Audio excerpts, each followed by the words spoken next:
facilities. This image you see right now is sort of the image from 8th Street looking into the main portion of the park, and which is also, just keep in mind that this view on 8th Street is in line with the current pier. Just to kind of bring you back up to speed with existing conditions, right now the area is heavily used throughout the day. People enjoy going down there. They enjoy having lunch. The trail goes along there. There's a seawall, nice park benches down there. The area right now serves as a swale. However, the existing boardwalk is a little bit outdated and overgrown. Obviously, the pier, the 8th Street Pier, has been closed since 2022 and has structural deficiencies. The trail spur does pop up along the east side of this and has a very steep grade, which we're hoping to correct with the redesign. This is our current site plan and reflects the design as we had it. If you may recall, in 2023, we held a community forum and received feedback and ideas from the public, and a lot of that feedback made its way into this design. Notably, into the docks, there was a study done that you may recall that showed something like 76 boat slips, and the purpose of that was to get an idea of what the maximum is that we could put in there. The resounding feedback was that's way too many, and we understood that. The downside was we wanted to see how many we could get, just to get an idea of space. This one currently has 26, and pardon me if I can't read that up here. Boat spaces. We also heard from the community regarding wake boats, which is where we have the breakwater and parallel parking on there at the north side of the pier. We also have a jet ski spaces on the west side. A pedestrian walkway comes out in that semicircular form to the pavilion that's centered at the design, which allows fishing to the grass areas, as well as access and covering to get out to the main facility. The vision of the park has always been inclusivity, connection, and presence. There are a lot of things happening down here. One is that it's the meet us in the middle, which is the center point of the Coast to Coast Trail, which spans from St. Petersburg to Melbourne. And the city's initiative in the master plan was to identify this area as a point for the meet us in the middle in their master plan in 2015 and 2016. We also have we have a biking community, we have meet us in the middle, and we have the docks, so we have a lot of different people coming into it. You'll also see an updated concept which relocates the Veterans Memorial that's down there to this meet us in the middle plaza and park near the amphitheater, which was subsequently received a grant from the Livewell Foundation and is total of $1 million to assist with that project. So these are just some concept imagery. Some of you've seen before, some of them have been updated a little bit. So that's the meet us in the middle. The snow globe that you see is actually called a Kugelball. It is not meant to reflect the actual design of that monument because it really just needs to be a placeholder, something that is Instagrammable. Was the idea that people want to gather, they want to document their visit and the fact that they made the journey there, and really to identify the park. That's going to be a whole nother design effort in itself, and with community feedback on what that is. And so we're just trying to show an interesting placeholder for that right now and design for it into the park. This is another scene. So as you come in off of 8th Street through the entryway, there's the monument, and a small grass area with seating gives a view of the park and kind of becomes your entryway into the lower level and at the bottom. Remember, we have about 8 to 10 feet of grade on the west side, or excuse me, on the east side, and it slopes down a little bit and becomes less of a grade on the west side. So we're trying to take that landscape and that natural grade into account in the design, and that's why you'll see that there's a series of retaining walls that sort of form accessible routes and pathways and plateaus for the portions of the meet us in the middle plaza. The central portion of it utilizes a retaining wall to flatten out some of that area, to open up the central area of the park to allow for people to come in and have picnics, family events, etc. You'll notice on the two sides of this wall are some grand staircases and ramps that come down to bring you from the upper level to the lower level. And another view of that from behind. One of the things that we've advanced since the last time you've probably seen this is that the ability, we're relocating the stormwater function for the actual stormwater to be on the eastern side of this property, and making this water feature a true water feature that's recirculated. It's not necessarily brought in and has stormwater in it. So a little bit different than the images you saw earlier, but it becomes a central water feature of the park instead of actually a stormwater pond that I think were some of the concerns originally. Again, some images. One of the things we heard about was green space, so we've tried to enhance the amount of green space, the grass, the landscaping, as we've gone through here. You'll note that the figure on the right that's going down the trail is walking down. That's pretty much the extent of where the existing hardscape is on the plaza as it stands right now. And another view, just kind of showing from the waterfront.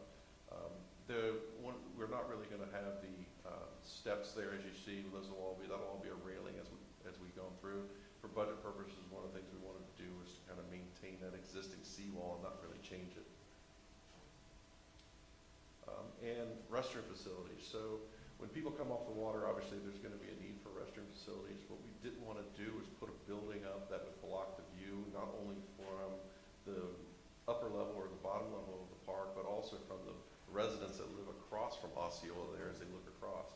So we've utilized the landscape and embedded it in the landscape, and then brought the plateau of the upper level out so it becomes a viewing platform. So you'll notice there's people standing up there, and then the restroom facility is down underground in this portion. And as we've continued, there's been a group that has formed from the veterans, the local veterans from all the different chapters and disciplines to kind of assist us with how to create a meaningful Veterans Memorial.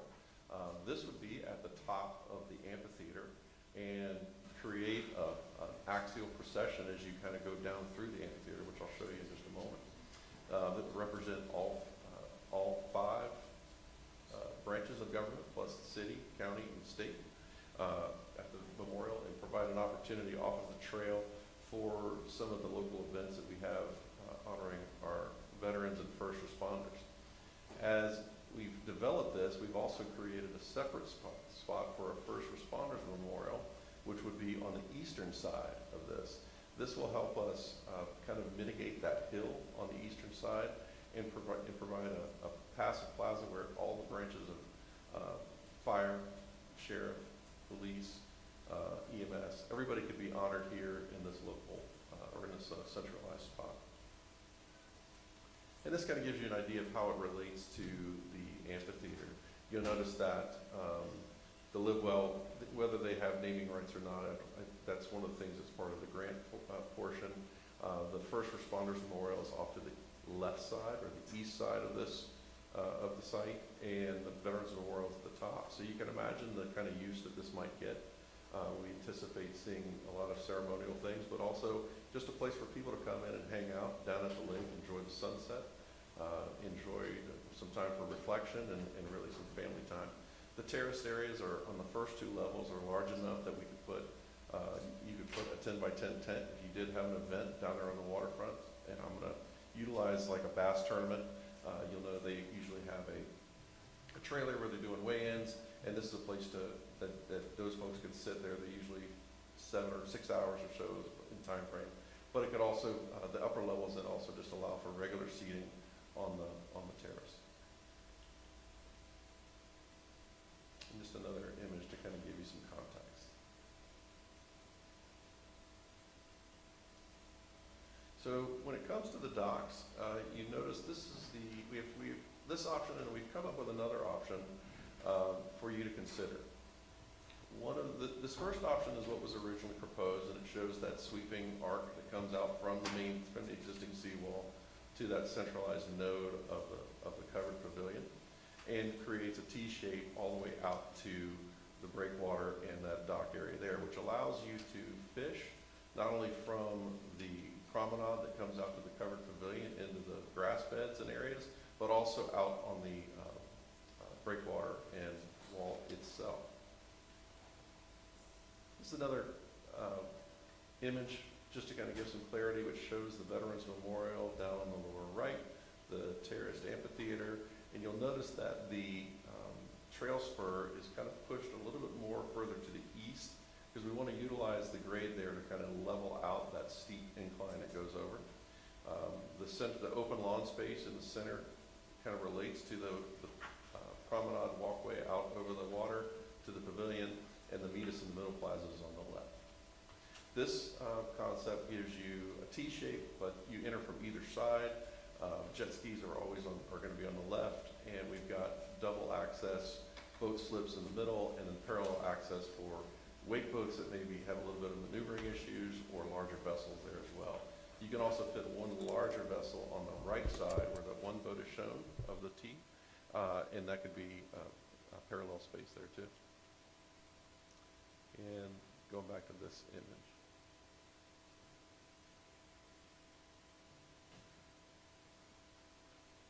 This kind of gives you an overview of the entire park, showing meet us in the middle in the upper right, sort of the organic flow of the open lawn space into the terrace and into the First Responders Memorial on the left side. The Veterans Memorial is at the top where the flags are.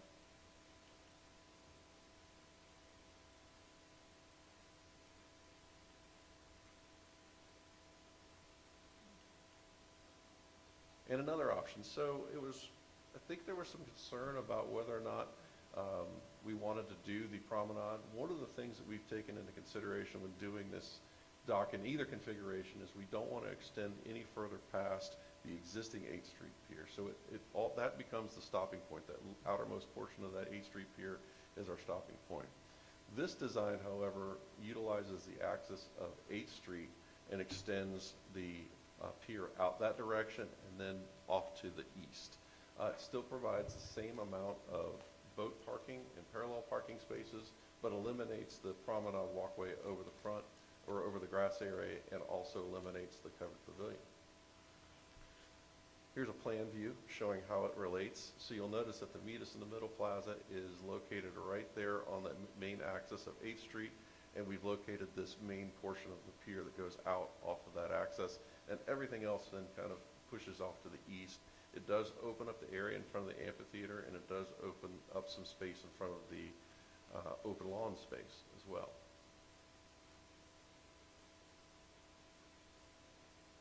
So here's a rendering of that concept to give you a little bit further idea.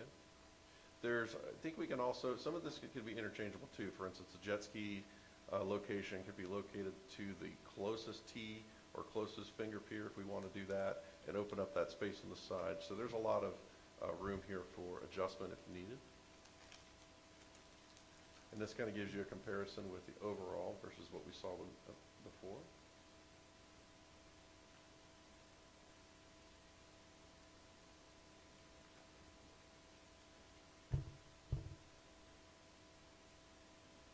And here's a site plan showing side-by-side concept plans. So our goal today is to introduce you back to the project and get some direction on which ways you might like to go with the pier, whether or not you feel that it should be more aligned with 8th Street and provide that access and maybe scale down a little bit, or go back to what the original design was and have the circular walkway that kind of goes out for pedestrians. And both options do have the same amount of boat slips and jet ski spaces. Those can be adjusted, those can be added on to. The option 2 obviously could be added on to the east.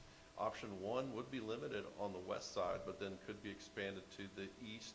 However, with that option, those spaces on the east side might be outside of that breakwater unless we extend it. So with that, I'll be happy to take any questions you have, any feedback. Is the cost difference between option 1 and 2? There's a slight, there's a cost.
redo that, look at that again. If I may, just to expand on why that was. So the city of Clermont doesn't own their lake bottom. Right.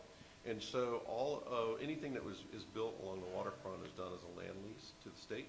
And so you already have certain features along the waterfront that you have now that kind of account for your entire lease. With the 8th Street Pier being demoed and put back, and what you have, I think it was determined that you had about 18,000 square feet of space that could be utilized over the waterfront with your lease. And so the purpose of that study, which probably was a little bit misleading, that it was to see what does 18,000 square foot get you? And it gets you about 76, 75 spaces, something that way. The downside was it was released and everybody said, oh my gosh, we're going to put all these spaces in there, and that, the original intent was always to bring that down to a more lower level too.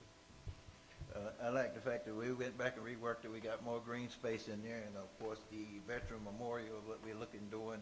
I'll say this: we decided to try to work the Veteran Memorial into this project because right now we have a little small Veteran Memorial. I guarantee you half the people in the room don't even know we have one existing right down the road here on by Crystal Lake, which is very hard to access, and nobody even knows it's there. So we were looking for something more to do for the veterans, so that's why we started working this into the project. We thought it was great.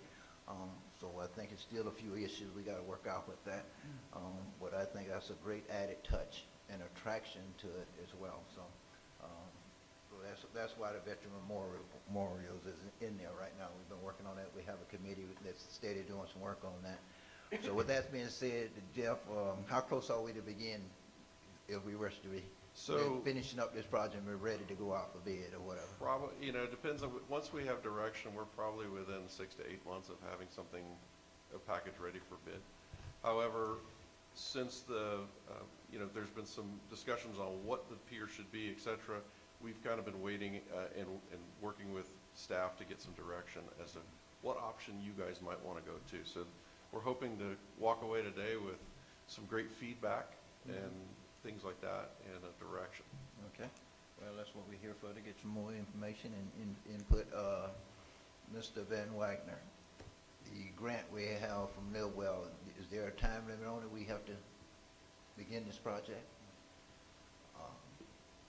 I don't remember seeing a time frame on it with that, but we've been in communication with them throughout the whole thing, so we're okay right now, and they've given us the first portion of the deposit towards that. Right.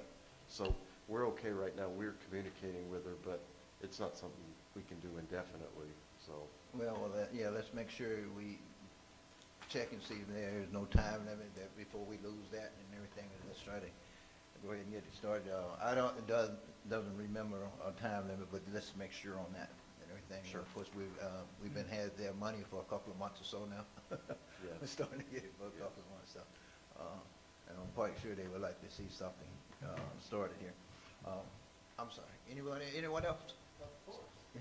I came in a couple of minutes late, so I might have missed the part. Is there in that underground section, I think you spoke about, so it's going to have restroom facilities and things like that in there? Yeah. Yes, sir. Let me just. And I think what we're trying to create too is we want to have steerage to people to go to downtown to work, to come to the businesses that we have there, right? That's what's all in that.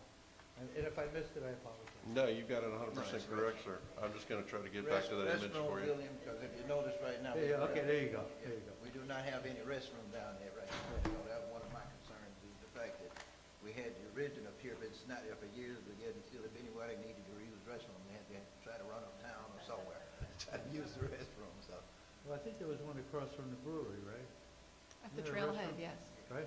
At the trailhead. Yeah. Yeah, and so the way this was originally designed with the centrally located pier is that meet us in the middle plaza was sort of kicked that way, which became why that's sort of an oval shape. And to kind of direct everybody to the center, we'll rework, if we decide to go with option 2, we'll rework that plaza portion there. Sure. It'll need some tweaking. It doesn't quite flow just right yet, but until we know which way we want to go, we'll work that through. But yeah, the restroom facilities would be located right off Meet Us in the Middle Plaza, right on that lower level. If you notice on the right side of this image, you'll see where the person with the dog is, and there's a sidewalk there. That's actually the accessible route that goes around the plaza up to the upper level, so that's how somebody in a wheelchair would actually access that level. I guess that's why I asked, because I saw the steps before, and of course, I can see the sidewalk now, okay, on the other side. Yes, sir. Now, there's other piers that have to be repaired in town eventually. Are we gonna try to get a consolidated look to have everything uniform and with the other ones that are gonna be redone?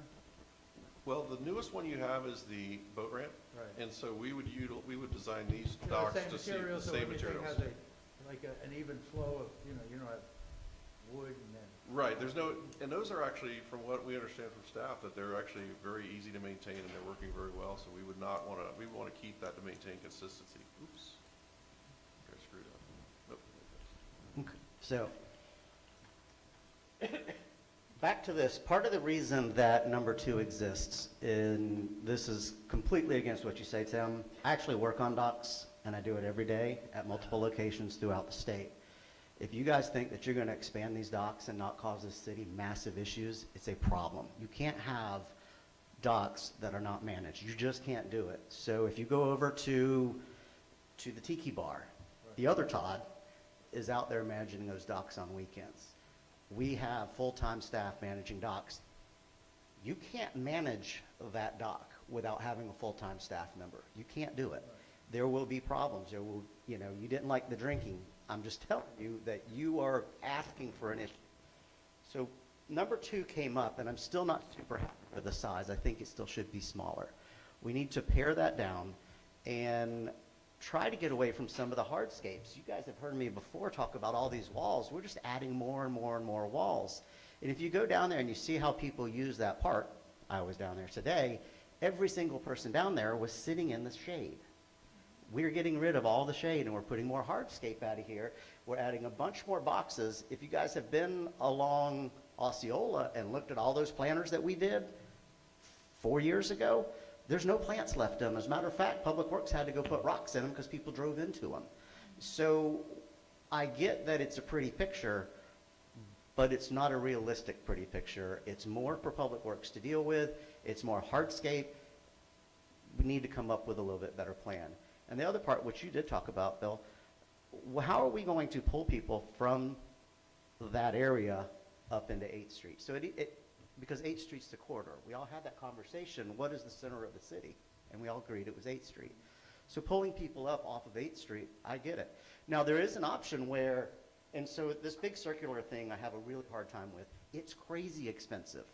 So just that will be a couple $100,000. Just that part. Plus the pavilion, plus.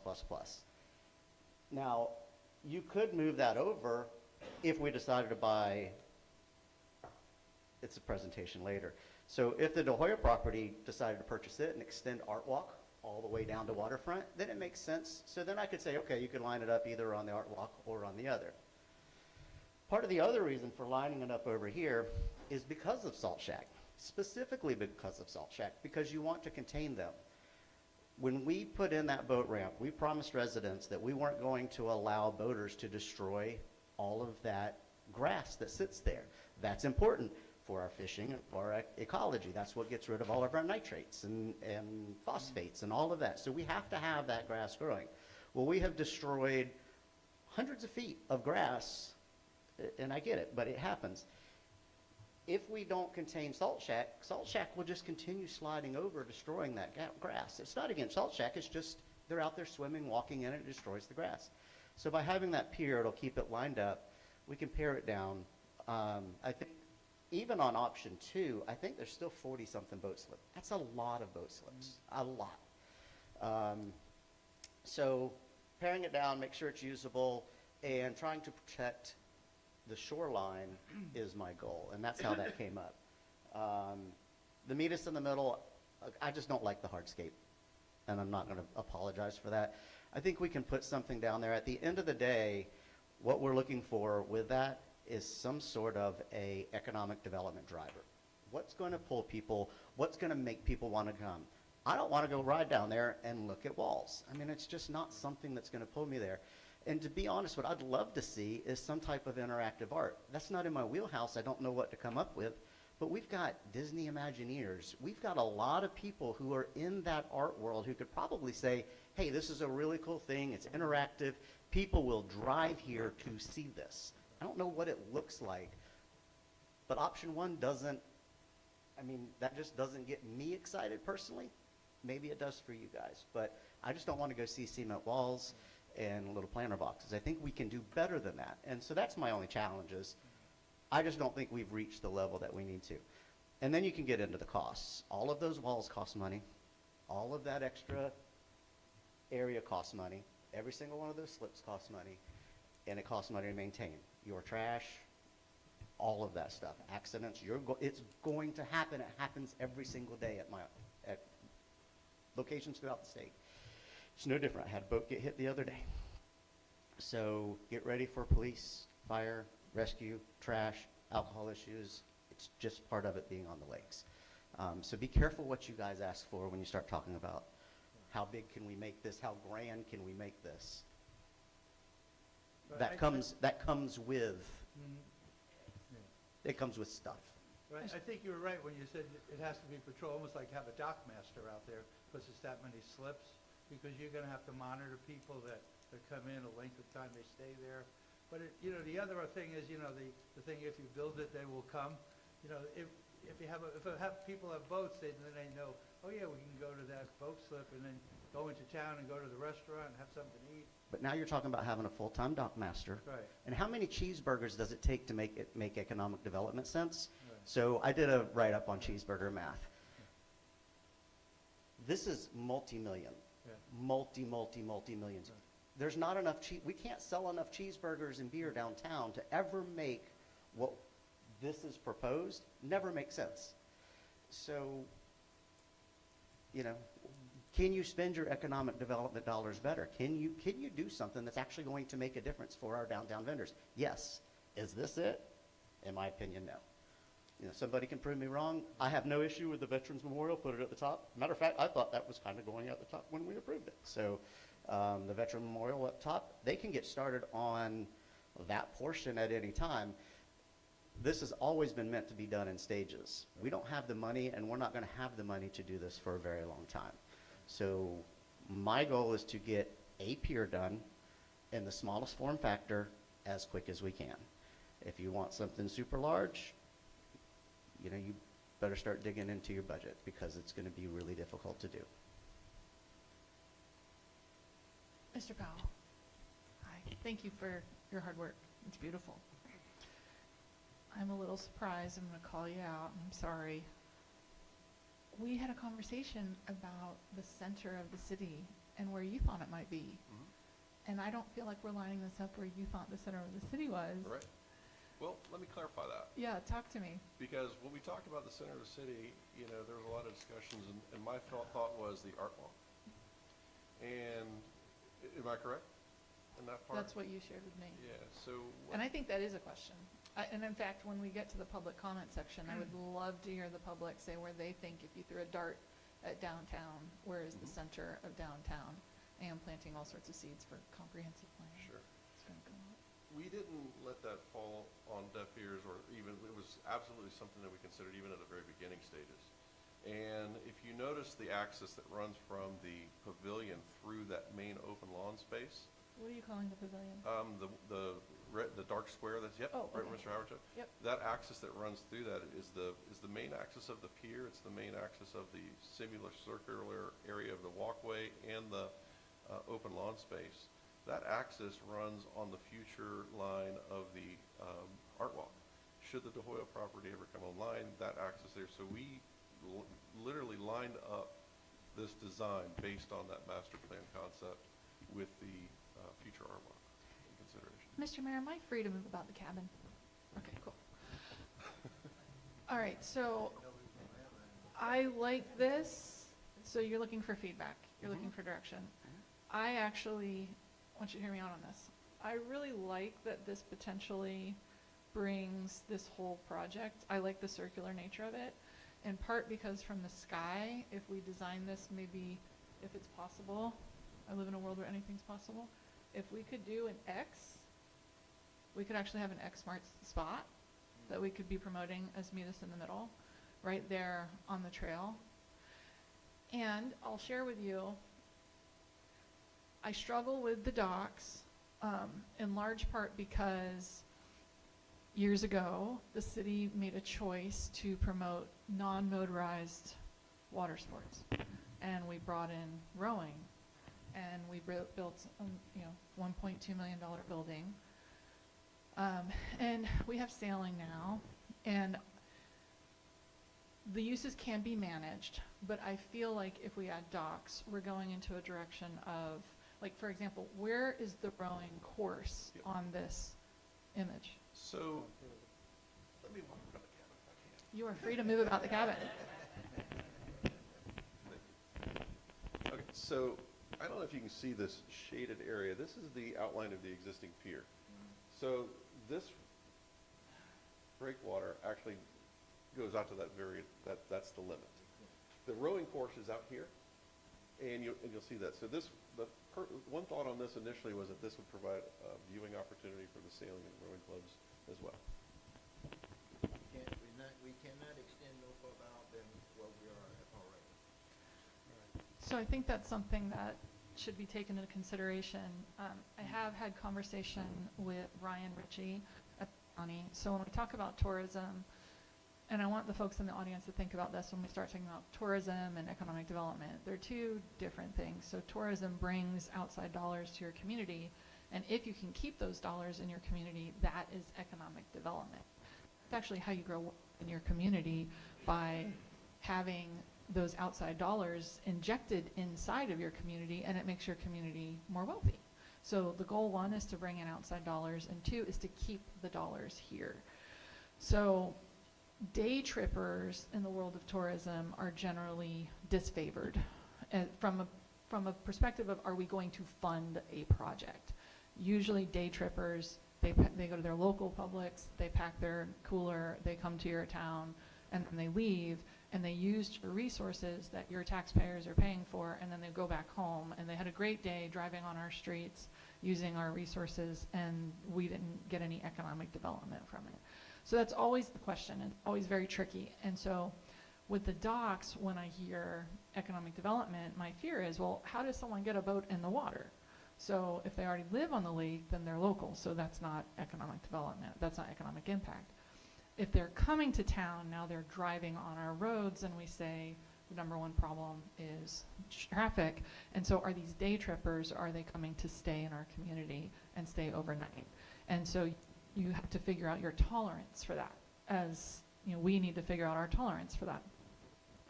When I talked to Mr. Ritchie about this project in particular, an incredible opportunity that we have is, and I didn't realize this, it shocks me a little bit, we actually don't have one rowing course, we have 2 rowing courses. So for context, most rowing facilities around the country have 6 or 8 lanes. Benderson down in Sarasota has 9, it has a lane 0 through 8.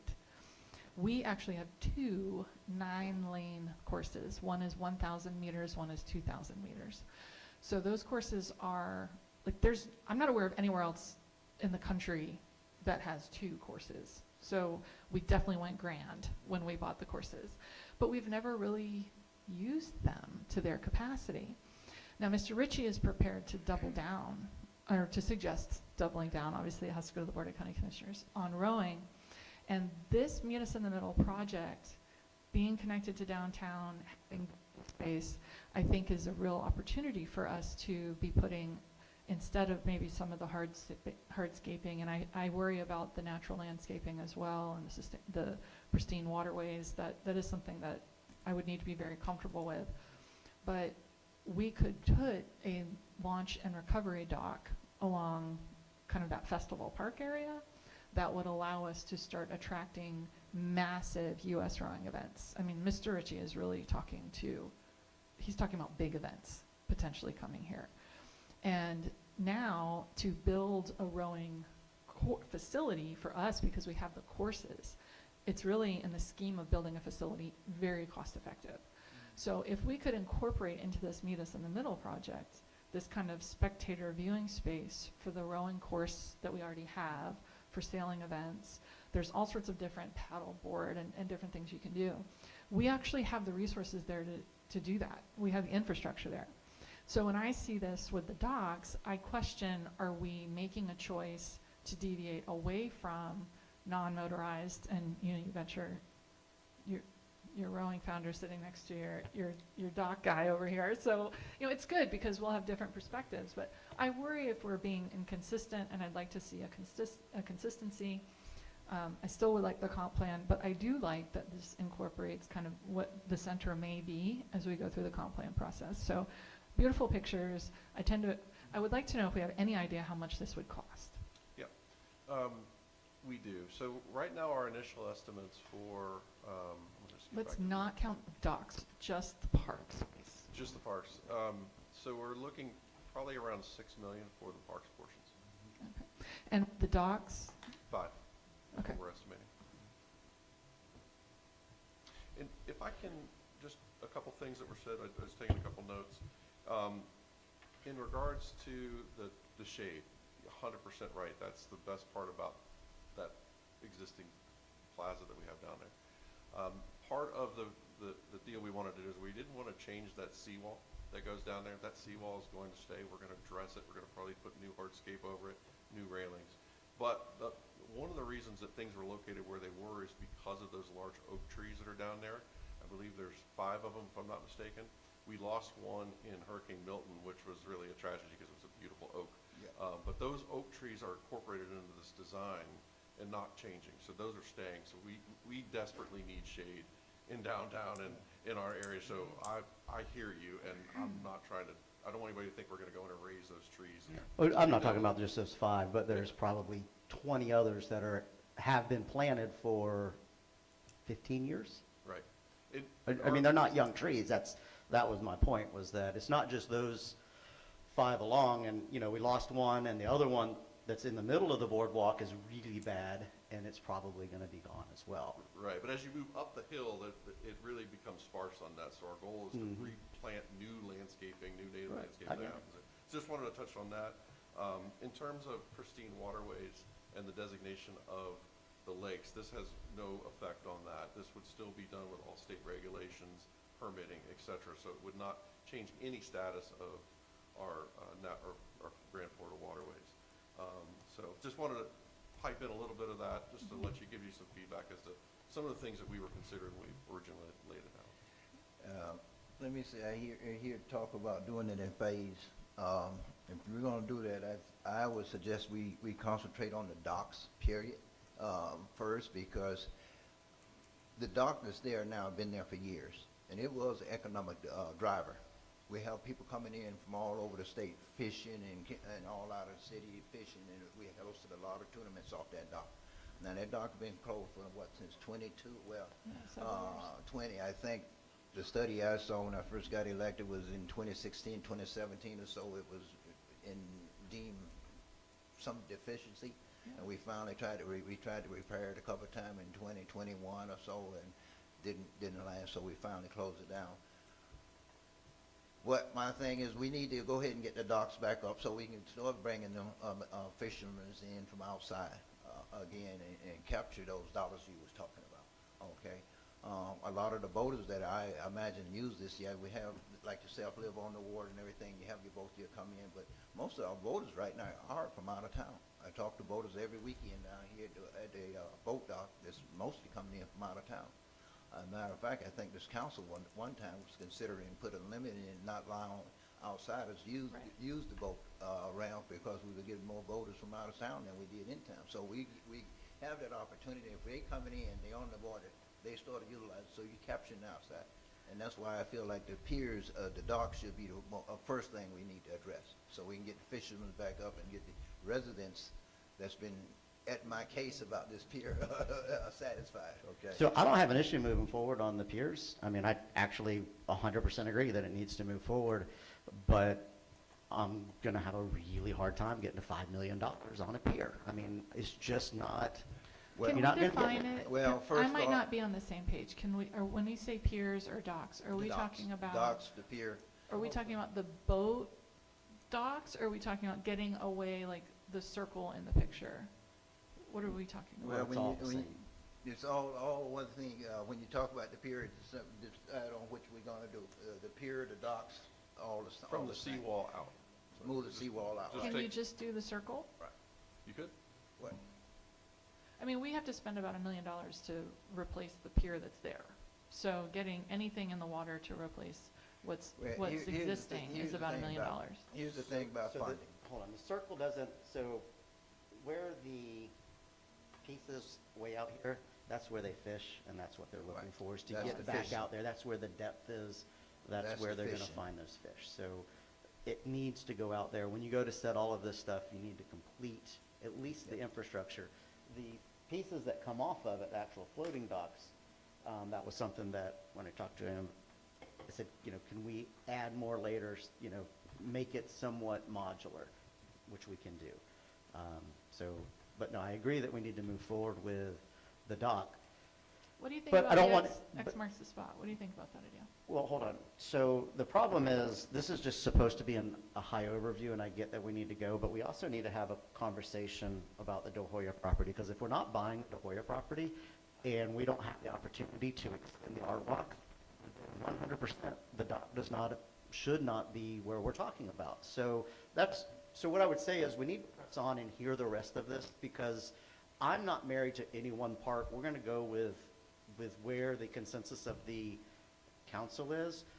But there's a lot of moving parts, and I want to get all of the moving parts moving, so that you have that big vision, so that you can say, okay, here's what we can do, here's how we can do it, and how it interrelates, because this pier absolutely interrelates with the Hoya property, and we need to have that conversation more holistically. I would say, just, I know that holds you up, but Let me say this. You're right, where we've located this new pier is lining up with the art walk, which supposedly, hopefully we're gonna get there sooner or later. But also, right, by moving it, it freed up some revenue, that was just sitting there, okay? If we could have went out and tried to repair the old pier, which we would have had to pay out of, general funds, okay? Because at the time, and I'm quite sure, I don't know if Scott isn't here, but I'm quite sure right now, we probably got somewhere near $5 million sitting in impact fees, recreation impact fees. And one of the reasons we had this move from where it's at now to over here, because once we did that, it freed up those funds, because it's considered a brand-new project, okay? All right, so that's way, it freed up the $5 million impact fee that we can use to build this project with. And that's why, one of the reasons we moved it, and when we moved it, we made the decision to move it and line it up with the art walk and the main street. So that's why we're sitting where we are. Now, I'm afraid if we go back, and I think Mr. Van Wagner has been checking on this for me, if we go back and try to put this pier in the same location that it is now, will they consider it a new project? And can we use them impact fees? Okay, was my question. I hadn't got the answer to that yet, so, but I know we did the research in the beginning, before we started the project, and we constantly moved it, so we can do that, because,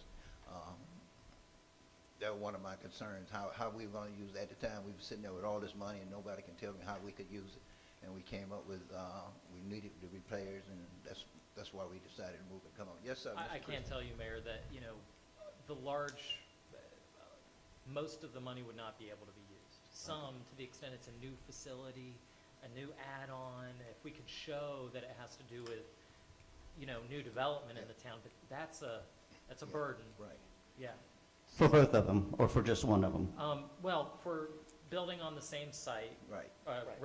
basically replacing, we're not allowed to just replace. Right. So if you replace with something that does everything the old one did, and then more, which Right. certainly this does more, but then we get into an analysis to what extent is this just a replacement? Even though it's bigger, is it just a I replacement? get that, but so how far, what's the distance when you move it from one location to the other? What distance are we talking about? I don't, that's not, I understand where you're going, but I don't think that is going to matter, because it's in a different location. Okay. I mean, I know what you mean. If someone wanted to sue the city and say, well, this is really just a replacement because it's 5 feet over, which I think is what you're kind of getting at. Well, saying- essentially, it's got to go on the other side. There's some trees there that I didn't, so Jeff and I had this conversation too. Yeah. There's a set of trees there that are on one side of the pier, and it really needs to be adjusted to the other so that it can kick the other way. So it's getting moved off of its current location no matter what. Yeah, I'll just tell But you, how far these is it? plans satisfy me in terms of impact fee use. Okay. Yeah. So, you know, Further the better. no, so I'm good with it, but we also have to have that conversation now about the DeHost property, because if we don't buy the DeHost property, then I'm gonna have a really hard time supporting it at that location, because it may not line up. If we don't end up with that property, we don't extend the art walk.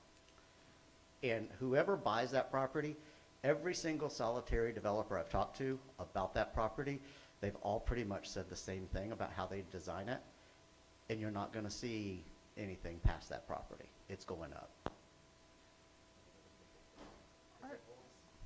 Aren't there some agreement in place about the art walk? No.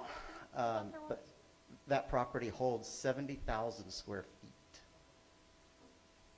The whole, the whole I was property. under the impression that we had some kind of agreement for the, I to thought we extend had the an art agreement. walk. Yeah. At least that's what I was told, that we had an agreement to extend that without, just like people don't realize, we've also been given a permission to tear down the barn over there on the Hoya property. We haven't done that yet, okay? So Do you some know if we things have they an have allowed us to do. Mr. Stringfellow, I think I saw him in, yeah. Is he here? Him and I were talking about it, and he believes that is in writing, but Yeah. we've yet to find that. Is he here? Yeah, yes. Oh, okay. Can Well, it's not his property.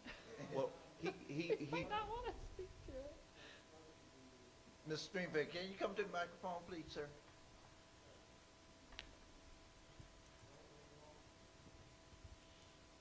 You can use one, we have a gel, this, is this one on, Kurt?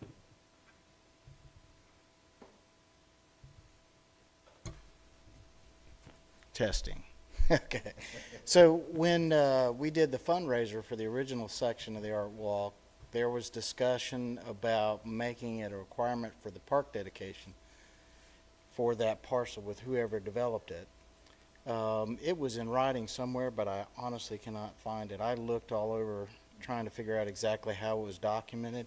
It might have just been in a workshop or a city council meeting or whatever, but it was supposed to be extended all the way down, and that's why it went across Mineola Avenue like it does. And then it was spaced off of the De Hoya piece when it was originally decided where it's going to go, so that there would be 10 foot for the tent space, 18 foot for the walkway, and another 10 foot for the tent space, so that it would line up. And in fact, when we did the art walk, we had a surveyor go out and figure out off of, what's the street at the very bottom? Osceola? Osceola. Osceola Street. So we'd have a line of sight all the way up. You could still see Montrose Street from the lake. So that's what I know. And I think that, and because that came to light when we was talking about this, that's why we moved it where we are. We're supposed to be lining up with the art walk anyway. So that's the whole concept, all right? I would imagine this We is do- in our planning and zoning records. But if we don't somewhere. find that in writing somewhere, then we don't have that access. So that's where I'm at. So Okay. anyway, that's, we got to figure that out. Yes. This is a public forum, and so anyone in the public wish to address the site may come to the microphone and state your name and address and have 3 minutes. Yeah. Can you come sit here? Is that okay? Sure. Thank you, Jeff.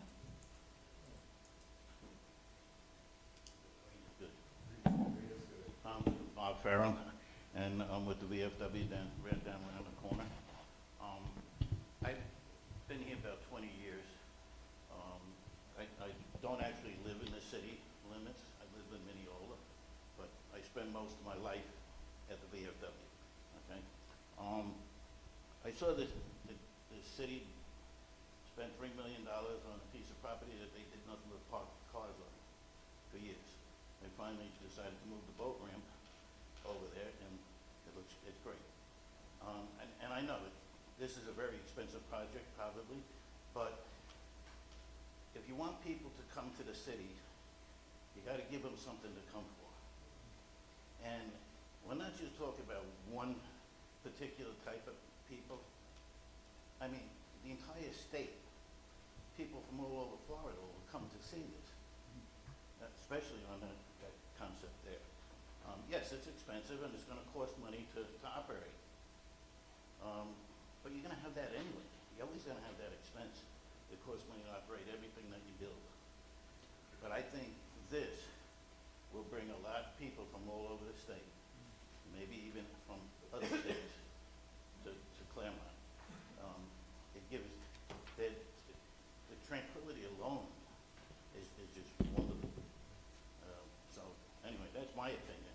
And I know it costs money, but you know, we got grants and you know, the veterans are gonna try and get some money, you know, and pay for a good part of their stuff. So, I don't know, think about it, you know? Yes. You gotta think about tomorrow, okay, and what's gonna bring people here. The city's finally really getting going now. Because it took a long time to get businesses to even come down to the city. So, I would think it'd be a really great project. All right, thank you. Thank you.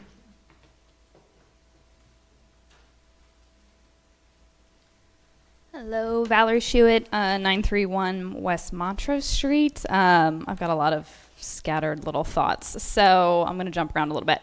But for me, I think with Meet Us in the Middle, this is actually more about the trail for me than it is the water, though I don't hate the idea of having some kind of smaller dock, definitely having the fishing pier. But on the Florida Coast to Coast, the official website, the estimated economic impact for the Coast to Coast Trail is $120 million annually. And I know that Orange County specifically saw $32 million in economic impact. May not be development, but impact at least for the, however, okay. In Orange County, which I'm assuming is predominantly in Winter Garden because of just the way they've built up around the trail. So I think that Clermont has a really incredible opportunity with this to probably take home the highest numbers of economic impact when it comes to the Florida Coast to Coast Trail, which is about 90% complete. So I just think that's something to consider. I would prioritize it for the trail, the center point of the Florida Coast to Coast Trail. I think I've mentioned this before, but I know I'm at least in one Facebook group that has 20,000 people in it that are just traversing the trail even before it's fully complete. So this is also foot traffic that comes in without cars predominantly, which is a win for us. I do agree with what Councilmember Howard said on like some kind of architectural interactive thing. When I saw the globe, I was like, it'd be cool to have some kind of playable art play installment. We don't have a lot in downtown that is very kid friendly and safe spaces for kids, and so that draws people. I think Sun Creek is a great example of this. I don't think they intended to do this, but because of the patio and then the trail, like having that extra space, it creates a safe place for kids to play, and I think that's a part of why they've been so successful. Let's see. Obviously, I do think it's important that we create the lines up into downtown. I don't think this has to hinge on knowing what that's going to look like right away. I think this is worth moving forward, especially at least if we do it phased, focusing on the plaza and Meet Us in the Middle and creating that green space. And I don't have a lot of opinions other than the playable art and interactive stuff about how this should look and work, and I like a lot of the ideas you guys are talking about.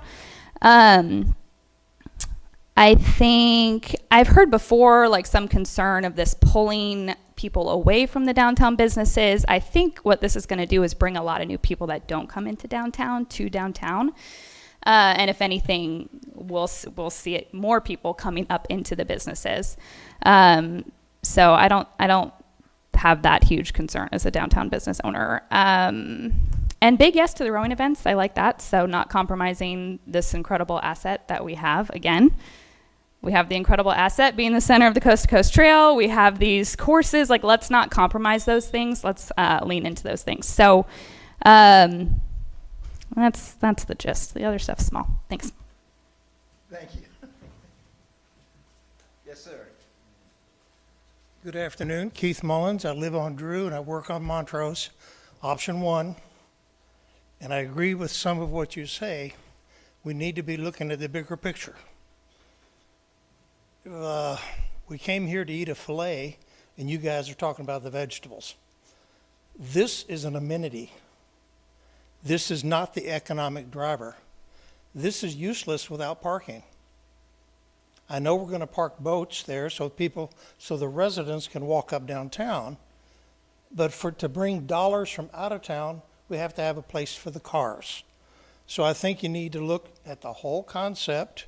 You need option 1 as a very attractive amenity with meeting spaces for concerts and whatever.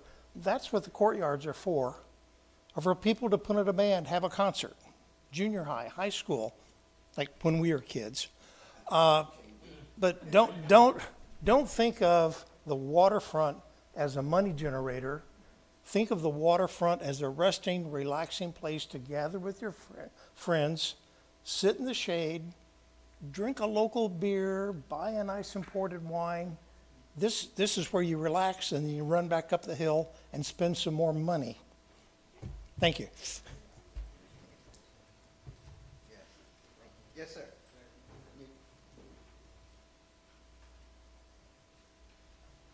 Hi, good afternoon. I'm Dwayne Orth. I'm the new commander of VFW Post 5277 here, and I just wanted to say that, number one, we're very excited and honored to be part of the process and the planning process, especially with the Veterans Memorial. I don't think you guys understand how much that would mean to the veterans here in the community to have something like that, especially with the concept that Jeff came up with, a reflection and respect. Personally, I've gone to a lot of other communities around Florida to see what they've got. I mean, you should see what Ocala has for their veterans. It's really pretty grand. Yes. But to see that Clermont doesn't have anything that even comes close to, I mean, even Hoya the Hills has something. So we're excited. We're thrilled that this is in the works, and it would mean a lot to the veterans to have that concept that Jeff came up with for the Veterans Memorial, and I thank you for your time. Thank you. Do we have to say our address, like a hearing, or Brett Jones, 700 Almond Street?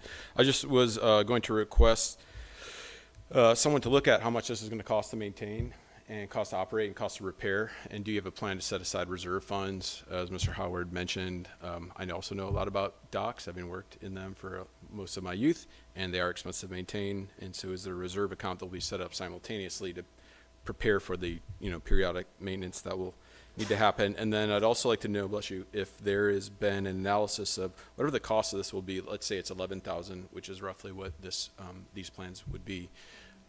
Excuse me, 11 million. Thank you. Have we done an economic, capital outlay recoupment model so that we know if we're spending $11 million, and I hear you on the impact fee comment, Mayor, how we get that return? If it's in private sector, if I invested $11 million of public money on something that's taxable, which this is not taxable, I need to see how many, divide my millage into 100, and that's how many years it takes to get the money back. That's your capital recoupment for a public investment. If we're at 5 mills in Clermont, which I know we're less, but it's approximately 5 mills, that's 20 years. So if I could generate an $11 million increase in property values in 20 years, I'll recoup the outlay. That makes sense. I'm just curious if that's been conducted. Thank you. Yes, sir.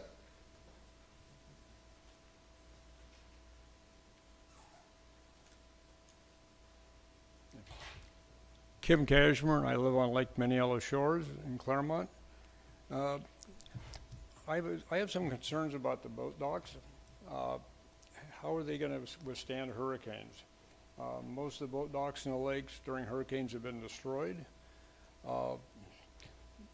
The revenue generated by people parking their boats there or docking their boats or going into town will not even come close to paying for what the docks cost.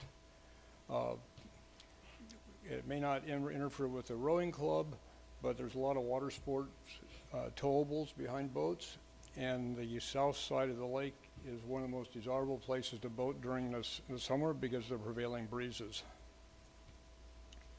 Now, the part about being on shore, I think that's certainly desirable. That'll bring a lot of people in. They'll walk around, they may spend money, but, and I don't know how many millions of dollars this will cost, but between a dock master and the cost of construction, it's just going to be a tremendous amount of money for not very much of an economic gain, in fact, no gain. Thank you. Anyone else? Anyone else? Seeing no one else, close the public comment. Yeah, I heard the cost of 11 million. You know, when we first started this project 2 years ago, I think the estimate we got was right around a little less than 8 million. So as we sit here today and debate this, the cost still keep going up and up. So that's another reason why I've been trying to. I've asked Mr. Van Wyden to let's sit down and go ahead and see what we're going to do with this project and everything, because I think we're all in agreement that the project needs to be done. Something needs to be done. We need to replace the pier over there for our residents. Okay, it's been without it for like 3-4 years now. It needs to be done. I didn't realize how popular that pier was until it went down, and the people started complaining to me, and how many fishermen. I think I told you a few weeks ago I was all the way up in Ocala. People was on my case about this pier being down there, and I'm in Ocala, had no clue who I was sitting with and talking with, and they mentioned the fact that they down here pier fishing. Same thing when I go to Tampa, I run into people over there talking about how many times they come over here fishing for tournaments and everything. And I think Jeff mentioned in his presentation about tournaments and everything, which they used to have here. I had no idea they were doing all that. So it is somewhat of an economical driver. To your point, outside dollars is coming in.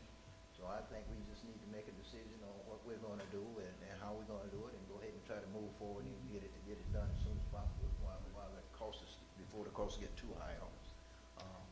Mr. Van Wyden, am I correct? I think we're sitting around $5 million right now in impact fees, recreation impact fees.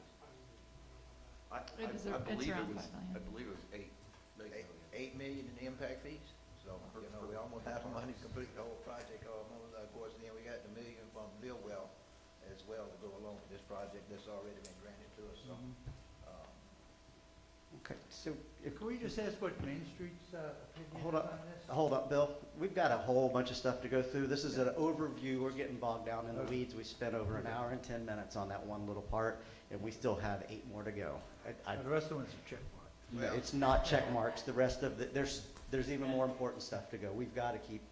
Okay. Well, I can tell you, I will not vote to put all of our money into one project. I don't care what the project is. This city is 20 square miles, and some of those impact fees have been paid by the folks down in Wellness Way, and we need to address traffic. So we need to have parks that are in walking distance from residents, and those park funds are not intended for economic impact. They're intended for the residents to have a place to rest and go with their family.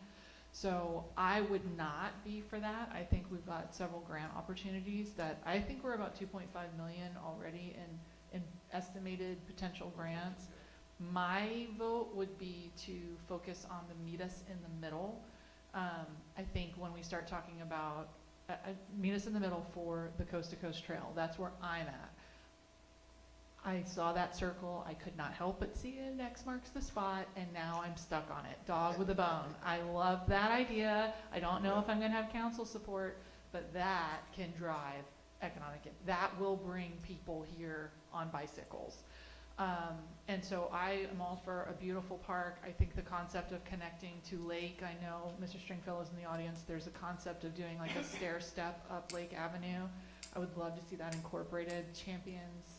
Champions, sorry, what did you call it?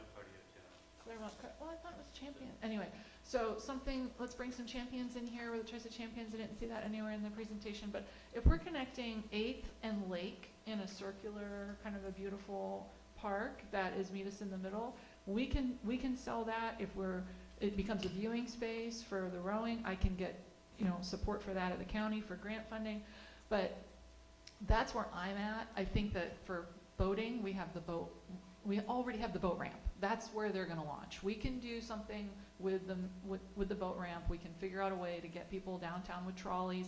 We need to be more creative than, in my opinion, $8 million above and beyond what we need to do to take advantage of the meet us in the middle. That is a really cool thing that we have. That is, no one else in the state has that. Okay. We have that. That's it. No one else has it. And all of the cities and all the state, we got it. So I think we should maximize on that, but I would not vote to do all of our money into one project, no matter what the project is. That's where I'm at on it. I appreciate the need for a fishing pier. I kind of like the idea if we can do the circle with maybe a pier that comes out to create that environment, but $5 million, I'm not going to get to $5 million on a pier. I would say put $1 million into the existing pier and give the citizens back what they had and do something really pretty, figure out a way to do it. He's very good at beauty. I know he can figure it out. But for me, budget's going to drive this, but I do want to see something really cool. That's where I'm at. Here's the problem with trying to do replace the existing pier.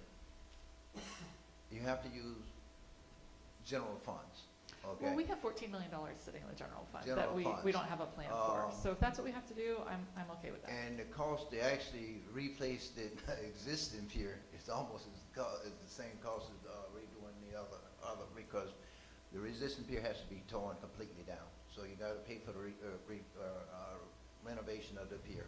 And of course, that reminds me, are we gonna be able to get some FEMA funds for that? To get rid of that pier? Part of the presentation was Piers with Jim Mayweather. Okay, Would you- okay. Well, But you want- which I was looking into trying, but since it was damaged again, You doing can, the storm. Mr. Mayor, we can answer those questions. Okay. Okay. But anyway, this is I mean, we had a workshop and we're trying to gather information to make a decision. The staff is trying to figure out which way to go. I hear you trying to rush. I mean, I know we put a lot of our things on here, but I think staff is looking for direction here. I'm not trying to rush. There's a lot here. This was not Right. intended to make all of these decisions. What it was intended to do was to introduce all of the things that are going on. So we're now an hour and 15 minutes on something that we're not going to come to an answer on today. And so we need to bring the rest of the information forward. Well, I think please. Mr. Powell's looking for a direction, so he We needs to have an looking for idea of direction. consensus. But we're not there, and we could spend another hour on this. I mean, if you really want to value engineer, come back, value engineer lined up on the art walk. Well, if I may, we can design it however you want, but in order to get the design to work, we have to design the entire park. And so really what I think we're hung up on right now is the dock configuration. Doc. We can phase it to a budget. We just need to know what budget it is and what you want to do. We can say, this is what you can do with that budget. We just need to know what that budget is and where it's at. And so we can, but in order to do that, we've got to design the entire park and then cut it up into smaller pieces of the pie. So let us know what you want to go, what your direction is, and then we can work with you on that for sure. And I don't want to continue to waste money. Well, not waste money, you do great work, but continue to pay you to keep redesigning everything. So I would like to come up with some specifics that we can give him and which way we want to go with this, so he can work in one area instead of all these different options he's trying to keep working on. So, and I think that was the whole idea for me. It was the whole idea about having workshops that come up with these and make these decisions, so we can give staff some direction on where to go. I agree with that. And do you feel like you have direction? No. Yeah. No, because you want to, so if you guys have a consensus that you want a circle, then you want a circle. But at the end of the day, if you're going to value engineer it, it needs to be a straight line with a smaller breakwater at the end and limited parking. That's how you limit it. That's how you pull back your costs. Let me ask you this, Jeff. Well, that's if your goal Can we do the is circle? docks. I think she's in line with the circle, but also extend the pier out without the boat slips and maybe design it that we can add the slips. Yeah, later. it's all interchangeable. You can bring the pier out and not do the boat slips on the side, and you can opt not to do the breakwater, whatever. I do, there's a lot of options that you can do. Okay. Yeah. Well, Then- like I say, to me, having that pier out there is one of the top priorities for me, so we can get back to the fishing. So can you bring back those costs to do that without the breakwater? I mean, Yes, sir. because at the end of the day, we knew we could value engineer it, and you and I had this conversation about the breakwater was a very expensive piece that I didn't know that we really needed, so there you go. Yeah. Is everybody else good with that? There you go. Okay, so we'll come back with some costs on how to optimize it. I don't know how dirty we can get with that in terms of the pieces, but we can do our best and try to. Well, we have a grant right now for the amphitheater. Right. So if we focus on the circle, because we have funding for that, and then You don't have get to- option one to, what would it cost to do the circle with a surrounding park when we branch out and then going out into the lake? Those all be pieces, and we see what each one costs and what we can do in the short term, the medium term, and the long term. Miss Strange, the grant we have isn't for the circle in the water, it's for the water. Right, the amphitheater. Amphitheater, right. Agreement, yeah. So we have $1 million to put towards that Right, right now, for that specific section. Right. Yeah. If the dock is going to change, it will affect the overall design of the park in that particular side, not necessarily the eastern side, but it will affect the western side and how that Meet Us in the Middle Plaza flows in there to receive it. So if it lines up on 8th Street, we'll need to redesign that portion of the park. Nobody wanted it on 8th Street except for me, so I lost. I'm good with that. So just do it with the circle, run it out without the breakwater, Without the breakwater, let's. and see where you end up. Yeah. Very good. And you got direction. And Jeff, please, so, cause I'm not sure if there's a deadline on the live well, so let's incorporate, live well in there. We got that $1 million, that they've already funded us with, so we can do some of that as well. I'll get Mr. Van Wagner and his office, and we'll put together a cost estimate and kind of give you some information that you want. All right, thank you. Thank you. Great.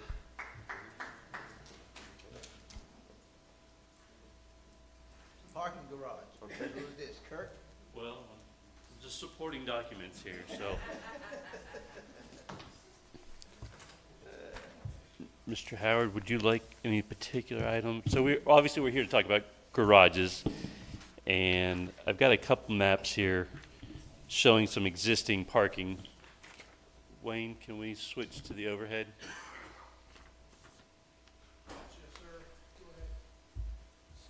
Stars are just two of the, can you zoom out just a little bit? All I've done here, this is the core of the downtown here. We have 4 larger parking spaces that we control right now, which is the one on the water by the Salt Shack.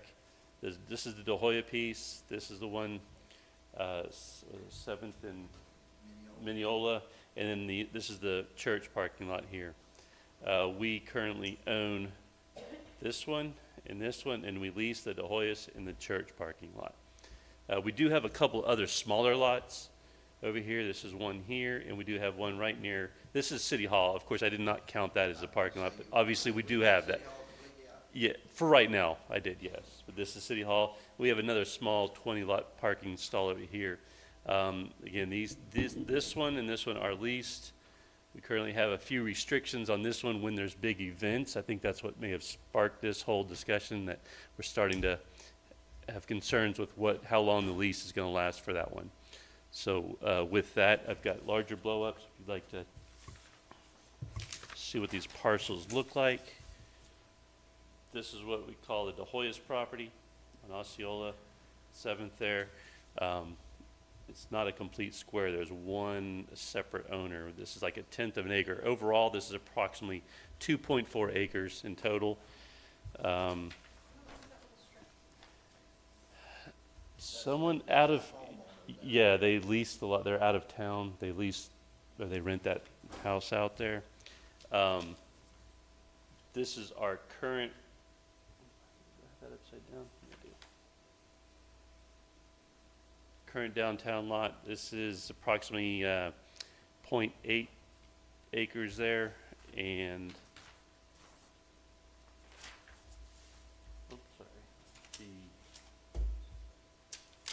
there's one other idea that we were just kicking around, just as ideas. Put these right. This is the post office parcel. This is approximately 0.9 acres. as a possible location for garages. But with that, Mr. Howard? What was the one that you had before that? Which one?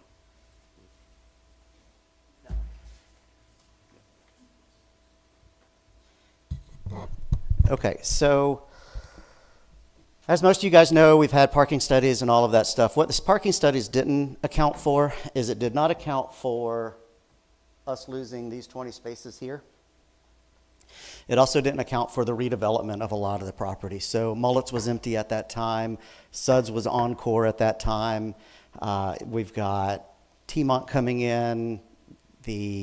So there's been a lot of changes in business, a lot of added business. And so we're starting to see those parking lots fill up. And from a good planning standpoint, now is where we need to do this. The nice part about this, or one of the parts about this, is it has to be a parking lot. So we can't do anything else with it. So we are required to do a parking lot. When I started talking with Mr. Stringfellow about this, there's a lot of pieces and parts to this. This along here where these cars are, that is supposed to remain part of this 10-foot walkway that goes all the way across. So that needs to remain. We can do a parking garage on here, but there's also some issues. There's dumpsters here. These need to be changed, their location, because if there's a parking garage there, we can't get to them. And there's a bunch of underground or above ground electricity that's right here that we've got to fix as well. Thankfully, and Mr. Stringfellow is not looking at me. There he is. So luckily, Jason really came in and helped and he's got such a long history with all of these pieces of property here that surround it. He was really able to help us find a solution to most of it. We also were able to set up a meeting. I didn't go, so I didn't poison the well. I didn't participate in it. But staff was able to meet with Frenfrock to find out the best way to ask for the design of a parking garage. So how could we set it up so that we get the best prices on a parking garage? So they went and learned a lot about that. And I received some of that information secondhand, but I was not actually at the meeting because I didn't want to meet with a possible vendor. In that possibility, in that meeting, and after talking with Jason, he also gave the option that we could fly, because this is his property right here, that we could fly that second and third, fourth story across his property and go all the way over to here. Now that's kind of cool because it would give us a little covered area here over the art walk. It'd give us additional space. He would be able to develop this portion right there, and we could just turn this into seating or something, whatever we wanted to do. But part of what we learned from Frenfrock was that if you have length, it helps to decrease the cost per parking spot. And so that was part of that solution of on that second, third, fourth floor, whatever it ends up to be, by adding that additional length, it increases it by more than a third, and it starts decreasing the cost per space. Of course, total project goes up, but cost per space goes down. And right now we need parking spaces. Obviously across the street, we've got the opportunity to, for the first time ever, to see if we want to purchase that property. It's going to be expensive. If we have the art walk in place, then we can do that. But pretty much every developer I talked to said that they would wrap that in retail and put a parking garage in the middle. And that was kind of universal. That's how they would develop it. So, you know, it makes sense when you look at it, but it's probably the best piece of property we have remaining in Clermont. And so it's going to be a high dollar acquisition if we chose to do it. And then we'd have to agree on how we were going to use it. The other part was the post office. Is this the post office? This is the post office. So the other opportunity is the post office property. The post office is obviously well past its usable lifespan. They've pieced it together. And I'd love to keep the post office down here. And this kind of feeds into, you know, I've listened to council members and what they'd like. And I think we could probably keep the post office there, put the garage on top, you know, create a mixed use center at this location. with the ultimate idea of being able to shut down pretty much all of the brick streets on the weekends. So you would be able to drive in on Mineola, park in either one of those garages, and we could make the entire downtown walkable. No pedestrian or no car interaction at all. So you can walk to all the stores. Stores can bring their chairs out. Now it's much more social. You know, one of the things that we do need to concentrate on is creating that social opportunity for people, because we are in our little camps and we don't get to talk to people and we don't get to get out as much. So I think it's super helpful to be able to say, hey, you know, here's how we can get out. And as we continue to grow, I honestly believe that Clermont is going to come to a point where you can have a complete walkable downtown. Keep the cars out of there. We'll have the art walk, if we're able to do it, all the way from Waterfront all the way up to at least Montrose. There's actually an option where we could go through all the way to DeSoto. It's an interesting option, but it's not what we're going to do today. And then being able to close most of this area down here to pedestrian only.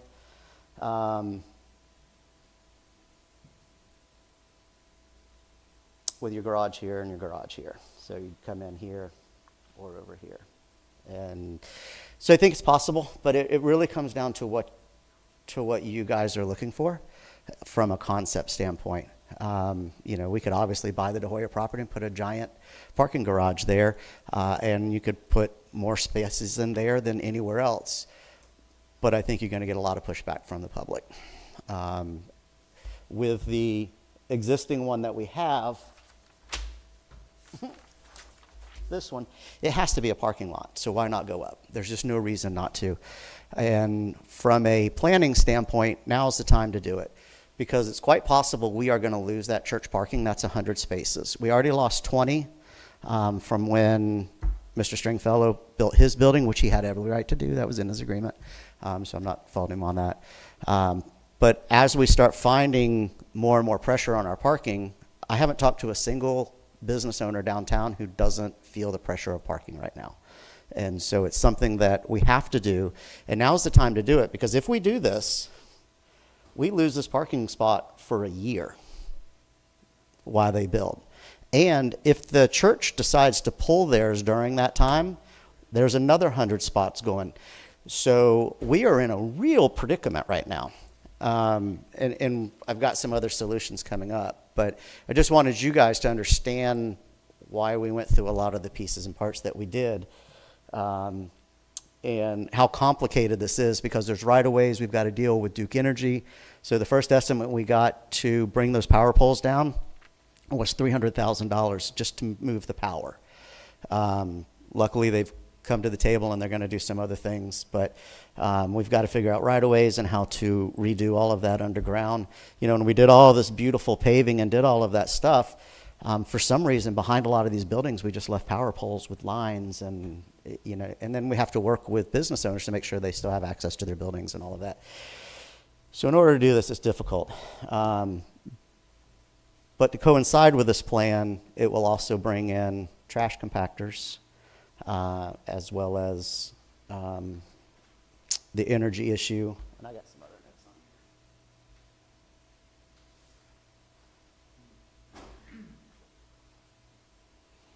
on here. So we got to deal with the easements, Duke Energy, and the flyover.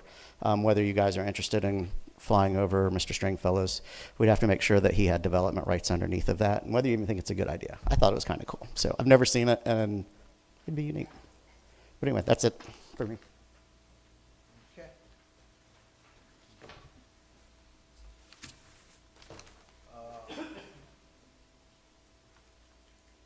Kurt.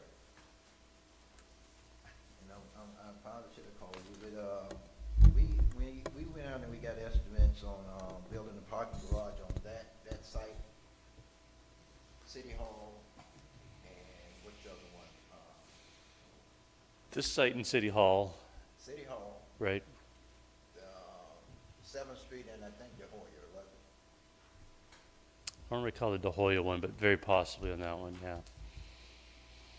How many parking spaces would that one hold on 7th Street?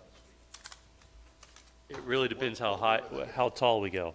Yeah, we went up 3 floors, I think, 3 floors, it's roughly 420 spaces. And if we're able to fly over Mr. Stringfellow's property, On 7th Street, I thought that was only,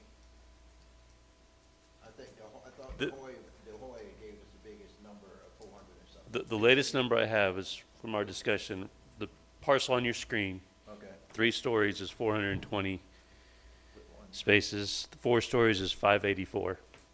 Mr. Mayor, you are correct that the De Hoya property allows us the most possibility of Yes, parking spaces. yes, that's right. And I think when we looked at all that, we took a look at all these different areas and everything. Of course, as a matter of fact, I think we had plans to build it out back to use the city parking lot to build, and we came out and we decided not to because of the cost. But De Hoya, I'm in total agreement. I think I think De Hoya is probably one of the best locations because not only it serve the downtown, but it can also serve the waterfront as well. Especially if we talk about meters in the middle and all the other events that goes on in the waterfront. But I don't want to just see I don't want to just see a parking garage on that piece of property. I would like to see a mixed use, maybe, I don't know, maybe commercial on the first floor and then go up with parking on up above it. And you can whichever way. But that's what I would like to see. And that's why I think I've asked Mr. Van Wagner to pursue purchasing that piece of property as well, because I think in the long run, that's going to probably be our best bet. As Mr. Howard just pointed out, along his 12th Street on 7th Street, that garage will probably be a little bit less because we got to lose that 10 feet, so that we got to put that walkway through there as well. Unless Mr. Stringfield decided to eliminate it. so what he said was that we could actually fly over his property to the left, and we would actually increase that property by over a third. So you're talking about getting probably close to 600 spots up there. Like I said, I'm not against the De Hoya and creating a mixed use, but you're talking about millions more dollars because you have to purchase that land. So this one is always going to be a parking lot. You can do it or not do it. But like I said, I'm not opposed to purchasing the De Hoya property. I just know that in my interactions, people were not super happy about us talking about putting a 4 or 5 story building there, which is what we would do. And I'm not sure it's probably better for a real developer to do it than the city. So I'm not sure that I want to be the guy who goes to the community and says, hey, by the way, we're putting this giant building here so that we can maximize our parking and our retail. So, I mean, that's up to you guys. But with the parking fee of the De Hoya property, I think we can real easily put a first floor down there with parking or whatever, or whichever way you want to do it, and still only go up 2 floors and get quite a 3 or 4, almost 300 parking, 400 parking there as well. You can't. Of course. You can't do that. And at $3 million, $4 million, $5 million for the property alone? Come on. Well, we're gonna have to purchase the property sooner or later, I think. And of course, that's been one of our goals for years, and they finally come to the table and say they're ready to talk sell it. I mean, we've been after this for 10, 15 years, I know, by trying to get this piece of property. And I thank Mr. Van Wagner for going out and talking to him, and finally, I know there was a death in the family and turned it over to the daughter, and I guess she's finally saying she's ready to sell. So I mean, this is something the city has been trying to purchase for years, so I don't want to back off of that now. And if we have to purchase it, I don't think right now we can do the purchase. I don't think we have to build a garage tomorrow. Our study showed us that we don't really need a garage right now. That is absolutely false, Mr. Murray. I'm going by what we paid the experts to come here and tell us. The experts told you in their summary that you needed to build a garage, and you're getting ready to lose the church parking. They also said if you lose any parking at all, that you had to build the garage. I'm not sure what study you read, but that's the study I read. Well, I heard you saying. Here's the other thing, Mr. Van Wagner, I think the church asked us about, they want to develop their parking garage, and they asked, what was it? I thought I heard $70,000 to help them with that. Because of the use from the city, it's torn up their parking Right. area. So they're talking, and I asked them to get some pricing. They have not come back to me Okay. yet, but They're thinking it could be in the upwards of 160,000 they'd like the city to contribute to repair that property. Now, one of the things Kurt mentioned also, on our big events, they're using that as an opportunity to ask for paid donations for parking. So even though we're leasing it, it's in their lease that they can use that for whatever they want. So they're using it for missions to raise money for youth on the big event times, so. Well, and that's the If thing. they wanna develop their parking lot and they're asking, I thought I heard they asking us to chip in, and so if we About do that, then we, 160, we think, can we thousand. eliminate the fee, or no, I don't know, it's a very small fee that we pay them every month, about $11 or $1,200 a month for. Yeah, it's not. We'll eliminate that and give us a guarantee for 10 years for the parking lot. That's, Maybe. it's a negotiation. let's- I think that's a possibility. Let's look at them. I just need some direction. Okay. What, after I get the costs that they're wanting us to pay, I'll come to you guys with some options and see what you want to do. And Mayor Murray, I'm going to use your words against you. Remember what you said about the pier, that the price continues to go up. Yes. We can continue to kick this can on this garage. It's just poor planning. Concrete's not getting any cheaper. And if we don't get this done, we're failing our residents. Well, Or we're failing our businesses, not our residents. And we're all here to come up with solutions that work for the citizens and the businesses and the folks who visit. And so I think we're all on the same page that this is a complex problem. What I'm hearing you say, Mr. Howard, is this is, first of all, love the creative idea. You're one of the most creative people, by the way. I love it. I love the flyover concept. That's fantastic.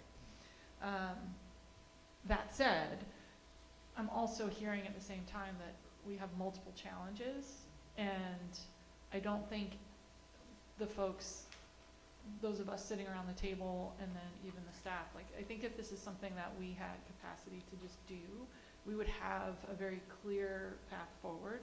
My suggestion would be that we go ahead and hire a design firm to come in. We talked a couple months ago when we had the comprehensive plan talk about increasing, changing the code downtown so that we can increase the property values. If we allow the folks downtown to build up, and we can increase the property values on what's already there, that's how we can pay for these projects. And I think it's very doable. I think that the solution is right in front of us. I know we're connected to plenty of folks who can help us figure this out in a fairly short period of time. And I'm all for putting on the agenda, if we want the next meeting to send out, well, I think we already are gonna do an RFQ for the comprehensive plan, right? That's Right. going out. So let's get that on the agenda and see how fast we can get it done. So are you And- saying on the agenda of building up to help people with their property, or are you talking about on the agenda to actually have the garage? Because it's two different things. So what I think we need, based on what I'm hearing, is that we need to have a very clear path forward. What we know is conceptually, we want to address the issue of parking. We want to figure out which property. There's so many options. And if we can get a design firm in to come in and say, this is where we think the parking garage should go, this is the code that's going to match, based on all of this, the economic result should be such and such on tax increases. I talked to Mr. Boer months ago about doing different sorts of funding mechanisms to pay for some of these projects. I think the answer is right there. If we can, if we're okay, what's today, the 17th, we have a meeting next week. If we can have on the agenda an RFQ to go out for the comp plan, the fact of the matter is when you do a comp plan, you do it for the whole city. It's kind of an economic study. It does all the things. But then you get these pieces of the city. And so if we can get that on the agenda as soon as possible, we can get it out for bid and proposal. And I think we can be looking at a solution for 2026 before we come to budget. But if we keep waiting on that, we're going to run out of time. And so I think we can get a design quickly. So that's where this is, everybody hasn't had that opportunity to hear a lot of what we did. This is where Kurt got to meet with Friend-Frock's people to figure out, hey, what does it take to design? What are we looking for? How do we, Rick, I believe you were there too, weren't you? Sure, I was there, yeah. So they can speak to it better because they were actually in the meeting, but that was the purpose behind the meeting, is sort of how do we maximize our dollars based upon somebody who does garages throughout Florida. I mean, they're the biggest garage builder in Sure. Florida. So Yeah. they were kind enough to spend their time with to help educate us on how to get to what you're talking about. And I agree with you. And so that's why this was kind of that overarching, do we want to buy property? What does it look like? Is the post office a possibility? Is the Hoya a possibility? Is this other one a possibility?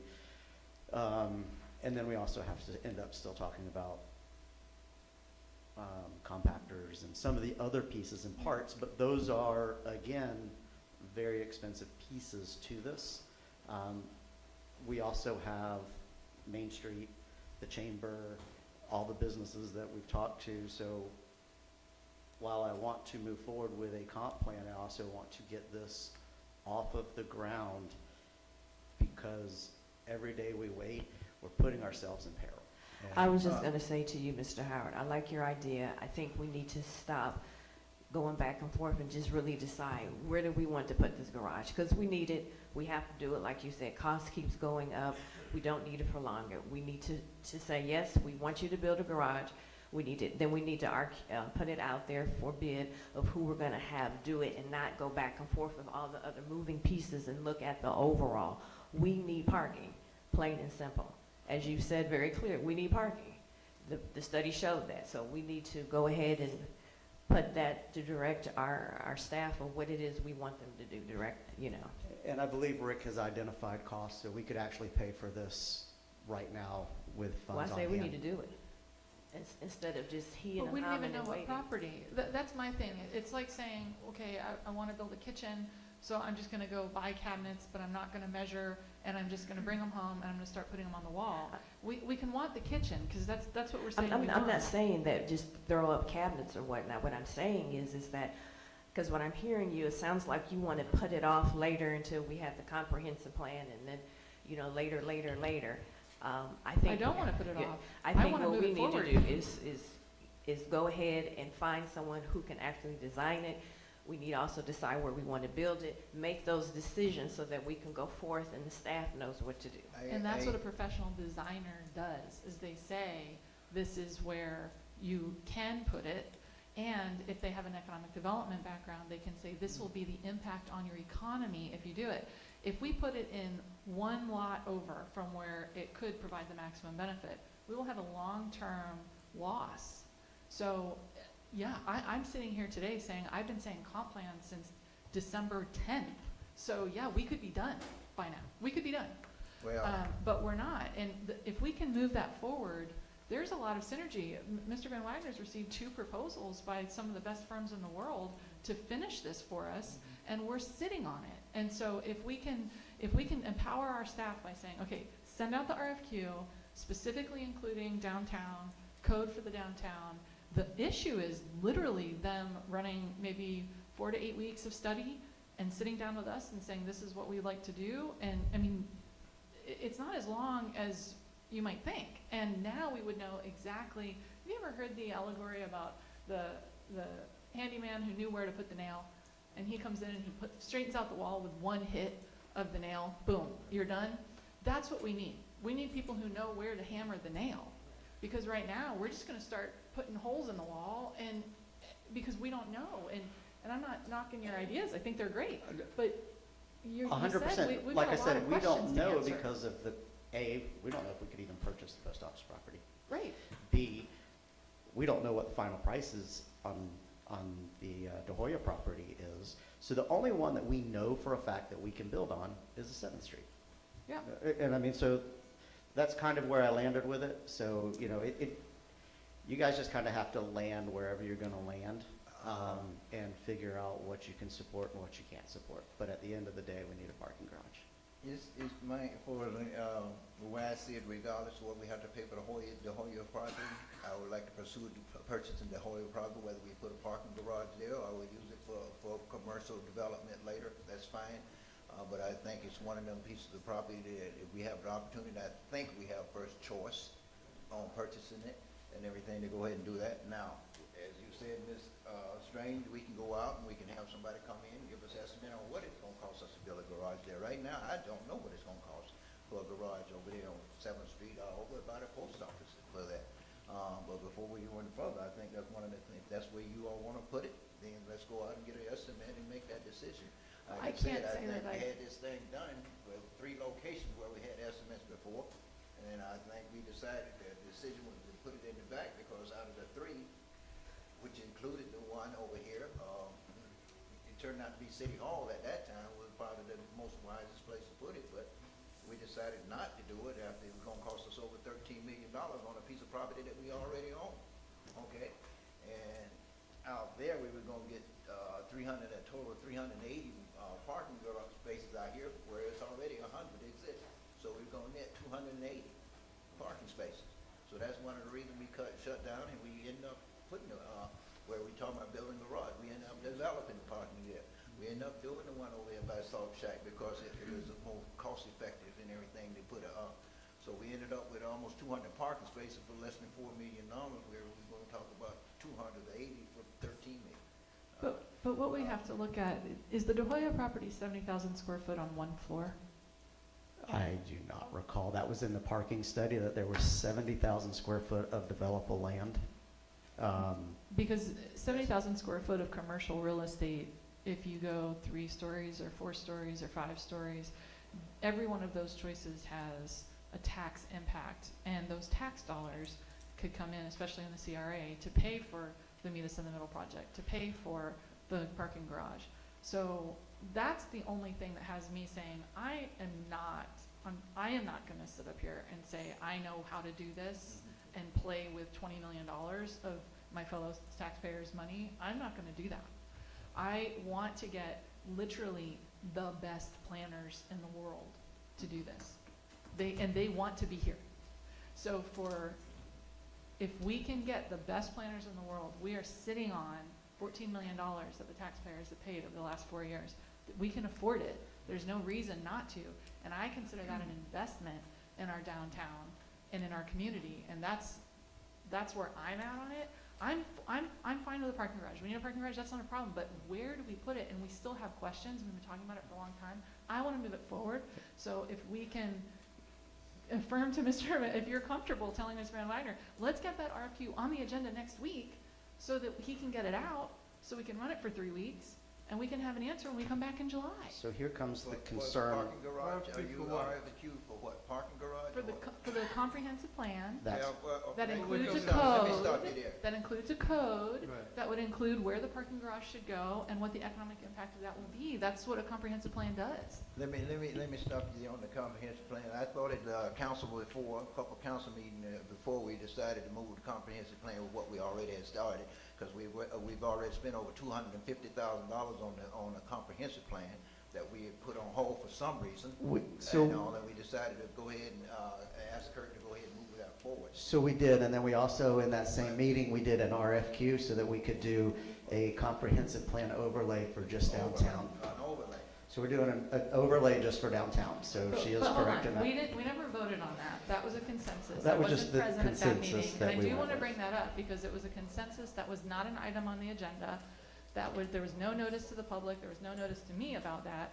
And the reason why we stopped that was because the comprehensive plan through the East Central Florida Regional Planning Agency is going to give us more of the suburban sprawl, bad traffic that our citizens are complaining about. That was why we stopped it. We stopped it so that we could go seek better applications, and nothing was ever done, except for the Main Street provided a proposal, Mr. Powell provided a proposal, and both of the groups that they're working with are literally in the top 3 in the world, and we're sitting on those opportunities and saying we're gonna take the same planners that gave us suburban sprawl 20 years ago. That doesn't sit well with me, and I would just as soon put it on the agenda for a vote, because I had no notice that that was gonna be an item that we were voting on, and it's a big deal. So for me, the reason I wasn't worried about Clermont proper right now is because we're 85% built out. We're not adding any more sprawl with the exception of Wellness Way. And that's not under our control. So when that came up, so just so you know, that's why I wasn't overly worried about it, and I did say that in my thing. Now back to the De Hoya property, my concern there, and this comes back to us, if we purchase that, we then become a developer. Right. If we purchase it so that we can ensure that we get that easement right away, whatever, for the art walk, that's one thing. But if we choose to become a developer, we're then building pads, or we're building buildings, or we then become that. And I can tell you right now that it's not a $3, $4, $5 million, whatever the land is, it's what you said. Now it's a 20 million, or 25 million, or a $30 million project that we have put the city on, and I'm really concerned with that. So while I understand if we wanted to purchase the Hoya property to cut out the pieces we need for making the city better, I can get there. But after talking with other folks, developers, for us to become a developer, I'm not gonna get there. And because, that's just a different ball game. And there's nobody who's going to develop that into 2 stories. It just doesn't make financial sense. And I'll be honest, I don't want to put my name on it because the residents are going to howl when you put a 5-story building on there. Or a 4-story building, whatever it is. When you put a 53-foot building, which they have every right to do, whoever buys it, residents are going to howl. And I'm not going to put my name on that vote. All right, so let's get back, we're at garages, we're at. So we're at garages, La so Jolla, you guys we're have at seen the, Compact. you guys have Which one seen are the we on? garages. Why don't we just stay on garages right now? Why don't we put that, we're not gonna make a motion or anything for that now, but why don't we, you said you met with the biggest garage builder in Florida. They did. Okay, So I can't why do don't we it. get an idea of what that cost might be to use the 7th Street project with Mr. Stringfellow's overlay project and see what that would cost us? So they actually have it, so they did estimates Okay. on per parking space. Right. And so part of the reason that we, $33 something? 30,000 per, so at the high end. So we're not gonna get to 12 million like Mr. Murray's talking about. So, because with 420, we'd get to 12, but not for a small parking lot like that. But the idea of being able to fly over Mr. Stringfellow's property and increase that, the thought process behind that, and this is from Frimfrock, that when you gain that length, it decreases your per spot price. So that was what they all went through. And That's right. Kurt can explain that, because like I said, I wasn't in the meeting. Yes, could you explain that to us, Kurt, a little bit? Todd's got it right. It's simple as that. Okay, It's that's the simple. longer they can make the garage, Okay. the price goes down because it's a scale of economy at that point. How much do they think it would be and how many spots we would have? We did not get the number for the flyover part. Okay. But it starts, the high end is $30,000, the lower end would be $27,000 per space. That's for the, I have a hard time seeing the screen, that's for the site plan that's on the screen, or the site that's on the screen. Goes down in price. Right. So theoretically, if we did the long one, Again, I think, Ms. Raines was saying, I think we go out and have somebody come in and give us a real estimate, a design and real estimate on this, and we'll go from there. May I make a suggestion, Mr. Mayor? Yes, sir. If the consensus is on 7th Street, we could go get an RFQ and just see what the costs are.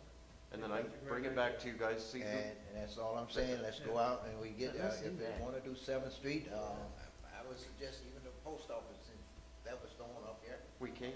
Do the post office as well, estimate, and how many spaces we can get, and what's the cost gonna be.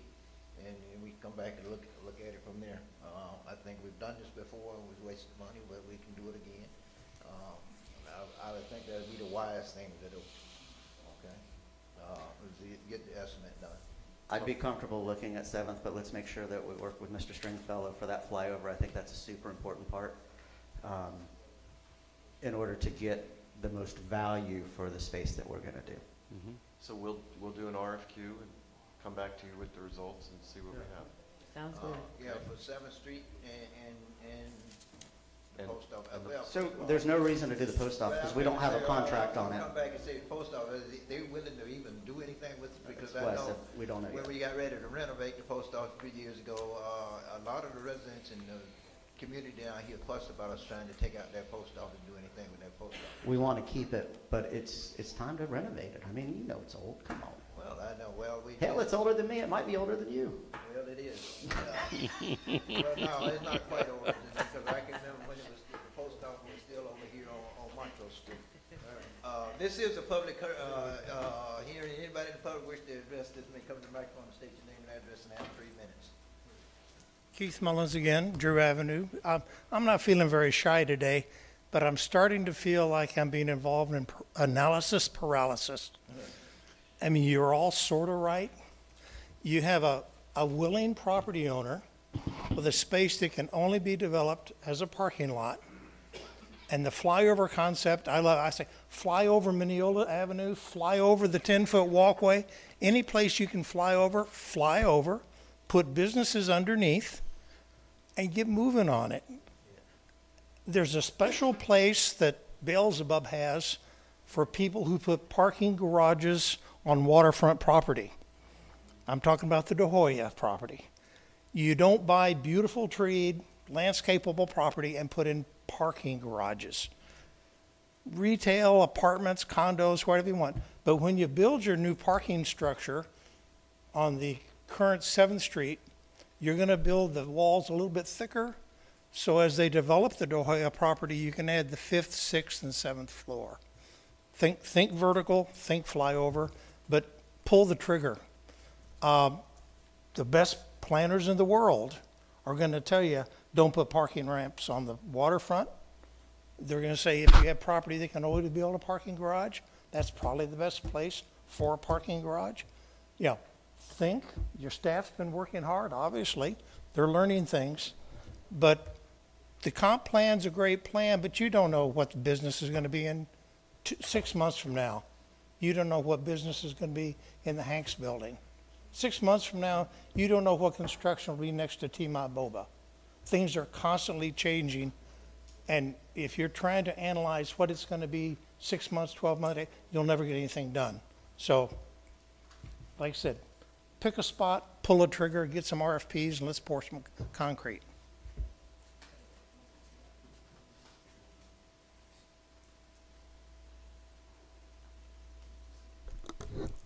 Hello, I'm Anna Sinclair from 575 West Mineola. First time speaking here. I apologize if I'm nervous, and also I have an accent. Cannot help that. So I struggle a little bit with the concept of a parking garage. I'm not saying we do not need it. It's just that I'm not a business owner. I just know how to spend money, so I go to downtown, I walk there. And it's difficult for me to accept that we need it, because when I want a coffee from my favorite coffee shop on Monday, it's a ghost town. They're not even open. Tuesday, they're not open. So a lot of our businesses do not open on Mondays and Tuesdays. However, we are apparently bursting at the seams so much that we need to build a parking garage. And again, I don't say that we don't need it, but it seems to me that the problem is a little bit more complex than that. And the gentleman already said that we have analysis paralysis, so sorry for throwing even more at you. But the fact that we don't have customers during those weekdays, that to me seems to point out that we need more offices, more high-paying jobs and things like that. Perhaps we even need more housing. We need to build up as well. So as you're considering the idea of the parking garage, we should also consider an overlay, not a whole comprehensive plan, because I understand that that could take a long time. But perhaps we can find regulations that are too burdensome on our property owners downtown to allow them to build up, so that we can start to see more movement there. And I know Councilmember Howard already introduced some ordinances, I think back in February, to allow that. Right. So I think we need also more of that. And that's all I'm going to say. Thank you. Thank you. Hello, David Colby. I live at 3072 Santa Maria Avenue in Clermont. I also work here at the Chamber of Commerce. And I was not planning to come up, but the last person came up, and I just have to say that's totally the opposite of what I hear all day, every day. People are in love with the downtown. They want to come downtown. They cannot find a place to park, and we absolutely need this.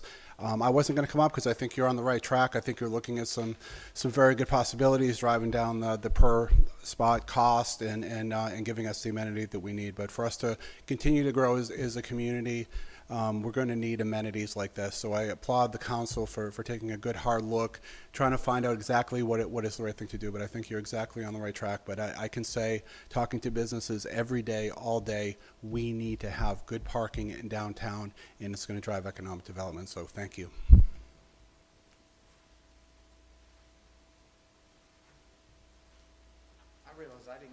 addressed last time. So 1455 West Lake Shore Drive, Jason Stringfield. I want to clear up a couple of things. I don't know if, some of you new city council members, we did this study once before. So this is like deja vu for me. So we went through this process of picking spots and isolating areas, and we figured out, and I say we, I'm talking about the city of Clermont, this is how we want pedestrian walkways, et cetera, et cetera. Heck, if I'd have known we would have been here, I'd have never sold that piece to you for parking, because it was better for me to develop it than to put a parking garage there. But it was the best thing for the city, so here we are. Now we're talking about maybe spending another 10, 15 million and buying the Hoya property, which I'm with Allison on that. I mean, I like the idea of controlling it, but then on the other hand, I like the economic benefit, and I hate to see a parking garage that close to the water. So, I'm mixed there. I'm kind of in both your camps, but we started with this, and there's so much confusion. I figured, let me just kind of go back and kind of remind everybody what we did and why we did it, and why that parking garage is owned by the city, which is to build a parking garage. So now we're back to square one. Heck, we do need a comp plan for once, but for whatever reason we can never get one. But I just don't want that to slow this process down, because it's the merchants downtown that are getting killed. It's not, the guy that's too lazy to walk 2 or 3 blocks. It's the merchants that are getting killed. And we got to do something to help them out. So we got this garage, and the 10-foot walkway reservation, that was always planned in the width and the size, so that we'd have, in fact, I have it on my laptop, I can show it to you just to remind you. But there's a sewer line down there, there's some underground utilities down there, and all that was factored in with the remaining space that we needed for a parking garage. And the economics of the parking garage being a certain length was the reason why Fenfrock, who has helped everybody out by saying, okay, look, let's look at the most economical way to do this for the city the quickest. And they're the ones that said, hey, you know what? If we can make it longer, we can make it cheaper per parking spaces, and we don't have to make it as high. And, I'd like to keep my property there, because it's got value, but in the long run, maybe it's better to go over it or go through it. I don't care. As long as we can put parking in there and not keep starving all of the city merchants anymore. I mean, they're struggling to try to park people. And it used to be only Friday night that was a problem. Then it was Thursday, Friday night. Now it's Monday, Tuesday, Wednesday, Thursday, Friday, Saturday. Evenings are packed. That garage is full. I mean, that parking lot is full. So, again, we had the trail, the art walk, that whole area from 7th to 8th Street, a walkway going from 7th all the way through to 8th. Even, we worked with all the local people. We got a right-of-way all the way, I'm trying to think, it was Dr. Kahn that gave us the last piece that connected us to 8th Street. And then we decided that we need to make sure that we reserve enough to go from where it tees in to the art walk now, that'll go right beside where the parking garage would go. So you'd have a pedestrian walkway that goes all the way to 7th. And that was what, everybody was going to be calling the art district, that 7th to 8th, Montrose to Mineola. And somehow we've kind of lost that vision in all of this. But in fact, I'm going to show you real quick. I don't know if I can get it up on the monitor, but I just wanted everybody to, is there a way to get this up there? Well, we have to give you a copy of it if you show it. You already have a copy of it, but I'll send you another okay. one. All right, that's fine. Yeah, I can do it. I'm going to hold it here like this, though. So, okay. So this is the square for the parking garage. And this is the walkway that would connect from 7th to 8th Street. And this is the art walk that goes from Montrose that hopefully will eventually we can go all the way down to the lake. And I sold these plaques along this area to finance it so that we had the money at $5,000 a pop. So a lot of the citizens here in Clermont paid $5,000 each to make sure that that art walk was secured. And then the discussion at that point was when whoever developed, whatever private developer did the Hoya piece, that the city would reserve the rest of that down to the lake as park dedication. And there's, you know, in the development process, you have some sway, and somewhere that was in a city council meeting or whatever, whether you buy it or whether you cooperate with the developer to get it. The idea was to take some of the pressure off in these events where we have all these tents. We have other places other than the roadways to put them so that we limit the amount of parking spaces, roadway parking spaces. So that was the reason for having 10-foot, 18-foot walkway, 10-foot, so that you have tents all the way down there, which they're starting to utilize that one little section now. So this little red area, I don't know if you can see if it's red here, but this is where the utilities go, and this is the parking garage. So it's already factored in. It's not that we have to do it. It's already factored in. It's not like it's reserved, but there's already a sewer line in there. There's already underground utilities. That's in that 10-foot power easement right there. The 10-foot easement. It's not an easement anymore. You Well, own it. Yeah. You own it. But the power company has an easement underneath it so that they can get power in it. And that's how we get all of those poles dropped down to where we don't have those poles downtown. So all the pieces are coming together, but if we go back to square one, then Let me ask this question.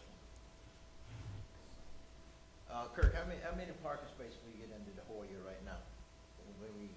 About how many cars we park over there right now? We didn't actually calculate a number for the De Hoya one. Okay. But they definitely like that because it could be stretched out longer there too. Okay. What I'm getting at is, Oh, I'm sorry. You mean, I thought you were talking about garage. Yeah, it was approximately 100. 100, okay. Yeah. So if we don't end up with the Hoya property, that's 100 parking spaces that goes away as well. That's correct. Okay, and all, and of course, we talk about losing the other one over here.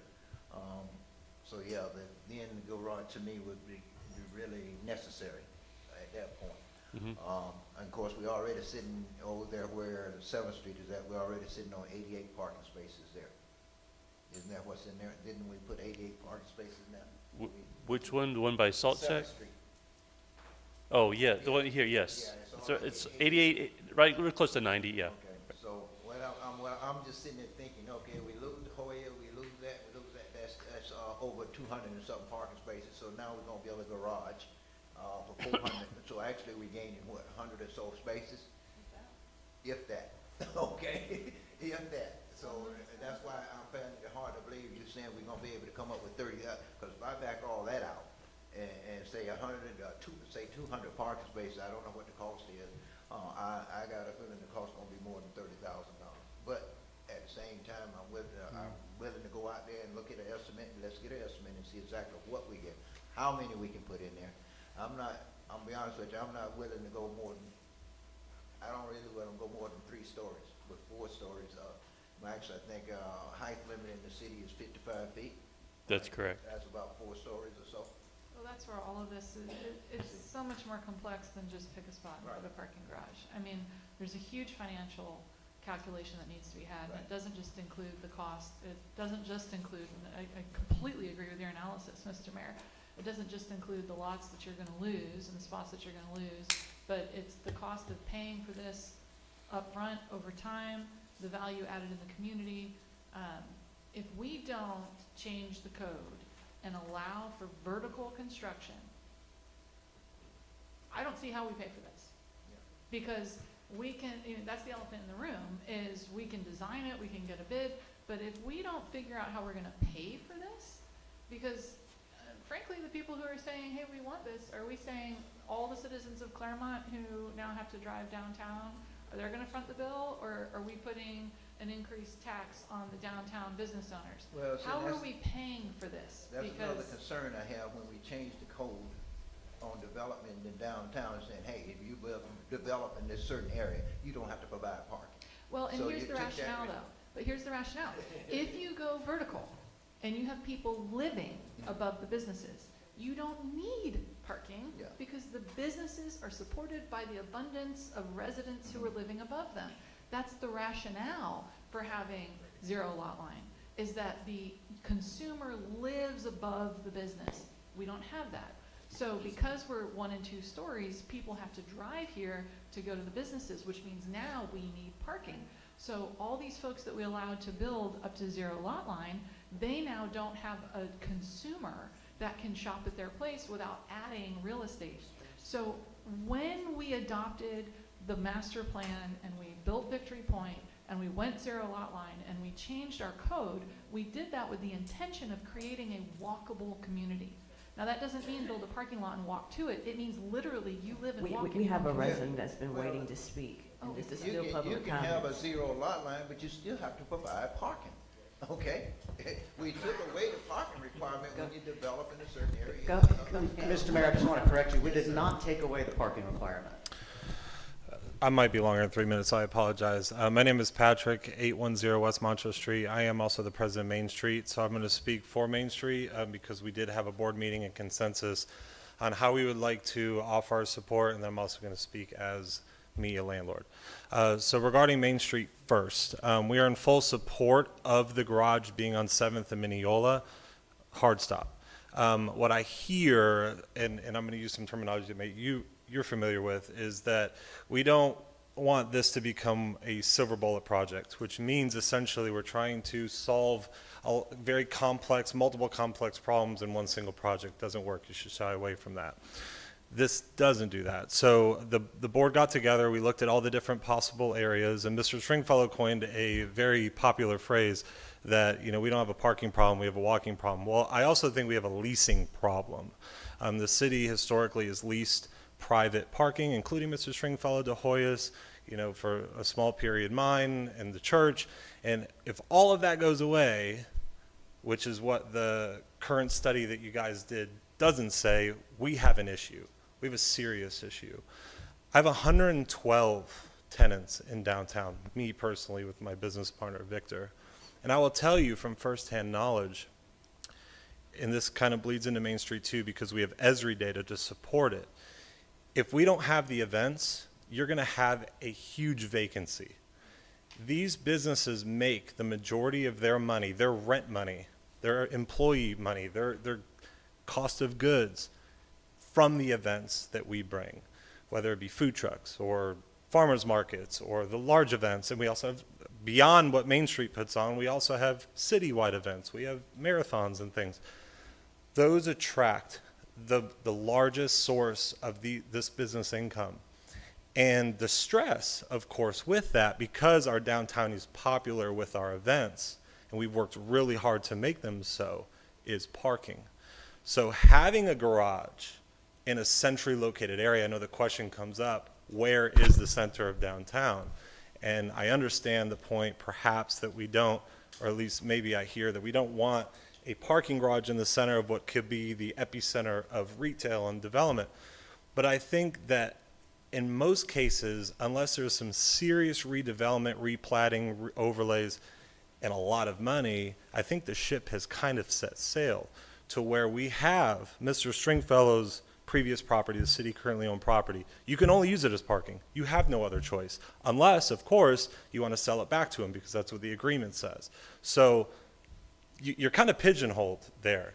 The city had previously sold the police department. That could have been a good location for a garage. You no longer have that option. You do have City Hall, but then it's unfair to possibly where the post office in that corridor, where West End is, and then the axe throwing, for them to be serviced by a centralized location of where it can be. And this is not a one-off. I truly believe you all are going to consider multiple garages, such like a Winter Garden or any successful downtown.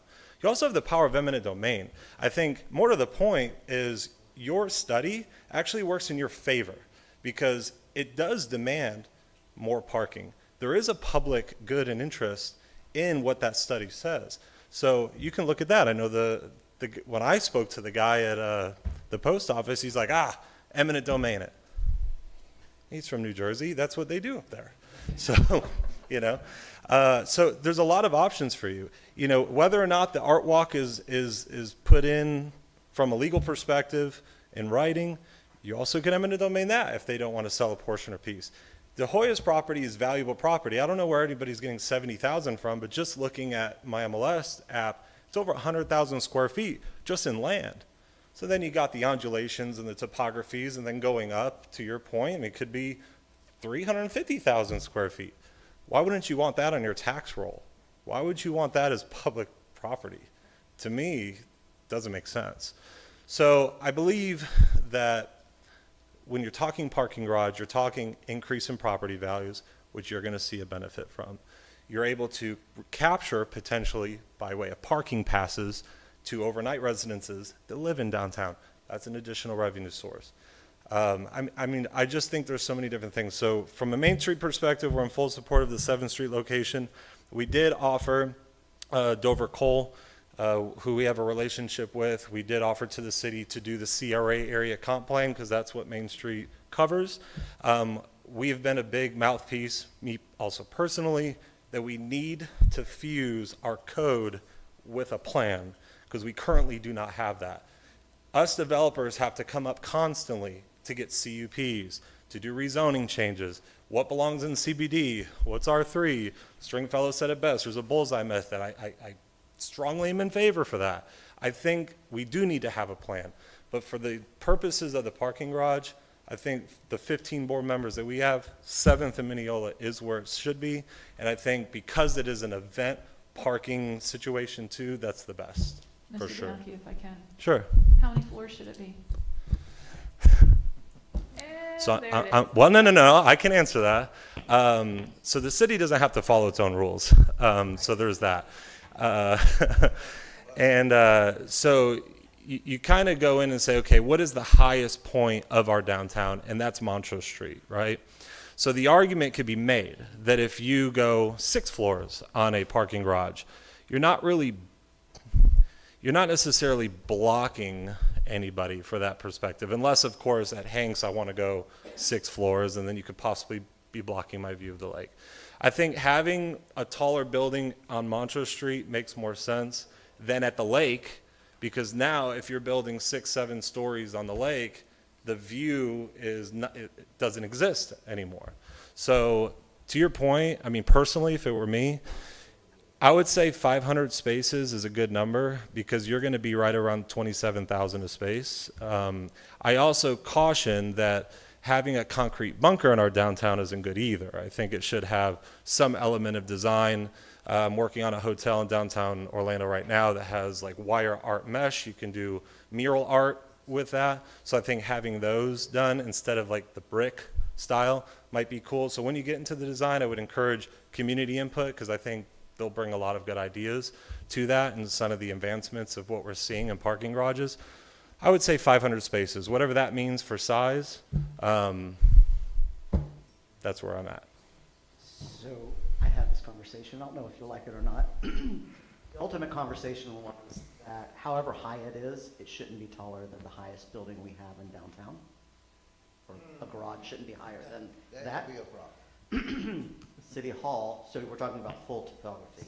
City Hall is the tallest building from that, so we wouldn't want to go higher than that. Was the conversation we had, I thought, reasonable conversation. I don't know that that's the right answer, but that was kind of where I was like, that's a reasonable argument, and I liked it. It is a reasonable argument. The question becomes, is our downtown a place that we desire to be a attractant of people who live away from the CRA, such that cars are necessary to get there to go to the businesses? Or should it be a place, do we envision it to be a place where people can live and work and play? And so, to me, all of this is a plan done that needs to be set forth by people who have decades of experience designing communities, because we're talking about designing a community, And I just think that we're putting the cart before the horse when we get into spending $15 million of our taxpayers' money without having a clear direction on 3 stories, 4 stories, 5 stories, 6 stories, 7 stories. I just think we're starting to punch holes in the wall. And so for me, I want to support downtown. I want downtown to be successful. But I think the wise thing to do is to have that overlay. Mr. Bianchi just referenced it. Dover Cole is one of the best planning firms in the world. There was one submitted by Mr. Powell, who's got a continuing service agreement with us. He's got DPZ on board with him. They are known as one of the top 2 planning firms in the world. We have access to the greatest minds. They're anxious to work in Clermont. I think we should be paying attention to that. And for me, I'm not going to approve any expenditure if I don't have a clear plan by a top-notch firm. I will not accept mediocrity in this. I'm not going to be responsible for $15 million of waste or bankrupting the city, and that's my fear in this situation. All I'm asking is that we take advantage of the opportunities that are before us, and whether we have to RFQ it, whether we can accept one of the 2 applications that we have, it makes no difference to me as long as we have a top firm. We have the best begging to work with us. Why are we sitting on our heels, not accepting that support, so that we can look our constituents in the eye when we say we're going to bond this, we're going to MSTU this, we're going to TIF this, whatever we're going to do, we're going to tax you. I want to be able to look our constituents in the eye and say we got the best advice possible from the best of the best, and this is what they said, and it's going to drive revenue, and it's going to put us on the map worldwide. For me, that's my standard. That's what, I'm not against a garage, but I am against doing it without a plan. We have the best of the best right behind you there. That's very kind, thank you. And I was going to talk to that a little bit. You just heard from Patrick Bianchi, who's a landlord and an operator, and he's responsible for filling up a lot of the dead downtown, which folks like the mayor who've been here a long time and myself remember when the hospital left, and that's really what killed downtown. We didn't have the people down here anymore. That's one of the big contributing factors. And then you had Jason Stringfellow. Jason Stringfellow is a pro developer. He has been my whole life. He's old enough to be my dad. So I know, because his son's a peer of mine. And I'm a land use lawyer, and I'm a land developer, and I travel around the country and talk about these things with the smartest people. So you have 3 people that aren't volunteers, we're actually professionals in this. And I think what I hear you saying, because I have this conversation with people that I look up to, my heroes in this world that are trying to accomplish things that Todd Howard is trying to accomplish, which I totally get, and that, Mary, you're trying to accomplish by being like reasonable and thinking long term. I talk to these people, and I do this for a living, and I know the questions to ask, and I don't hear any of you saying them, and that's not a condemnation. You just don't know because you're doing the best you can as a volunteer. So has anybody read The High Cost of Free Parking? It's a book by Donald Shoup. There you go. So you should probably listen to that lady. She said something else. She said something else that was very smart that I already forgot. But he's a professor, spent his whole life. He recently died, actually. And he talks about all of these things that we're talking about. There's an entire field of knowledge out there, people that spent their whole lives trying to figure out this specific thing. And we're not special, we're not snowflakes. Every place that had a great old downtown that's now in the 21st century is trying to solve for this problem. And other places have trial and error it, so we should try to learn from their wins and their losses. I think about, what's the next smallest increment? I'm an incremental development guy. So like, what's the smallest thing that we can do to make a step in the right direction? And the question that pops into my head is, do we have a parking problem or do we have a pricing problem? I didn't come up with that. I'm stealing that from Don Shoup, who's, rest in peace. But he would always say that. And what he was talking about is like, if parking is free, I'm going to park right in front of, I saw Keith Mullins. I'm going to park right in front of the Mullins wine shop because it's free. And that's great. I'll run in, see him, say hi. It's great to see you. Buy a bottle of wine or a case of wine if I'm lucky, and leave and go home. But then there's folks that maybe are going to work. I'm just going to pick on Mr. Mullins because he used to be a public figure. Maybe somebody that works for Mr. Mullins parks right in front, parks there for 8 hours the whole time that he's there. If we had a very simple pricing mechanism, which you don't have these parking meters anymore. It's these things, it's smartphones, and you scan a thing, and there's a dynamic pricing model. And when it's dead, which it is dead on Monday, and that's a mistake, but there's reasons why the operators do that, I understand. Parking would be free. But when it's peaking at a very busy time, like if you want to go on a hot date on a Friday night, if we had that option, pricing would be up. So it's a dynamic pricing model. It changes throughout the day, and it's an algorithm, and it's all computerized. that's a very low threshold way, a low cost way to test out what are actual parking, people's willingness to walk to park. I'll walk. I live here. Most of you know where I live on Lakeshore Drive. I don't ever come here where I have a parking problem. I'm also 45 years old and I'm healthy. And I have little kids, so I got to chase them around, so we don't mind walking. There's a rule of thumb, though, that the people in the parking industry come around with, and it's this. You want to make it so you have to drive around the block 3 times, but not 4, because if somebody has to drive around the block 4 times, they'll just leave. But people will drive around the block up to 3 times. So that's a rule of thumb, and it's dangerous because it's just a rule of thumb. The other thing is you want your on-street parking to be 85% occupied. In other words, you want 15% to be open, and that's like the magic rule. So these are little things that we can do to figure out how to address the, I'm pointing at you because you're the first one to talk, but these parking scenarios and figure out what is the right mix, because we do want downtown to be, you know, great, and it is great, and we want it to continue that. But there's people that have spent their whole lives on that, and you know, Patrick brought up Dover Cole, world-class planning firm, great folks. Allison brought up DPZ, great folks. There's other folks that know about this, but I think there's a low, quick entry level, aside the fact that, you know, government moves slower than we all do personally.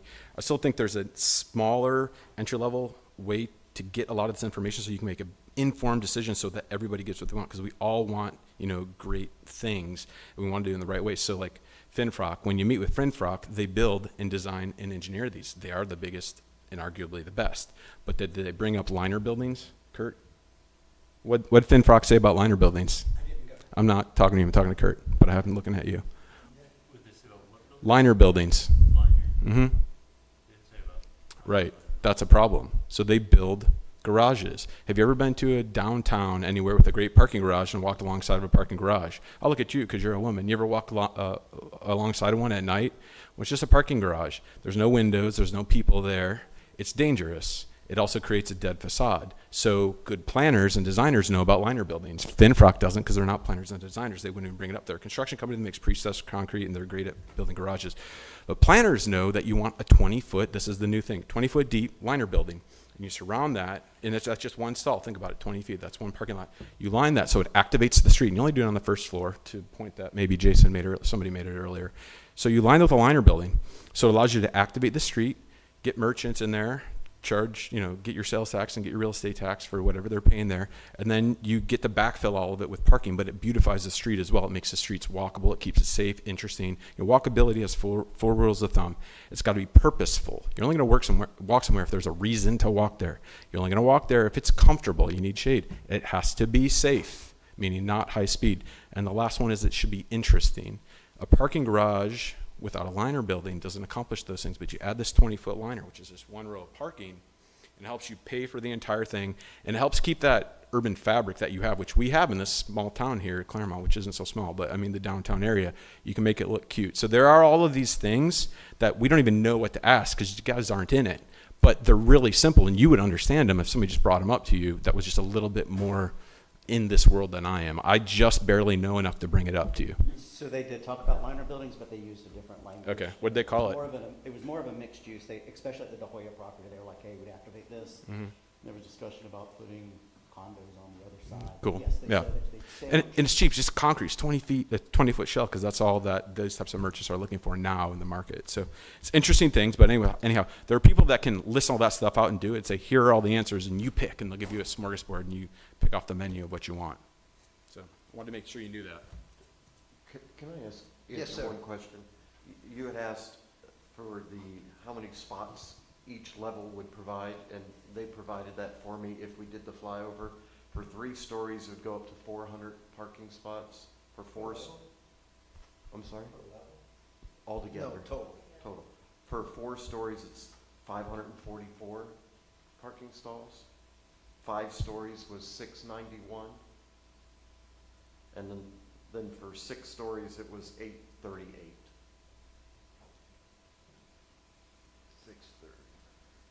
838. And how tall is 6 stories? 62 feet by 6 inches. And then the elevator. I don't think so. I think it'd be a little bit taller than that. 72 feet by 11 is the elevator tower roof. 72 feet by 11. six stories, only 72 feet tall. I think this building, we've got three-story, I think we're just under 55 feet at this building here. What is it? We also have 14-foot ceilings. Yeah, I'm just saying the building, he mentioned about the tallest building downtown, I think we're just under 55 feet here on this total building with 3 floors, so, yeah. Okay. And I know, so if we go 4 stories, we'll still be under our 55 feet. And that was, 544 parking garage spaces. Still, I think we need to have somebody come here and do design and the study and tell us what we can and what it's gonna cost. I think we had consensus of putting that out for an RFQ and Yeah. seeing where that ends up. So next up is, But just What for is it? Seventh Is Street, it though? the parking garage, or is it we're gonna move forward with the designer who can talk about the code and how this all fits holistically? Because I'm not clear on that. the What- designer what and is the code, we consensus? already approved that to move forward. I'm assuming that they're already pulling that RF. He's shaking his head, yes, we approved that. Gone out?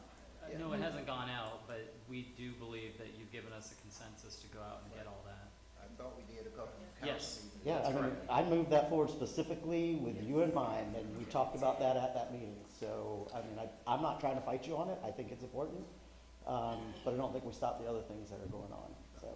But Next this up. for the- just a minute, for the parking garage, it's just the Seventh Street. Correct. project, right? RFQ, all Okay. right. All right, okay. Next up was compacted. Mayor, can I just ask for clarification?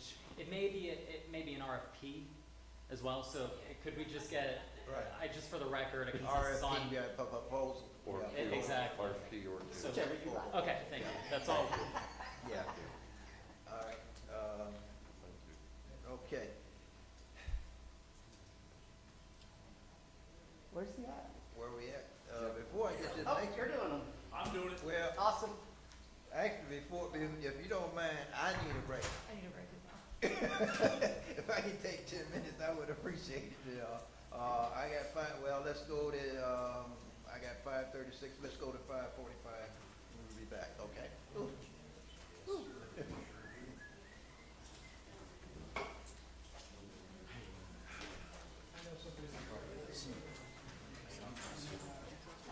Everybody's going to that back van.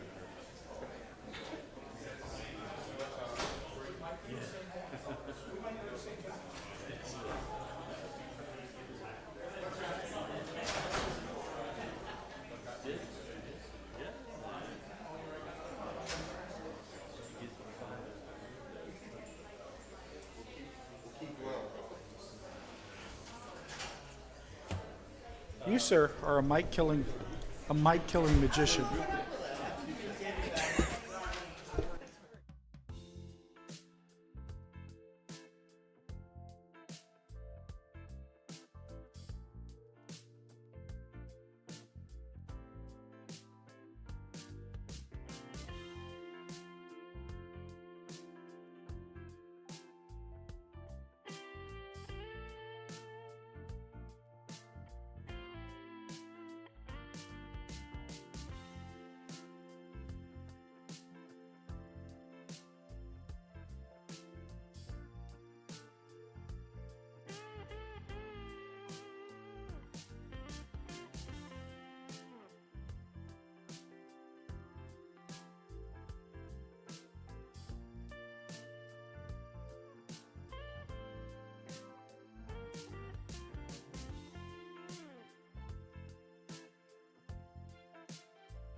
start back.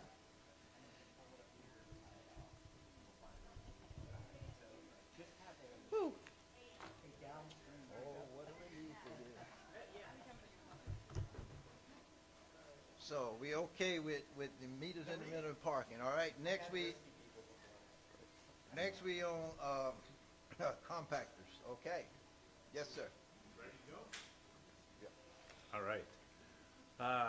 Good evening, Mr. Mayor, members of City Council, James Maywin, Assistant Director of Public Works. Let's talk downtown garbage. Keeping in the downtown theme. Tonight, just want to go over some potential costs for compactors, review some potential locations, and then seeing where we want to go next with this whole concept. A little bit of history, how we got here. We all know downtown is becoming more and more successful. When it first got started, we had a garbage problem. Our sanitation collection timing did not jive with the actual volume of garbage, so we modified ourselves and went with multiple pickup days, which for the past several years has been working okay. This was always envisioned to be a short-term solution for a problem that we needed a bigger, better solution for. We are, I believe, at that point. Here is a map of 18 locations that we've identified as potential spots for compactors. Some of these 18 locations are city-owned properties. I'd say the better locations for them are not. So this is part of the cost of expanding and creating a permanent solution, is that I would propose the city would need to acquire small pads and easements and access to be able to get to these locations to pick up the trash. This is what a compactor can look like. This is called a vertical compactor. It's more up and down instead of horizontal. Horizontal takes up a little bit more square footage. You service it in the tray below. They come and pick up the garbage from there. Here's where you would throw your garbage into it. There's the green button on the side, so at the end of the night, your employees would throw the garbage into the compactor, close the door, push the button. It reduces the volume significantly. How would this work? So if you look at the map, we're trying to position a potential compactor about every half block of the downtown. So business owners would in theory be assigned to the compactor location closest to them, and we would like to position these compactors at close to the known volume of garbage as it is right now. The monthly solid waste fees that everyone pays right now would definitely be revised. Right now, you're paying for multiple carts and multiple collections. If we go with a system like this, we can eliminate the multiples of that and go with one flat rate. So our objective would be to hold the fees down as much as possible to encourage further development. Potential cost, 18 possible sites. We're looking at about $82,000 per site. That includes professional services such as engineering, surveyors, attorney fees, that's land acquisition, that's the site work to build enclosures. Again, sticking with the theme of aesthetics, you don't want things to look bad even though you're hiding the compactor, and then the cost of the compactor themselves. If we did all 18 locations, the cost is $1.4 million, but again, it's really unlikely that we would need 18 locations. There are some hard costs that if we decide to purchase compactors and run the operation ourselves, a specialty kind of vehicle would need to come and pick up the dumpsters. We do not have those vehicles in our fleet at the moment. So we would need about $600,000 for a brand new vehicle, which, just like fire engines, would take a year and a half to get to us. So we would also propose to purchase a used vehicle that we could use immediately and then put that as a backup, should the primary truck go down or need servicing.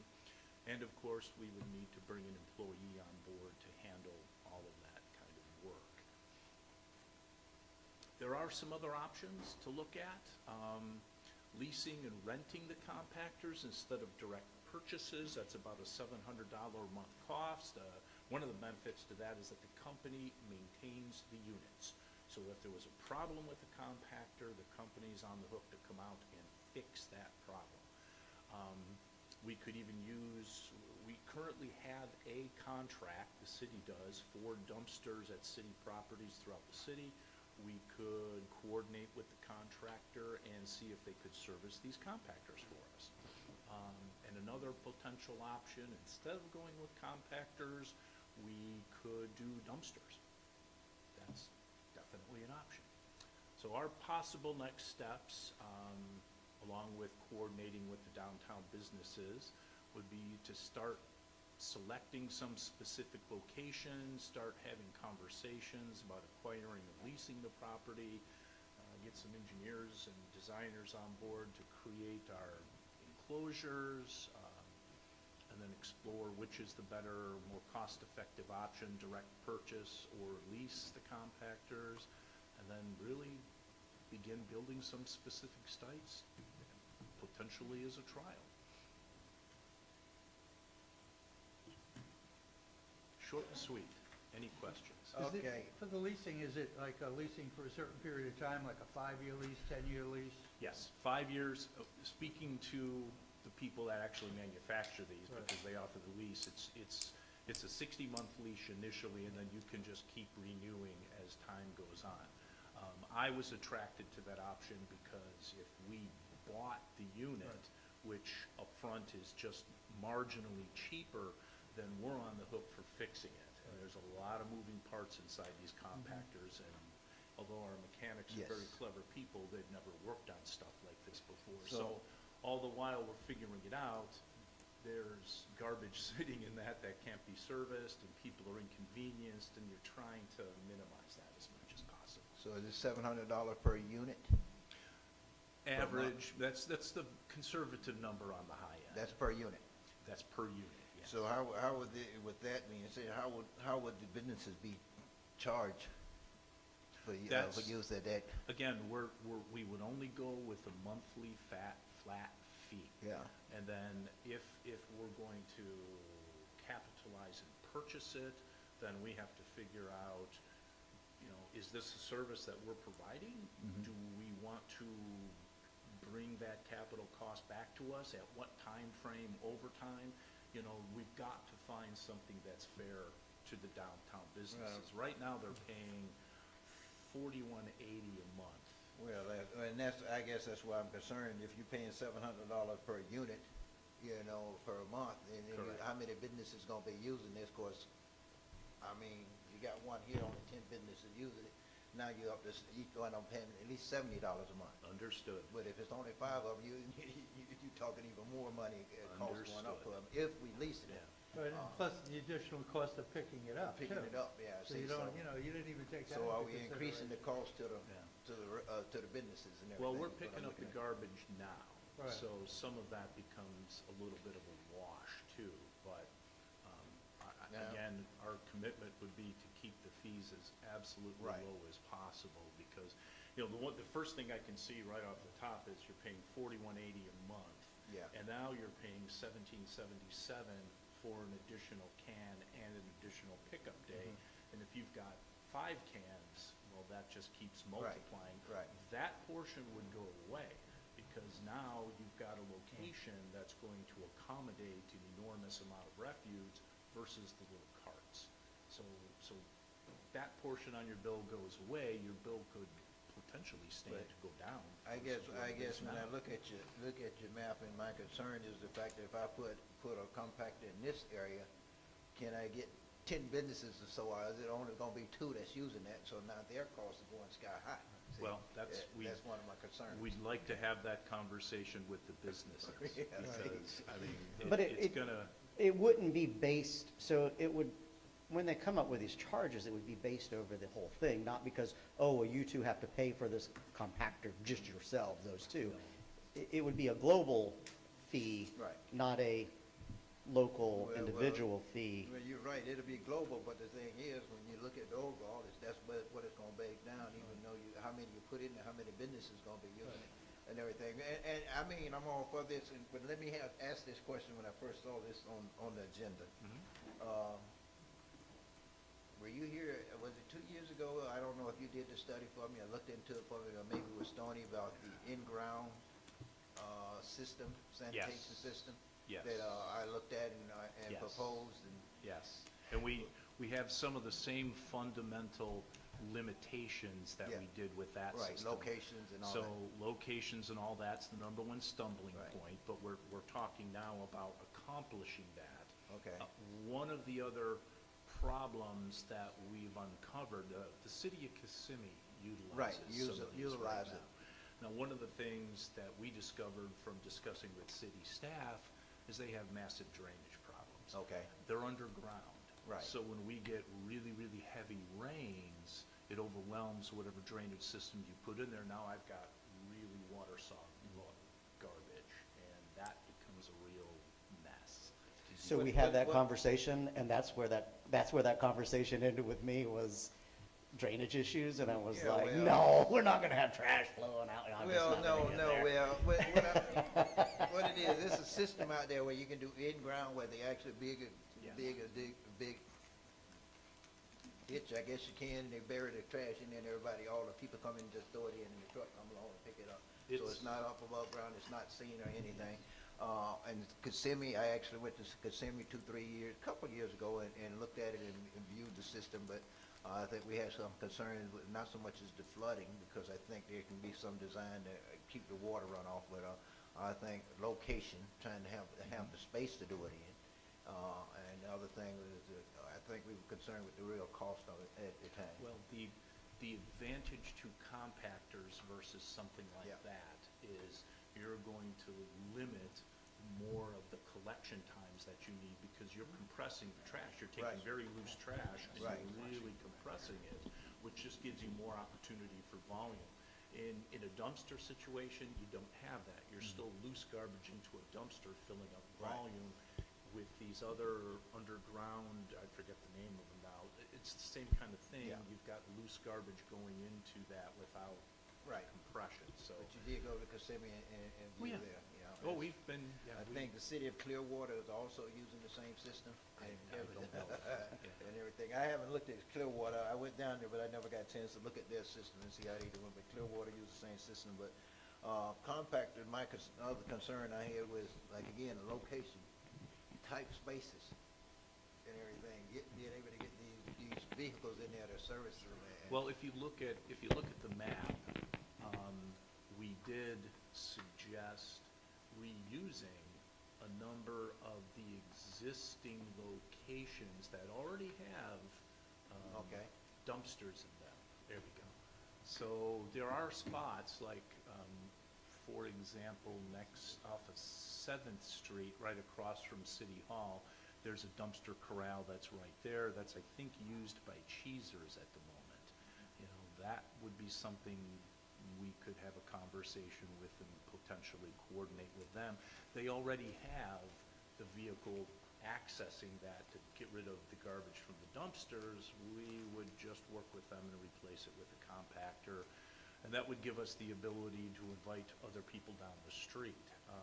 Right now, Cheezers, such as some of the other bigger businesses downtown, are not using city services. They've got their own contract, their own dumpsters, their own operation going. So we would kind of like to get everybody under one roof. I'm looking at, like, for example, the two right there on 7th Street, next to Stringfellow. Well, one, The part where we talk about putting the parking garage. yeah, no, unfortunately, you can't. That- be I don't totally think that's gonna work with the No, parking no, no, garage. So I have an answer on that. I actually have an answer on that one. Is Jason still here? So he is willing to help us out with a location. It takes a little bit of, so that's why you're seeing all of this, is that nothing is completely simple. We have to cross other people's property. And unfortunately, where Mr. Stringfellow's property is, there's some other property owners that we need to work with them. I expect they'll come to work with us because this is a benefit for the whole community. In the way that, part of the way that these compactors came up is, A, we had dumpsters where we need to put a garage, and B, these, and it's not any fault of Public Works, but there's just goo that comes out of these trucks every single day onto our brick roads. And I'm tired of pulling up into a parking space where the truck doing what it's supposed to do has spread goo all down our nice pretty brick pavers. It's gross. And so we do need to find a solution, and it's not cheap, and I don't like it any more than anybody else, but that's it. But what I have found is West Street Market was willing to work with us on a location. That's theirs. They're going to make sure that it's accessible. And so when you look at these prices, because I actually saw the other prices, they're showing 1.4 million. If we didn't have to buy land, I think it was closer to 600,000. So that's with, you got to remember, that's with purchasing that land. But if we didn't have to purchase the land, I think the whole build for all of them was closer to 600. So if we can avoid having to acquire property and people work with us, it'll be better off. And when you think about it, they're going to get parking spaces or land back because they're not going to have all those carts and everything else all over. We had this conversation when Mark Graff had his property approved across from the post office. I remember Mr. Purvis having a conversation with him about how are you going to get your trash in and out, and this looks trashy, and where are you going to hold these at, and I don't want to see them, and so it was really a big deal, and it's been going on for a long time. So I just think we finally need that. It is a We big just need to deal, get it and done. I think we put the system in place where we got multiple pickup because of the fact that it was very unsightly to see all these trash all over the place then downtown. So we started this, like you said in the beginning, we thought was going to be a short-term solution until we found something. That's why I went and we were looking for a different system. That's why I looked at the in-ground system a couple of years ago and everything, that we counterbacked off of that. Compactor is good, but I think I just want to make sure if we go with the compactor, it's not going to really increase the cost of service to the tenants as much. And right now, it's looking a little steep to me. So I don't know how many we're going to have to end up with all over the city. I mean, that's quite a bit. Okay. Personally, I think leasing would be better, $700 a month, and then buying them outright. Maybe a little bit cheaper than purchase them outright, and then we have to purchase the truck. And what's the life expectancy on that truck?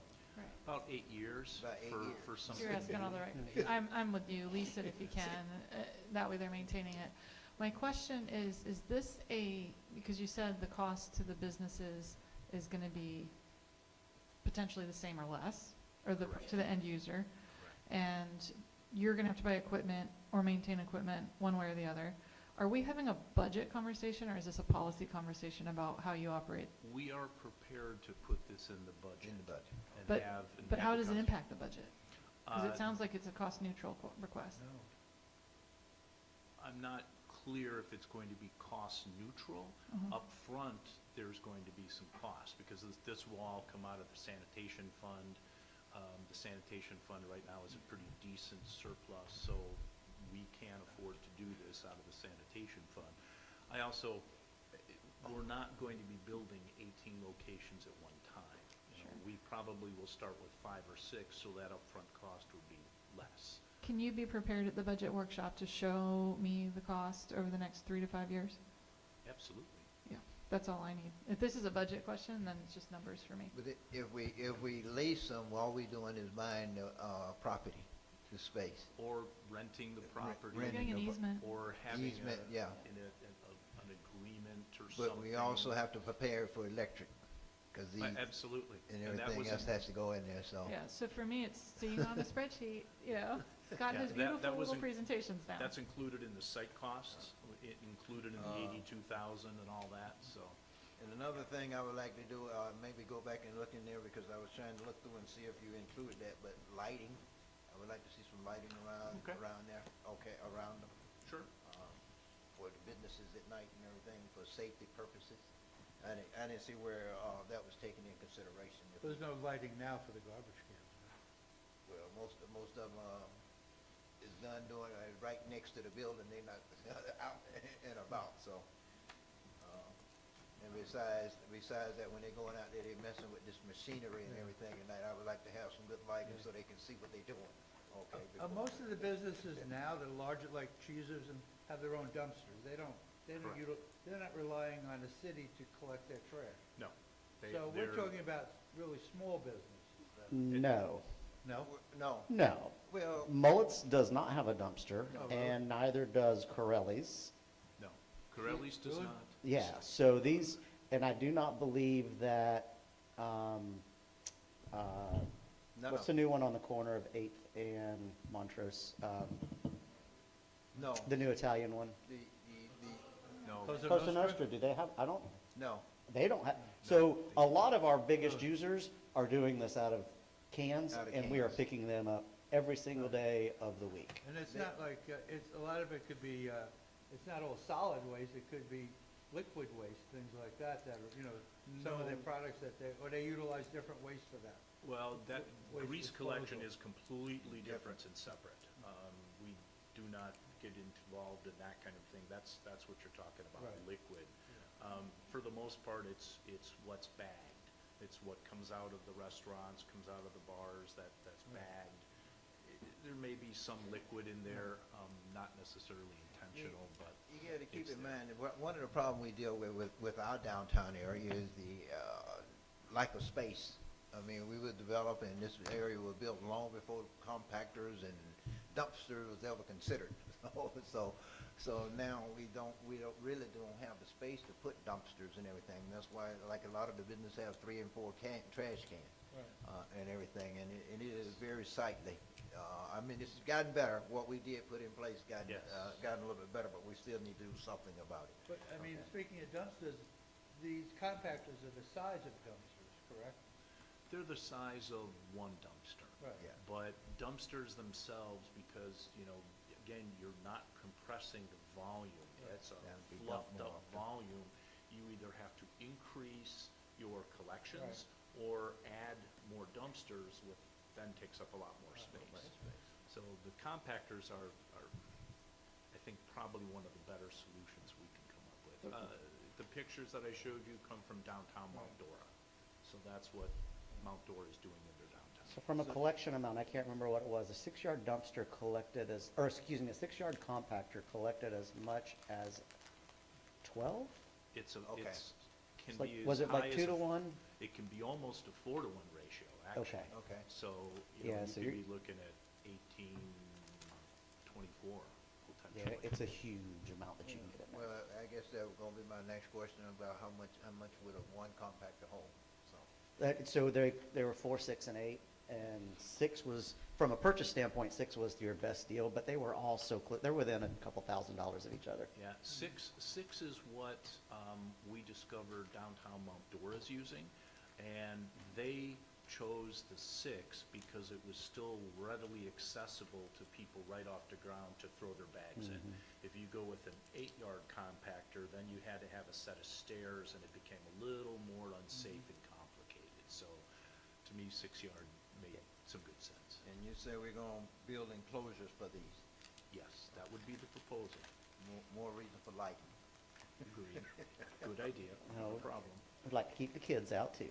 Huh? I'd like to keep the kids out too. But, okay, I don't know if purchasing or leasing, I guess that's gonna all depend upon how many we can actually. Well, if there's enthusiasm for this, we can really synthesize it and bring it to our budget conversations, Okay. because that's where we're positioned to go. So as long as nobody's opposed to it, I mean, 100%, we need to get to that point. We've kicked this can down the road long enough as well, and so. 3 years now. Yep, so, I mean, I just think we need to start moving things forward, and it's hurting us in the long run. Agreed.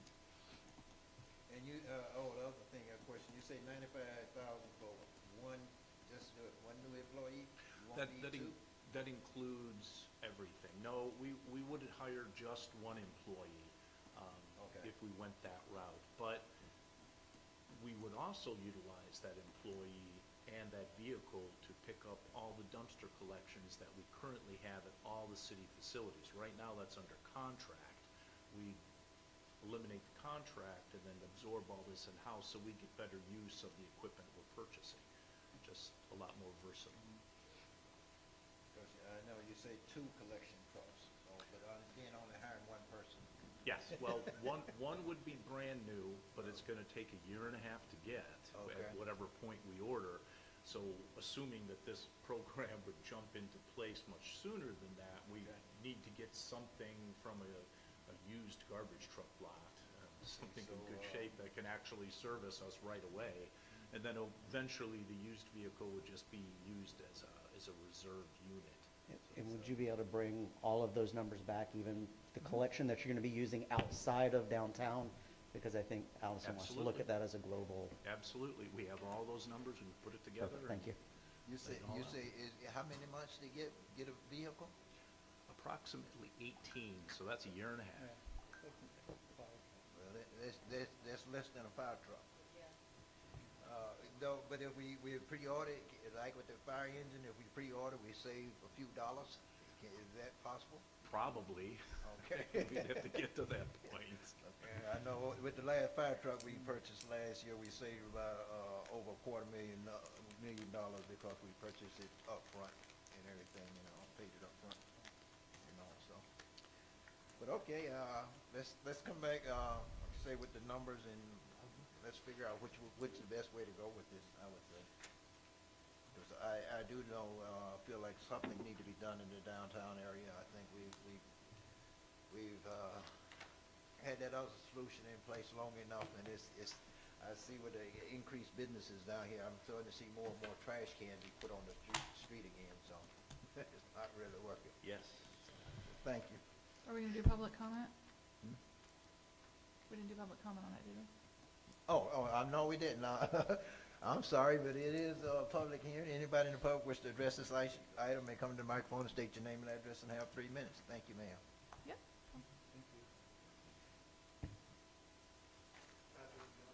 It's not working. There we go. Patrick Bianchi, 810 West Montrose. So specifically regarding trash, there are many buildings that do not, to the mayor's point, that actually allow for a dumpster to be placed. Specifically, the one that I own is the Montrose Street Market. I have had every company under the sun out there trying to figure out a way to angle a dumpster so that I could put one there, and they just cannot. So I have 14 roll cans tucked away back there. Originally, my bill for that was about $600 a month. Now it's $900 with the new fees. And you can easily FOIA request that. So what I would say is I'm personally amenable to that. Of course, a few of the dumpster locations happen to be sitting on a couple properties I own, so we'll definitely talk about that. But I am amendable to a couple of them, so definitely interested. But this is something that really makes sense. I mean, a cost of $1.5 million ammed over 5 years, plus the cost of leasing dumpsters puts you at about $188 a month just in the cost plus O&M for your trucks and stuff. I mean, it makes sense. I would pay 3 times that, right? I pay $900 a month now.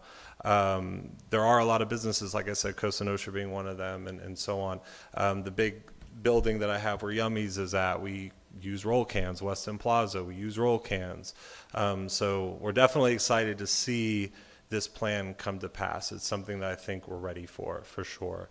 And yeah, that's all I got to say. Thank you. Would you have to carry them, since you can't put a dumpster or one of these units on your property, then how far would the compactor be from where?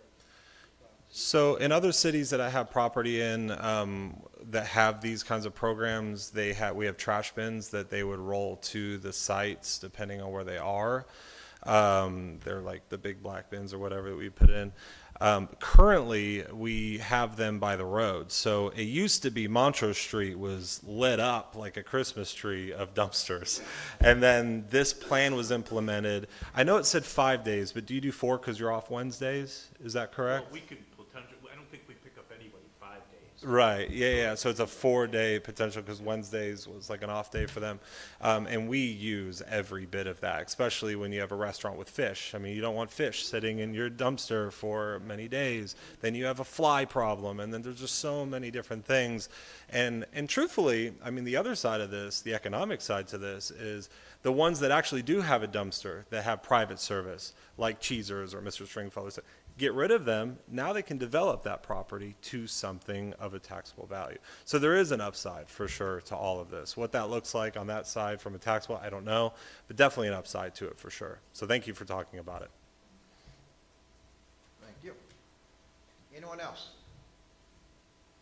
Anyone else for public comment? No one? Okay, we close.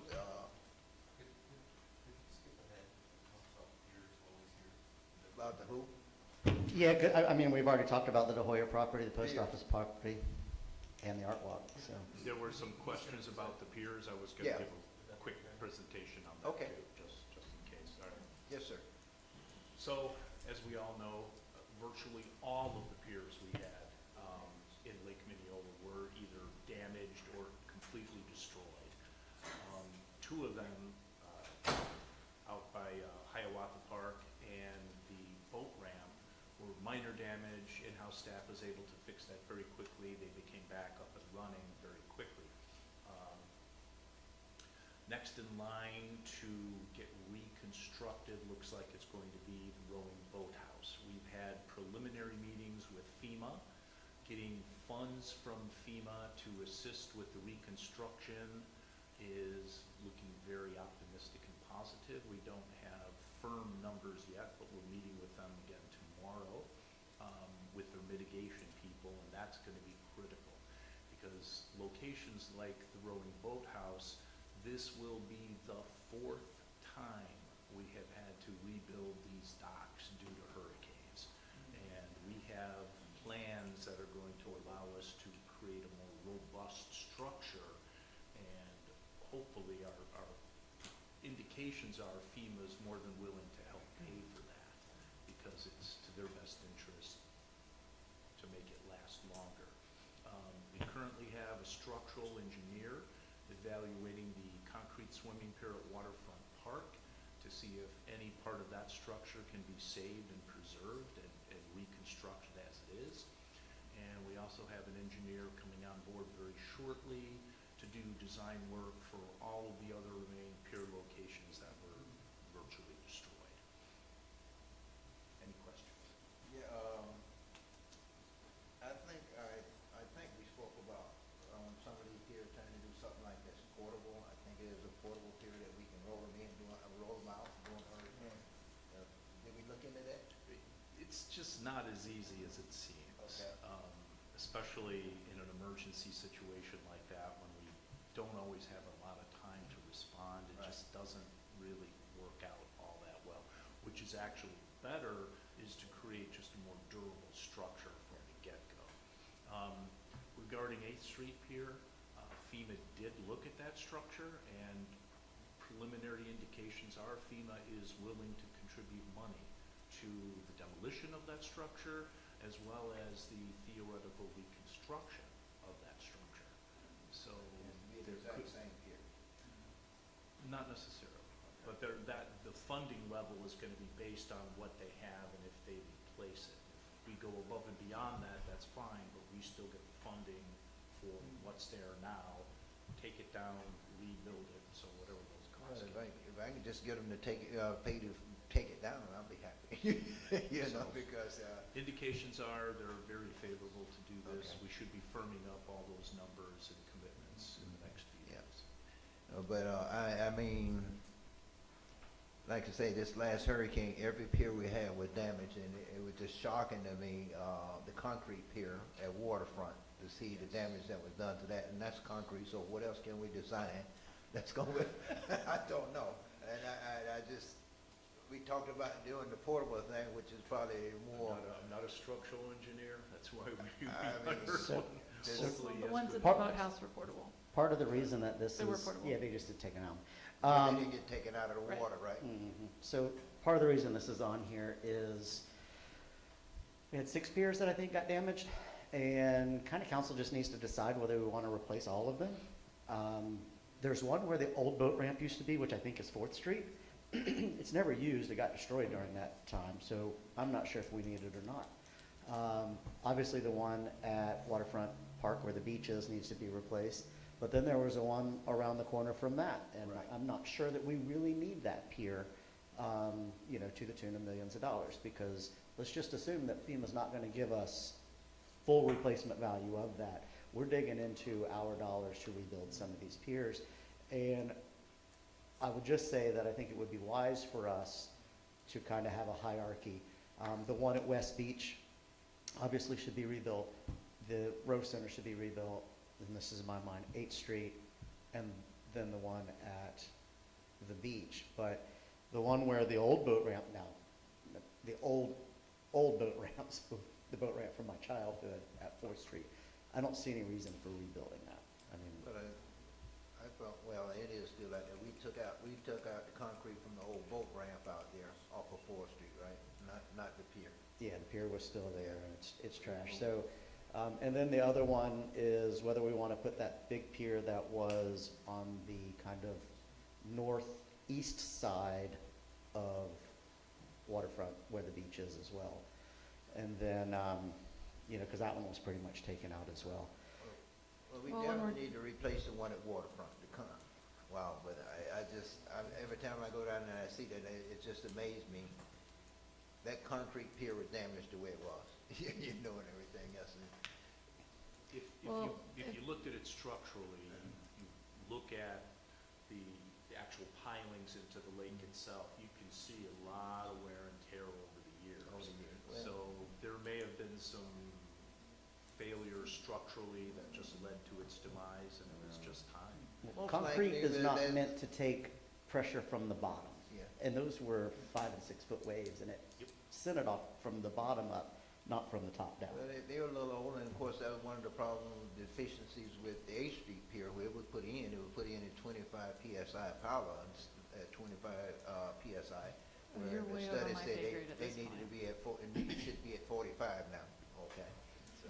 So if we have a vision to do a rowing course, and we want to do launch and recovery docks for rowing, which is what you need to have a race course, and we don't have that right now, which is part of why we're not using the course that we have in the water, and we can get funding from tourism, if we can get funding from tourism, then some of these FEMA funds, we're talking about a boathouse rowing dock, and where there's a dock down by Waterfront, that if we're thinking we don't need it for whatever its old purpose was, both of those are potential FEMA sources to build the 2 rowing docks that we would need to have elite rowing events, and we would not have to be paying for it. So I don't know this, I'm gonna ask a question, because I know that the 1,000 meter ends over there kind of still where the boat ramp is. Where the pier ends, or the 8th Street pier ends, that's where both courses end. And so the other structural item we would need is basically a pole with cameras on it, so that you can see where the finish line is. It used to be you needed a human, so you could tower with people. Now we have AI and technology, so it's much cheaper. So now you need a pole with cameras, and you need the launch and recovery dock, and you've got an Olympic level rowing facility. Right, but that's what I'm saying, is that the actual end of the 2,000 meters in Mineola. The start is over by the tiki bar. The Right, finish yeah. is at the pier. So that's what I'm trying to get to, Yeah. is, are you needing a launch on that side? They row out there. So you would basically put it where, between Waterfront Park and Salt Track, pick a spot that makes sense. You do a launch and recovery in there. The rowing people could speak to it better than I can. But whether they row out to the start or they start at the start, either way they're rowing, you know, a pretty good row to get there. 2,000 meters, that thing is Yeah, a it's- hike. Okay. 5,000 meter races, and they go to the start. So they're used to that, but those details, where to go, I'm not the one to say it. So, We certainly have connection to those folks. What I like hearing is that FEMA might have funds, and my question is really, is it like insurance, I hate to ask it that way, but where they give us the funds, and if we build a dock somewhere on our waterfront, is that acceptable, or must it go in the exact same location? It would be reimbursable, so they don't cut us the check first. We would have to pay up front front. We pay it but up front. We reimburse those costs. I will confirm that 100%. I'm led to understand that that's possible. Okay. That doesn't necessarily have to be in the exact spot, but if you're replacing what was, and you've got a better, more durable spot for it, then they're acceptable to that, because it's to their best interest down the road that you don't come back next year saying, oh, sorry, that got wiped out too, pay for it again. And They'd like to avoid those things. the second part on these piers is, when they did the ones that survived, they had giant cement poles. Those can only be done by essentially out of town, super large. They're pulling people off of the coast. The barge and everything to pick those up is enormous. Turns out there's another way to do that, and that's by using something called eco piles, which it's a polymer fiberglass mix. It's got a Star of David inside of it. And they can put those into the ground and then fill those with cement after the fact. So you get essentially the same strength, same everything. The nice part is that there's at least 4 local builders, like South Lake local builders, who can all set these. And we're talking about millions of dollars, and so I did ask that at least be an option, so you guys will hear that come up. But I think it's worth looking at and having a look at the engineering to make sure it's something that fits. But I certainly don't want to send money to Tampa, Clearwater, or out of town when we can have our local vendors do this. And so this was an option. So I didn't want you guys to be surprised that I had raised that, and that's part of the reason this was here. But You have my full support on that. So are we in agreement, consensus that we need to look at the waterfront pier, row house? Yeah. I mean, we're doing West it in the Beach. middle, all of it. West Beach for sure. The only one that I really think is in question is the one on the north side, well, the old boat ramp, and the one on the north side of the beach, the northeast side. I mean, I think you got them. Just to be clear, I've got West Beach, which is the far western end. I've got the 8th Street Pier. Right. I've got the rowing boathouse. Yep. I've got Waterfront Park, and then we've got the boat ramp and Hiawatha Park, which are in operation right now. So we had 8 piers, we're looking at 6. As long as everybody's on board, because there's 2 that were destroyed, and I don't know that it's wise for us to replace them, and I'm good with not. I don't think they were heavy use, and But if we can get the FEMA money and use it for a new project, that's going to. I'm cool with that. Yeah. I just don't want to. We want FEMA, make sure Yeah. we get Verify FEMA as that, much as but possible. How about the park? Is the one that was damaged over there isn't the one we just repaired last year or so, right? Yes, There's sir, not. it was. But the damage was minimal. Okay. We fixed it in-house. I think it was really just, it wasn't even the pier itself, it was the fire line that had a little bit of damage, because we're obliged to be able to provide firefighting capabilities at the end of the pier. Okay. And so the fire line itself got washed out and damaged. Yeah, but I mean, we had just finished repairing that dock. And we have firefighting abilities on a kayak pier. Only where the fire department acknowledges it's necessary. I was just trying to figure out what we're going to put out on a kayak, but all right. Okay. I'm not an expert in fire code, I'm not sure. There are certain distances and things of that nature. Okay, thank you. Okay, you don't have stage at City Hall, all right? He free to go? I'm done. Okay. I thought you was trying to get him out of here, so. Yeah, we're done. Okay. Thank you. All right, so we'll go back to the Hoya property. That. Who's So we kind of talked it to death. It's for sale. They're trying to figure out an offer on it. I mean, There's, count the minute, Howard, there's 2 properties. oh, I forgot about the other one. Yeah, there's the second property. Okay. Could you show them? The other one is off of Osceola and Lake. Wayne or Chuck, can you, scan out this? You said 2 properties. Remember the one on the waterfront? Oh, So there's one that overlooks the waterfront area, and then there's this one right here. Yeah, So bear there's two of them that she's willing to entertain an offer. That's Mrs. De Hoya. Bear with me and one that's moment. his widow is still alive. She's willing to, I met with her personally, and she's willing to entertain an offer for both, if we'd like to do that. I just need some direction what you'd like to do. I'm a no. Yeah, I'm gonna, yes, this is, so just for reference,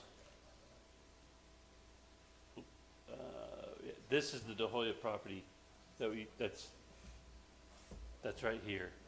So just to the east, a full block over, this is the parcel right here. It's on the trail, this piece right here. It does have a small house on it right now.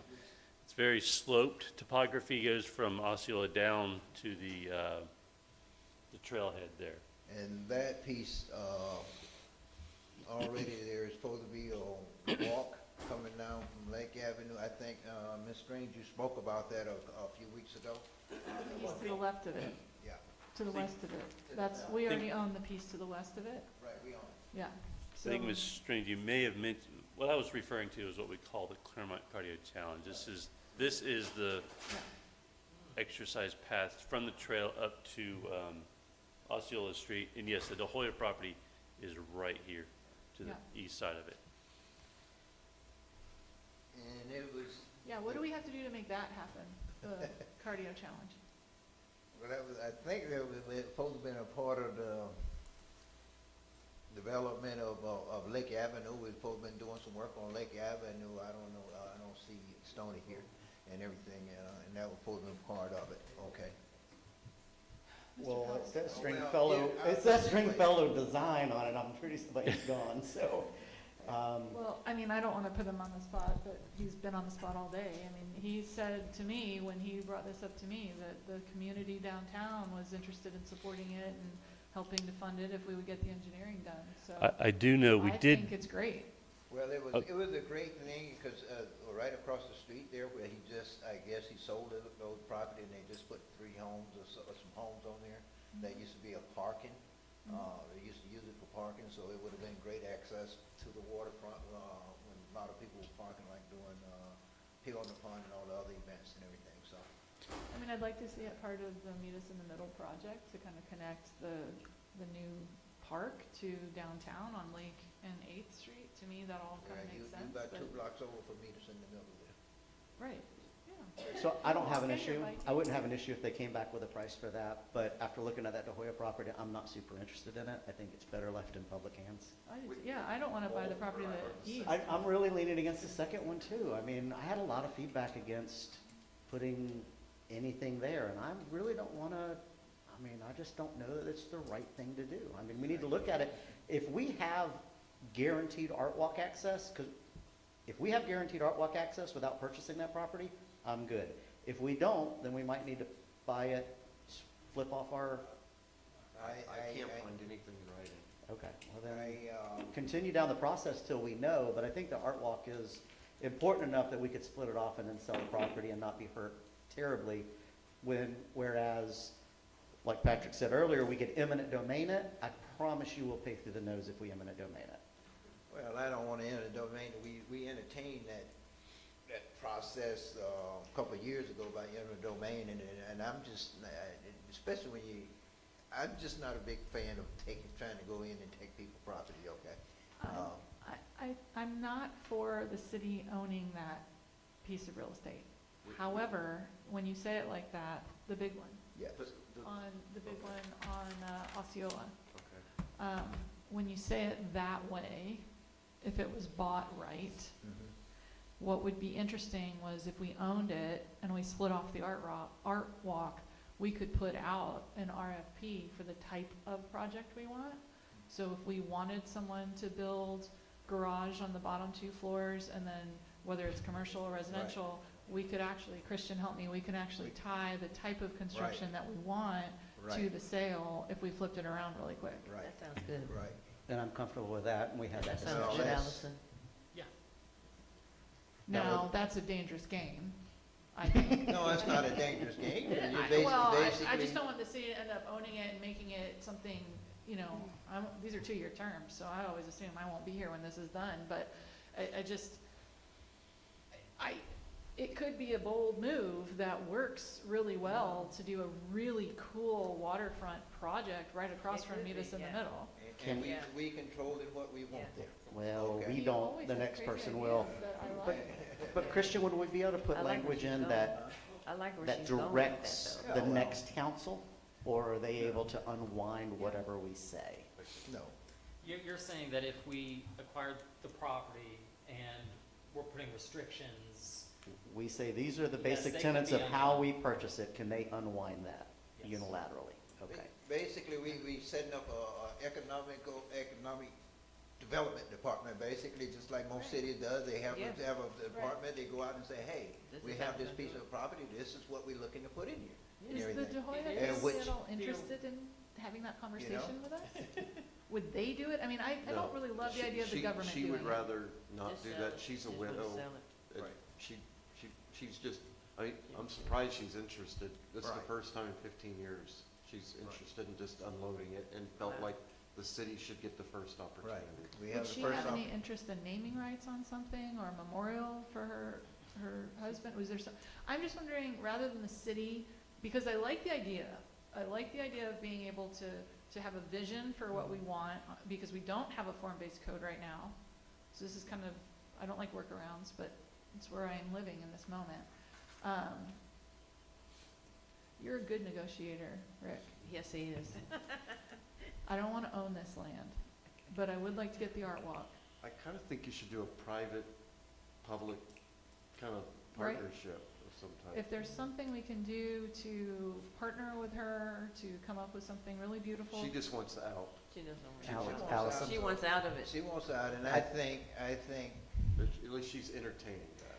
it's a piece of property, and we know it's a very valuable piece of property, and probably the most valuable piece of property even left in Clermont, especially in the downtown area now. And I think if the city get it, we got an opportunity to do a lot of things with it. Like I said, we can put out RFP, Q, or whatever, and demand, and somewhat say, hey, here's what we want to see there, okay? And we can control it, then anybody else just buying it and coming here and putting in Put whatever they anything they want. want in there. We kicking us PUD out. it. There's two thoughts Yeah. just on that is, of course, as long as the city owns it, it can change what the city wants to do. Right. But you record those restrictions and then it goes to the next owner, it's, it could stay. Right. You could do that kind of thing.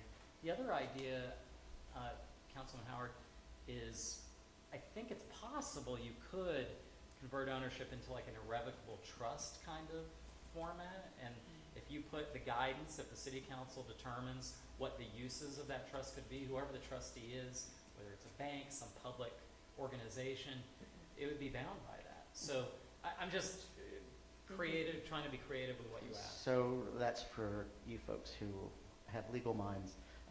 Allison, what I can tell you is that in the discussions I've had, there are multiple interested parties if we did just that. What if we I separated don't the think it pro- would be a problem selling it, let me Well, just put it that that's way, what I- at all. No. That's what I was gonna say. If we separated the art walk like we Right. want, We purchase it. and then we have it purchased, and then if we wanna flip it, I feel pretty well that we could, confident we could get our money for that if that's what we wanna do. Right. That sounds good. That's where I'm at. You could also. Can we just help her sell it and cut off the art walk as part of the project? I mean, why go through the hoops of the government owning it? If we help her sell it and get a high value. She doesn't need help selling that, I don't think. Somebody Patrick, else you will have buy some- it. I see your Patrick hand. wants Come to on. say something. She's just held on to it for a long time. He's like, please, please, please. All right. Patrick Bianchi, West Montrose Street. I have an idea because I am a real estate broker and a developer. Get it under contract. You can do environmentals or studies that you can do, see how long they're willing to hold it. Then because you are the legal controller of that at that point, once you're in a contract with them, you can then go out to the public, correct, if I'm wrong, to then seek that opportunity. So you're not paying for it. You're tying it up in a contract for an extensive period of time, whatever they're amenable to, because you got to do due diligence. You have to do environmental studies. You have to. You got to do the appraisal. I think that's appropriate for public purchases of land. If you are able to, within the contract time, to find something that you like, you close, then you close. It's a simultaneous closing. Happens all the time. Never seen it done in a public setting, but it's definitely legal, and he can framework that for you.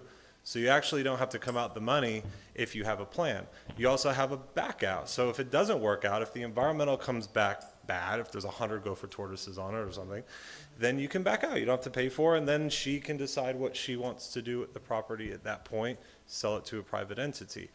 But I think this is a way that you don't have to pay the money. You control it of whatever you want to do. You find that person that is willing to align with that vision, and you have a simultaneous closing, and you're done. That's actually true in that as a condition of a contract with a potential buyer, we can require that any of the due diligence they do, phase 1 surveys, that kind of stuff, that they give it to us. Oh, that's good. So that's another thing. Plus, upon sale to the buyer, it could be a condition of our contract that there be something like a reverter clause, that if they ever do anything beyond or besides what you want to do with it, it automatically comes back to the city. Okay, So there's a lot of that options. sounds good. Wow. So I would say continue with the purchase and put some provisions in to protect us. So for the property right here, but what about the other property? No, yes? No. I personally. I know, that's why I'm asking. What do you envision there? Huh? What do you envision there? Well, I don't know right now what I You envision. just want it. Tim just loves to own land. He just wants it. Here's the thing. I would play Monopoly with you any day. Understand this. One of the problems we have here in the city right now, we do not own any property for the city to grow with. And we constantly having to go out here and look for property. For example, when I first got elected, one of the first things I asked about was our old police department, because I wanted it for parking. Right. And when I was told it was sold, wait a minute, why did we sell this? You know, where's the money for it, whatever. You know, of course, I went out and say, hey, what can we purchase it back for? Of course, it was 3 times the cost of what we sold it for, so I say, forget it, you know. But these are the things, you know, the city, this is the first city I've ever been in that doesn't have any land to grow on. We got 7 acres sitting right out there on 12th Street. We got plenty of land. 7 acres is nothing for a growing city, okay? In one location. So any opportunity, and like the couple of pieces that you all just turned into the boat storage yard, that's because I purchased it when I got here, and everybody, why, okay? Because, hey, it's available in the land that was available. I told my city manager, basically anything available, we going out and try to purchase it. We're not going to be selling land and everything because we need it to grow. One of the problems I'm having right now, we need a community center for the city. We do not have any land to put a community center on. We have McKinney Park. Huh? Oh, I spoke to USA BMX, by the way, Okay. about McKinney Park, and they're very interested in doing something. Well, not McKinney out Park. there. Yeah, No. at the park there. No, the 2 acres over there Or by, whatever yeah, the one the 2 north acres of over there the, by. there's like a donut. Yeah, There's a little, well, there's see, yeah, the well, top that's of the what I donut. mean, see. And Yeah. even when I went out to, well, I tried to buy those 8 acres there for a community center. And of course, at the time, we offered them, I think it was $150,000 an acre. They came back and said $500,000 an acre. We said, oh, no, we couldn't afford it. Went across the street, the 10 acres that they're trying to put apartments on. And I'll be honest with you, I think I've told Mr. Van Wagner, if the developer decide to back out of that, let's buy it. You know Okay? that person?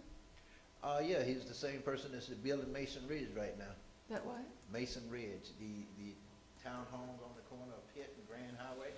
The same Well- developer there is wanting to put, I think we got it, it's kind of tied up now because that's supposed to be a local project, but it's a little fight that's going on right there now. The CEO of USA BMX is an urban designer. Yeah.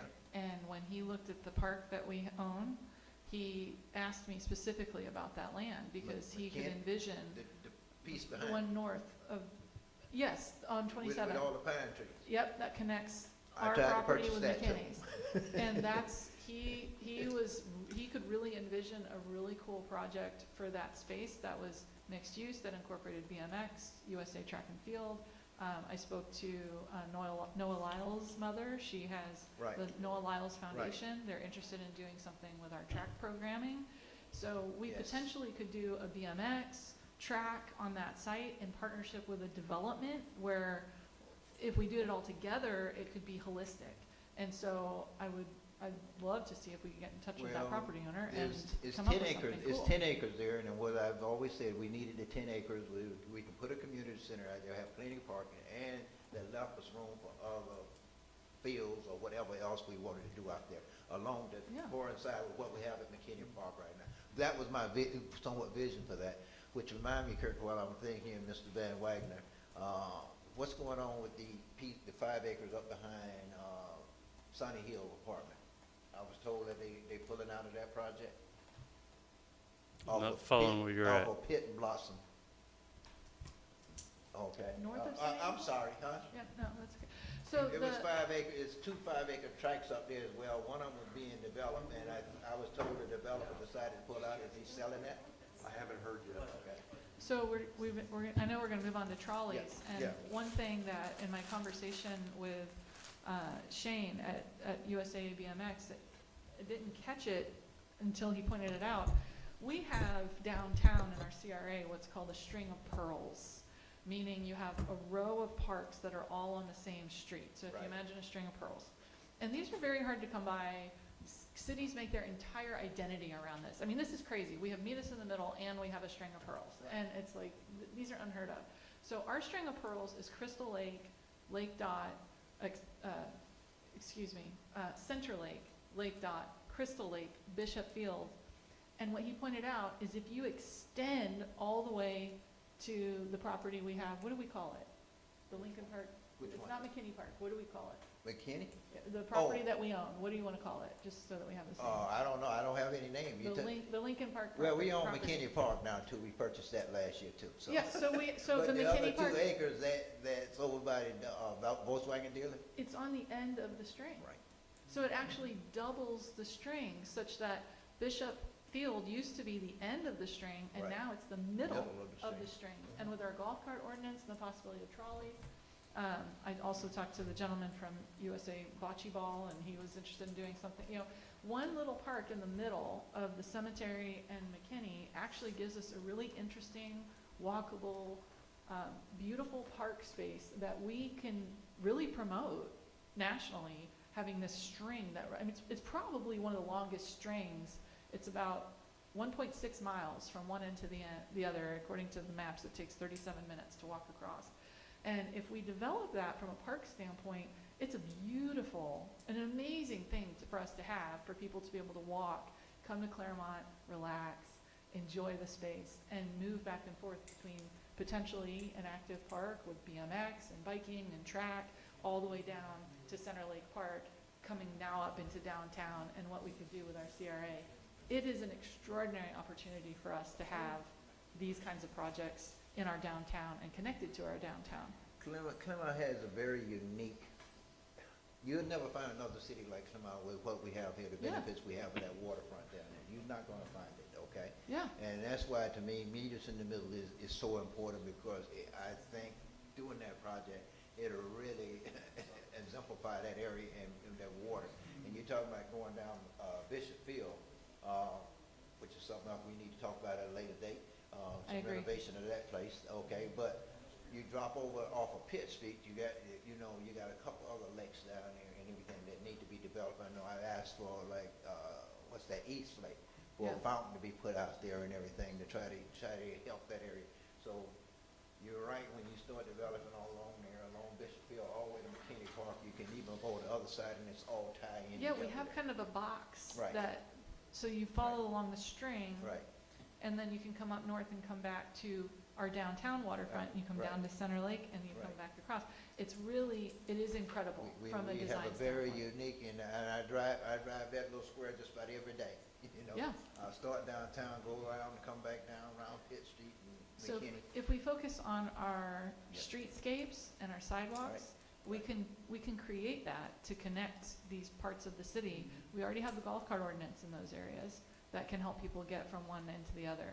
But I wanted to mention to you, I told you I talked to BMX, and I did, and he was Okay. excited to do something with us. So they Also came out, looking- well, Well, we did it remotely.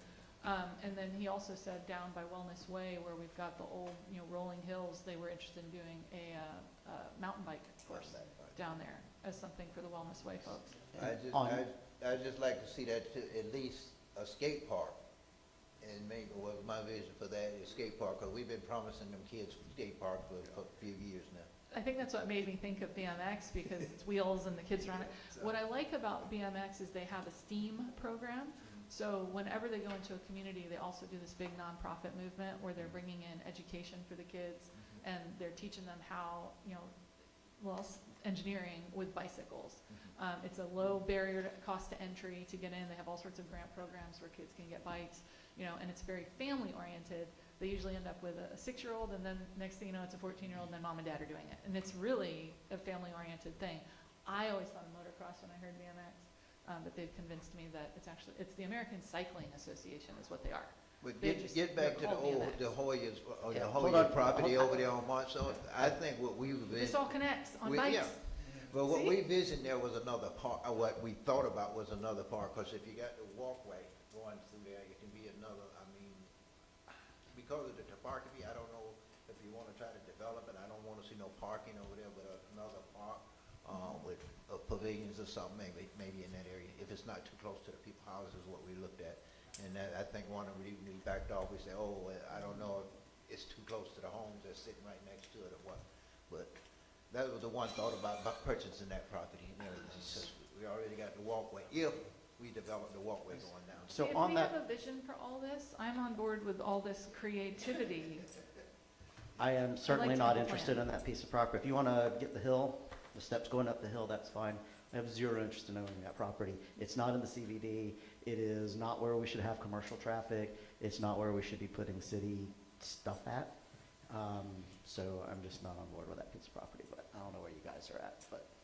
Yes, sir. My point is, if there's a vision, we can do the same thing. I'd just like to remind you that years ago, when we first started the master plan, the trail system was supposed to go out Mineola all the way to East Avenue, because the city has a 60-foot right-of-way all the way out to East, which would be a good string for your pearls. And also, the De Hoya property on Osceola Street, the little piece, I always thought would be, you're familiar with Lombard Street in San Francisco? Zigzag, zigzag, zigzag. Okay, as a viewing area for the rowing races. You've got a nice pitch to it, a reverse amphitheater, an audience place, Like I say, but probably a little too expensive. Like I say, because of the topography, I thought maybe some kind of park or something was there, but my thing is, hey, we can't do something with it. So, what's the consensus? Are we gonna go ahead and on the one piece of the Hoya?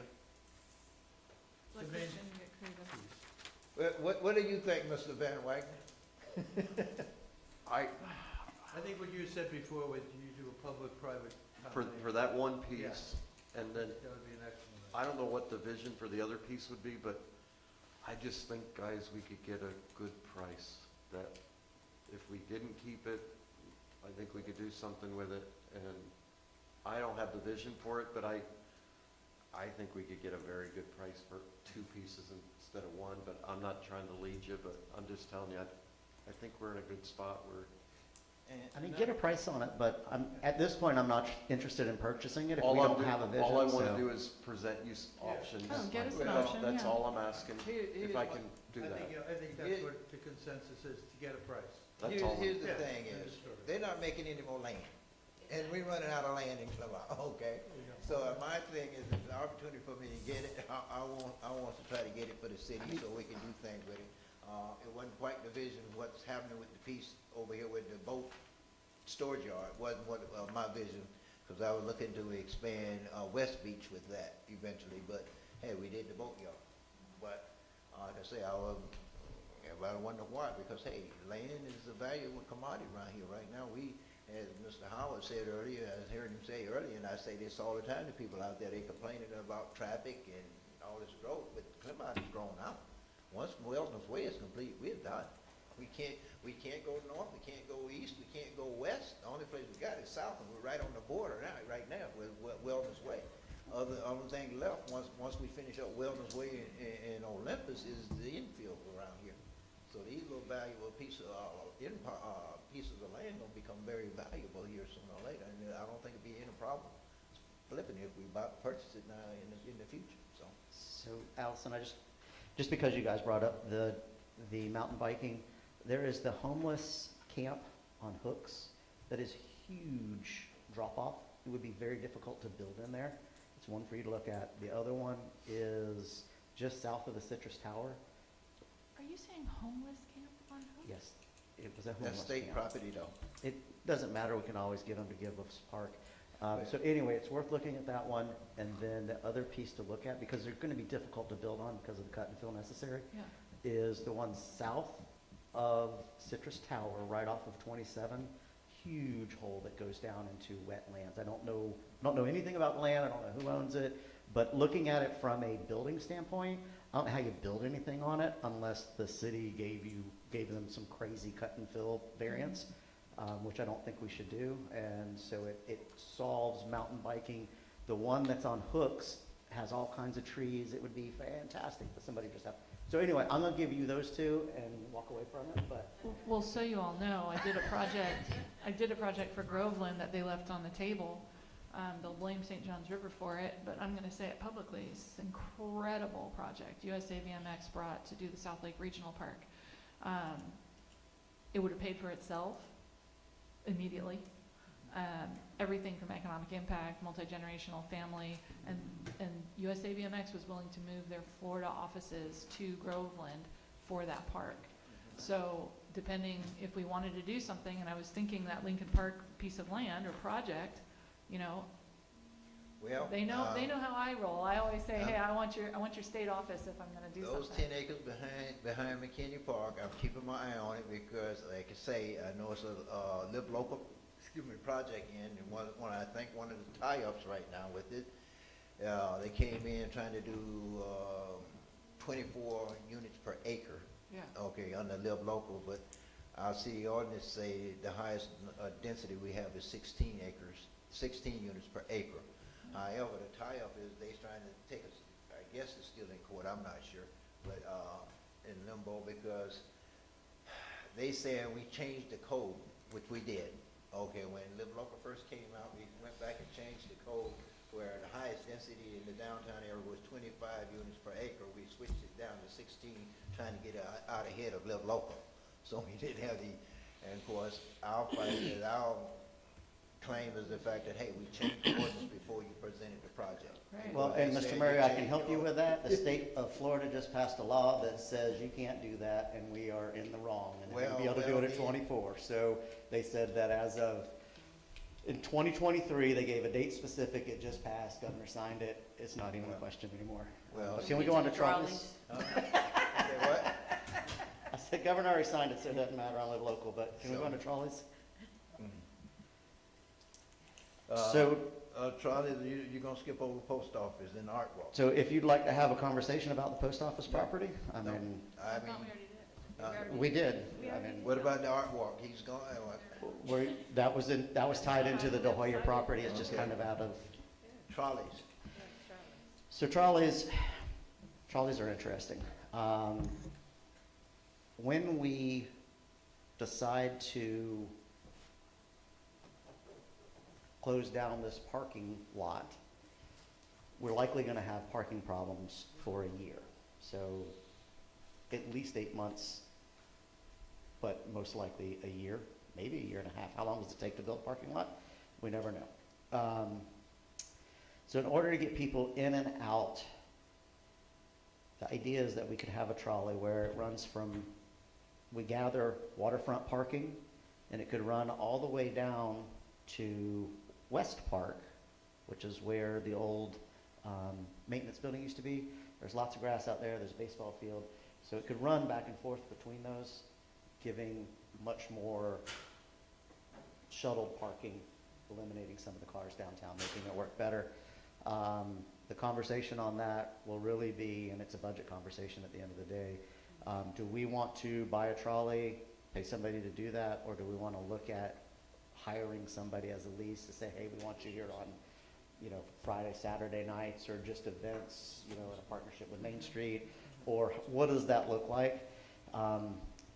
You know, when the trolley thing came up, part of that conversation was being able to do walking tours and tours of downtown, which I think is unique. But when the conversation between Main Street and the Historic Society broke down, those walking tours went with that. So, I mean, it kind of is cool to have it, you know, something to have in your back pocket. I think it would be great for the city. But Main Street doesn't have a venue to do that out of, so of course we can't move forward with it. But that's kind of where the trolleys came from. But it was a multi-use. Hey, we can use it during this, we can use it for walking tours, riding tours. So it was just it's a great little thing. So, I mean, from a budget standpoint, they're not crazy expensive. I think they're about $100,000. And what they use is a tugger from what they pull airplanes with. And then they just put however many cabooses or whatever you want to call them behind it. And you can move people in and out. I think it's a solution that's out there to help with our parking issue. I like that idea.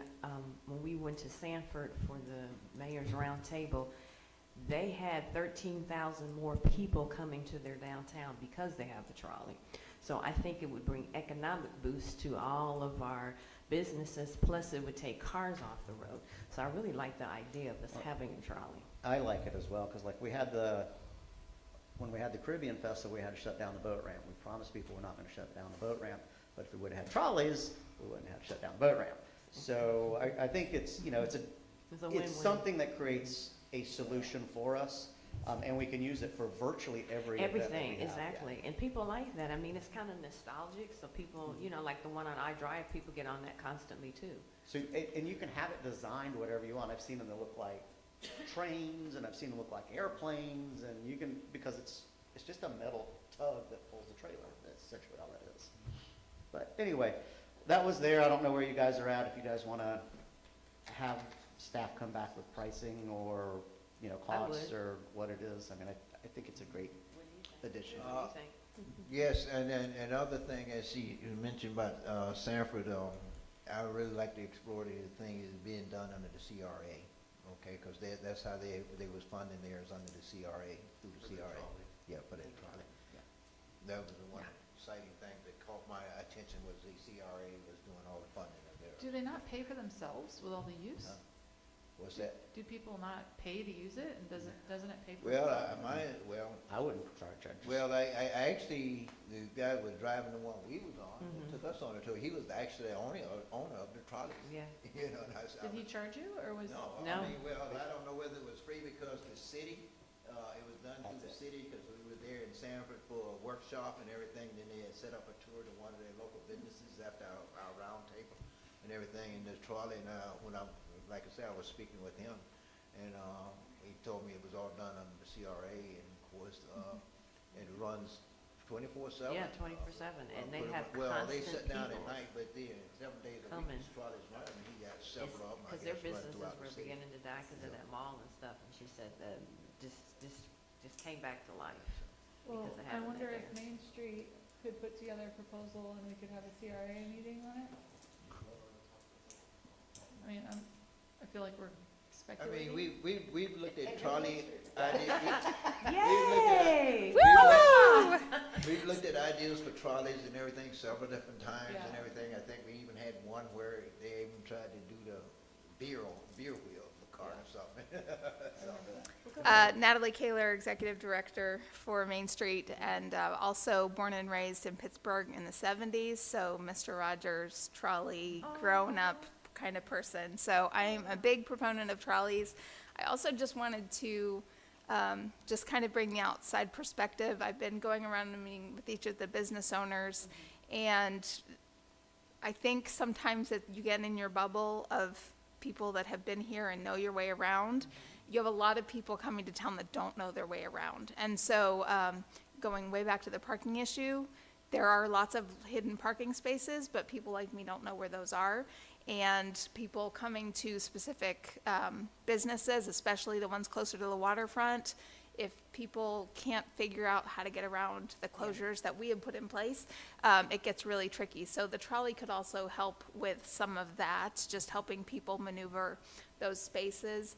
But also, I just wanted to say that although we aren't moving into the village, our relationship with the village is not broken down. So we certainly have in the work plans different things to do with them. We're getting ready to start on our walking tour grant that is supposed to kick in July 1st. If the governor signs it, please and thank you. And we will definitely be working with the village. And that's going to be little pocket tours doing specific drill downs on things. Like, here's things that were invented in Clermont. Here's things that different industries that you wouldn't have expected. And so the trolley would be a huge asset for us in that regard as well. Well, let me, I think, was it last year, year before last, Patrick, there was some, I heard somebody trying to work out an agreement with Becker's Funeral Home for shuttle or something. So whatever happened with that? Yeah, so we still have it. So they allow us to utilize their facilities and golf carts to shuttle people back and forth to our events, but they're only specific to events. So what I'm understanding you're saying specifically is kind of like you go to St. Augustine and the Old Town trolley system where you can hop on and go around.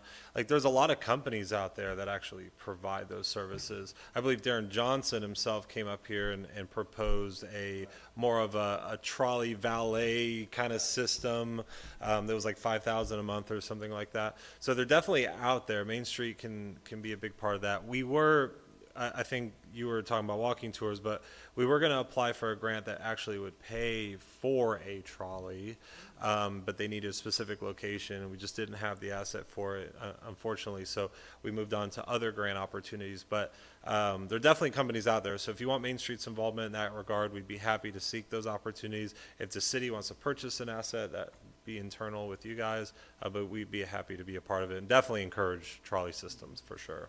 Well, and I would rather see Main Street do the negotiations because you're private sector, so you can negotiate better than we can. A little quicker. You know, if we take that to the CRA and we give a grant to Main Street from the CRA, they have the ability. Especially if you go through CRA, then yeah, it wouldn't make sense. They don't have to go through the public bid process the way that we have to go through. I mean, just to me, I'd be happy for you all to get together and say, this is what we like, and we've negotiated this deal, and I mean, CRA, you're paying the tax.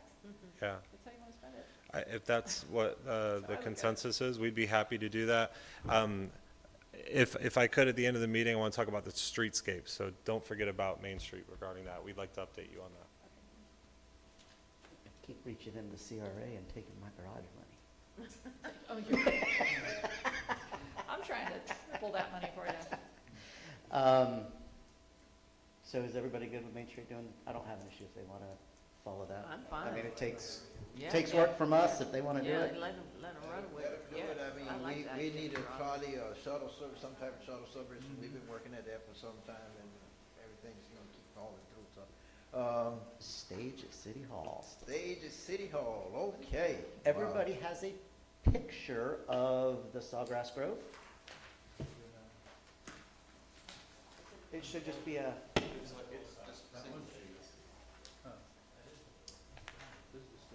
So he's got some big ones up here. So The building back here. So we used to have a stage, and it was required for staff to be certified in it, and it was a pretty big deal to set up, take down, own it, store it, and you had to be certified to do it. So eventually they got rid of it, and so I was out here not too long ago, and people driving in and off of all of this grass that had ruts out there. So, of course, being an ex-chiropractor, I just looked at that and was like, ooh, that's litigation right there. So, we've got to figure out how we can better use this land. I think it's great. But having vehicles drive on and off or set up for those things is just not ideal. So in talking in the community, they asked if I had seen this. And then I looked at it and I was like, well, that'd work. So they can actually put the stage right here out of these doors. And these trees are sort of orange trees, but they have sails on them. And so it gives a lot of shade, and that's something we don't have downtown. He's got a picture on there. Oh, there you go. So, you know, we can kind of figure out how to do that, make this park usable all the time. We've got all of our schools to do it. We've got the School of Rock could put on concerts down there. You know, dance teams, all of that stuff. cheering and all that. You know, you think about that during Sundays. There's no entertainment here. That'd be kind of cool to be able to hang out and have some entertainment going on during, you know, liven up that farmer's market. So I think there's a lot of good there. You know, when we do light up from right there, it gives us permanent stage. So we don't have to set up, it'll reduce setup time. Yes, it's money. I really spent a lot of money today. I told him, I said, for me being fiscally conservative, and then I was going to present, you know, tens of millions of dollars. But yeah, I just think this is a worthwhile project that would get a lot of use and would be great for downtown, and I think it's a value add. How much do you think it would be? We don't know. You don't know? I believe that this was about $500,000 for the one that you're looking at, is the number I got, so. Sorry? Including the foundation. Yeah. Well, we had explored somewhere, I don't think we really went out too deep and got their price, but we were looking at trying to put the stair, like you say, right outside the door here. The stair, block that off, and you'd be able to come out here because you can start to still use the inside here if you would need for changing, dressing and everything. But you're right, you want to develop that whole area out there because it's a very popular area. I always think it's very dangerous when we have bands sitting up here like on First Fridays. We've always had bands up here on these stairs and everything trying to perform, and I don't like that. And everything that we've been lucky so far and got away. And then like Light Up Clermont, we actually go out and rent a stage now and put out here, okay? Because we got rid of our portable stage that we used to own. Because the liability and the need for training to be able to even erect the thing, to put it up, it was costing too much. So we started talking about trying to put a stage out here. I like this concept, putting the trees out there and everything, so I have no problem with looking at pursuing that and seeing where it takes us. I like the idea too. Is there any interest in putting actual trees for shade, you know, living trees? I just worry about the heat and. So I think that we will be getting some conversation here in just a minute about trees in downtown. They have a full plan. Right. This is different. So, so answer is yes to both. I think this is more appropriate for this area height-wise. And I think what they're doing at the other areas will be more appropriate for the remainder, so. And I think that's the end of it. So if y'all don't have an issue with that, I'd love to get some prices. I have consensus to. Yes, you do. Well, and just keep in mind though, when we're doing this out there, looking at it, we still need room for our Christmas tree. Okay, we still need room. We could do smaller Christmas trees and not spend as much money. No, you need a big tree. No, we need a big tree. So You just go keep in big or mind go for home, that. right? It's Christmas. Budget's gonna be fun. And so the final thing that I have, and it's not Can I really on say here, but it was part of this. Hold on. You got somebody that wants to talk, I'm sorry. I'm sorry, just one thing on the stage. First of all, everything that you guys have about Clermont, you do have everything except the stage, and that's really weird. So that would be great, and I do agree with the design of the shade because you want it to be really narrow so you don't have obstructions to the stage. But the one thing I would encourage you, just based on my experience in other communities, is if the park department doesn't already have this building on their insurance, if you're going to have live music here, you want to make sure that it's covered by the insurance so that the bands and whoever's doing the event doesn't have to have the licensing for the live music. So it's really easy for the city to do, just add that to the Parks Department, but you want to make sure that that you're legally allowed for people to play up here.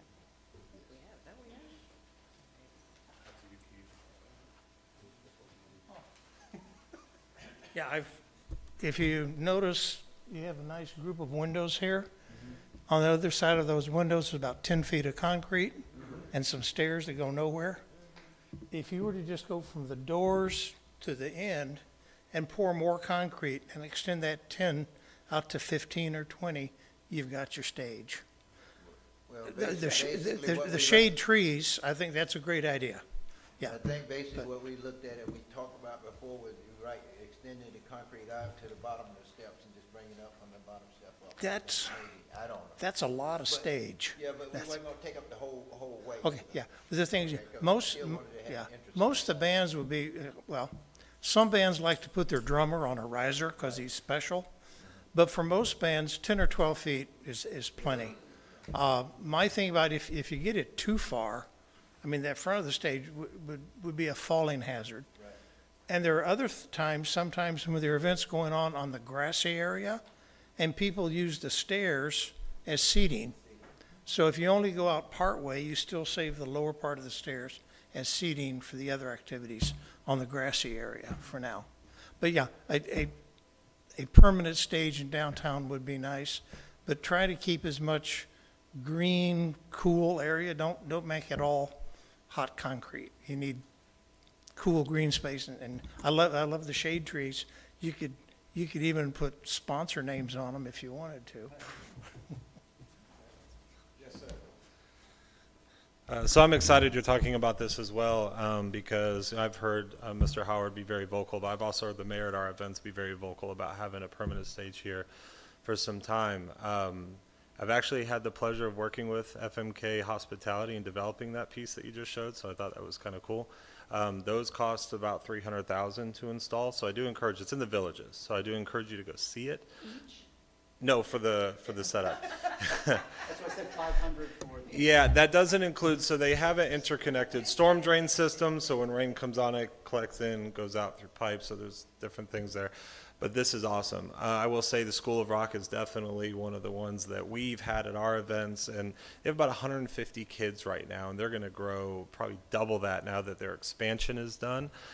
So you're going to see, you know, them come up and play. We've had a lot of the dance schools in downtown ask us for stages, and because they're a dance, it's much different than band. So if you have band and dance, you can't have the dance where the band is because of chords and tripping hazards and things like that. So having that frontage definitely will help. So awesome. Encourage that you guys are looking into this. I think it's well needed. I know that the city planned for that to be like a food truck park at one time, maybe 10 years ago, where they had food trucks all the way around with red bricks. But I think this is a much better option, and then that'll dovetail into our trees and streetscapes at the end. I'm sorry, he gave me a thought. If you're going to have dancers down at the ground level, redo the sidewalk. The drains that are there, if you've ever wondered why the sidewalk zigzags, because that's where Jenkins was. Right. So if you were to rip out the old sidewalk and put in a performance sidewalk, then the dancers could dance on that. Right now, your grates would be a trip hazard. Jenkins, all the prior public supermarket used to be there, yes. But while we're doing it, let me just do it, and also you may want to take a look at the pavilion down on the corner of 8th and Mineola, because we were also talking about redoing that one and putting a stage or so, making it maybe some type of small stage so they can do performance there. I know every once in a while they do put performers down there right now, but it's not really adequate for it. But we talked about considering redoing that and putting a stage and making it more performance friendly as well. Especially after we get the bill out of the tower there, which we don't seem to know why Harry ended up there, but anyway. So my last piece before, unless anybody else has anything, and we talked about this earlier, about making downtown walkable, specifically on Friday, Saturday, Sunday, and maybe we're not ready to do it yet, I don't know. But essentially everything that's brick out here, start looking at, can we shut it down? Can we make it just pedestrian friendly? So that's all it is. You know, I think that works wonders to allow people to walk around, socialize, be able to have all those tables out there. And let's be honest, it expands a lot of people's restaurant ability. As long as they have the kitchen to supply that many people, they can add more tables. It's, you know, it's better economic opportunity for them. So I don't know how you feel about that, and then turn into just that parking lot. Have we ever looked at the parking lot where the city center is for a parking garage? We looked at that too. It's not big enough. What if we did the flyover on top of the city center? I don't know.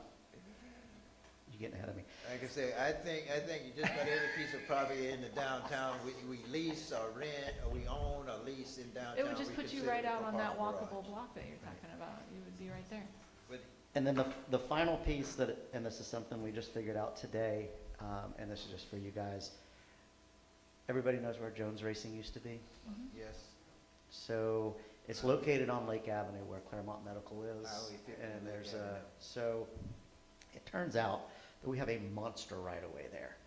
And so I have been looking for some way to fly across 50 so that we could tie south of 50 in with north of 50 for multimodal. So my child's allowed to run anywhere over there.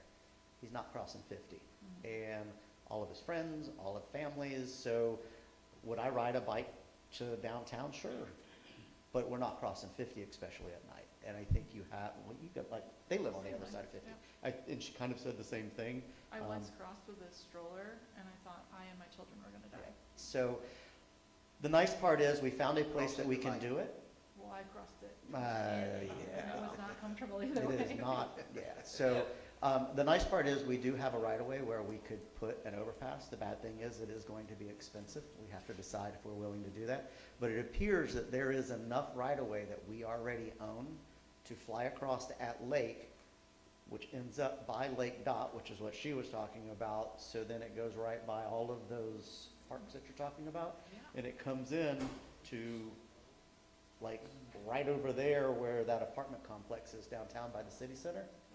That's where it tees into downtown. So it makes it so that pretty much all of the south end from Hooks to 12th can funnel over there, and it's a good crossing spot, because the only other spot was really at 12th, and that meant people from Hooks would have to drive all the way down there, cross all the way back. So it wasn't doable. But I think that's a great location. I hope you guys look at it and will at least entertain it. I know it's expensive, but I think it, you know, when we start talking about bikeable, walkable, doing all of the things that we're trying to do, I think it's a fantastic opportunity. Well, and there might be grant funding from the state for something like that, because it's getting people off the roads, off of Highway 50, since the state decided to put Highway 50 through the middle of our town.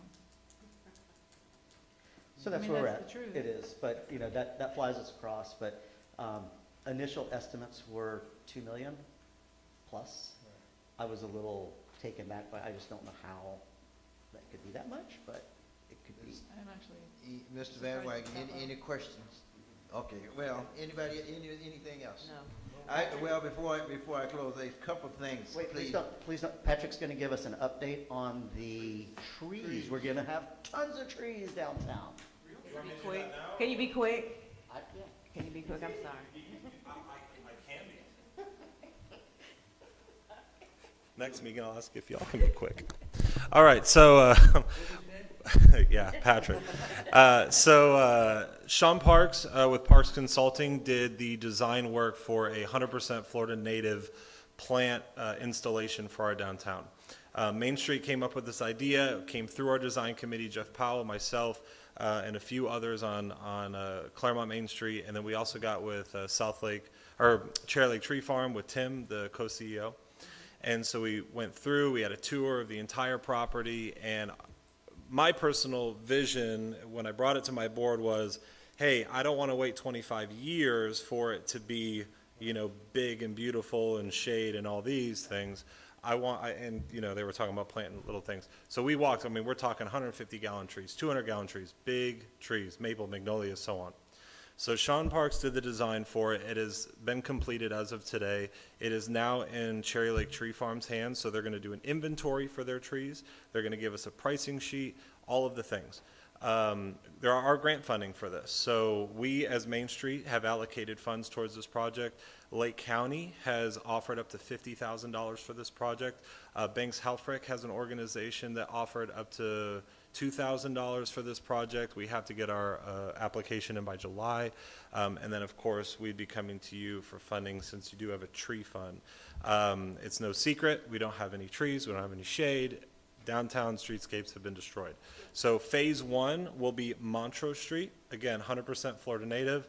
I mean, this thing can win awards. This will be the largest Florida native treescape in Florida. That is what I'm being told by the experts. And then phase 2 will be 8th in Mineola. And then we can seek additional grant funding to continue that. So we're going to bring the plan before you once it's fully vetted, and you guys will ultimately vote on it. Thank you. Thank you. Thank you. A couple of things, Mr. Van Wagner, if you don't mind. One of the things I noticed yesterday when I was down here is we got a bunch of kids out of school right now, and they riding the electric bikes, and they are zipping up and down our sidewalks out here. Okay. So we need to try to get control. I don't know what our liability is on that. If any of them get hurt, I mean, I was standing here and watching one of them go past there so fast, man, it was like a dart. On this road here? Right here, yesterday morning, but there's a few of them, I tried to take a picture of one of them yesterday. Another thing is, one of the things came out of my mayor's luncheon last week was downtown parking somewhat, handicap on Montrose Street. Why isn't there any handicap parking on Montrose Street? Along the businesses on front, and we are very limited on handicap parking in the downtown area.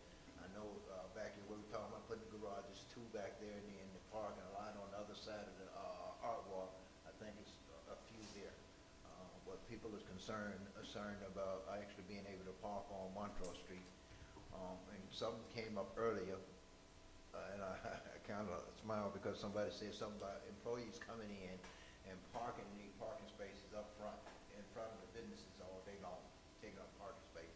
That was also brought up at my luncheon, so I would like to, Main Street, if y'all can take a look in something like that, or what's going on there. One of them. He's already there. So, my name is Patrick. The reason why we can't have ADA parking on Montrose Street is because it simply won't fit. So whenever you have an ADA space, not only you have the space in which the vehicle will go in, you also have an unloading and loading zone, right?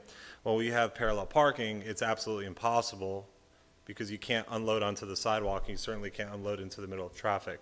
So what you would have to do is essentially make it a one-way. I know that was and go angled parking so that you can have that unloading and non-loading zones. So that is the answer to the ADA question. That's good, but ADA parking, handicap parking, I've been under attack. A lot of it's a big one over to the bowling center right now. On my case about why there's no handicap parking at the bowling center, and the guy just isn't taking the answer that the fact that it hadn't been redeveloped or renovated since ADA rules came out, and we can't force them to do it parking. The latest one I got, I think I talked to Kirk about yesterday, was up at the center of the Key Foods at. And I did go through that, Kirk, and I think we have 2 parking spaces down by McDonald's, in front of the Washington Laundromat, and then about 3 in front of Key Foods. And I haven't talked to the person yet since I've been over there, but my answer to that one is going to be, hey, we have to find other places. It's not liable. It's so unleveled over there, and you just don't have the room. So yeah, that's one of the other requirements for handicap parking. But it seems as though we coming up with a lot of attack on handicap parking these days. So I keep getting them, So just wanted to be aware, and I wanted to find out for sure why we can't have them on Montrose Street. And the other part, like I say, maybe we need to have our employees that are working down there park elsewhere and everything instead of on Montrose Street, or free up some parking. So that's basically all I have. Anybody else, anything? If not, meeting adjourned.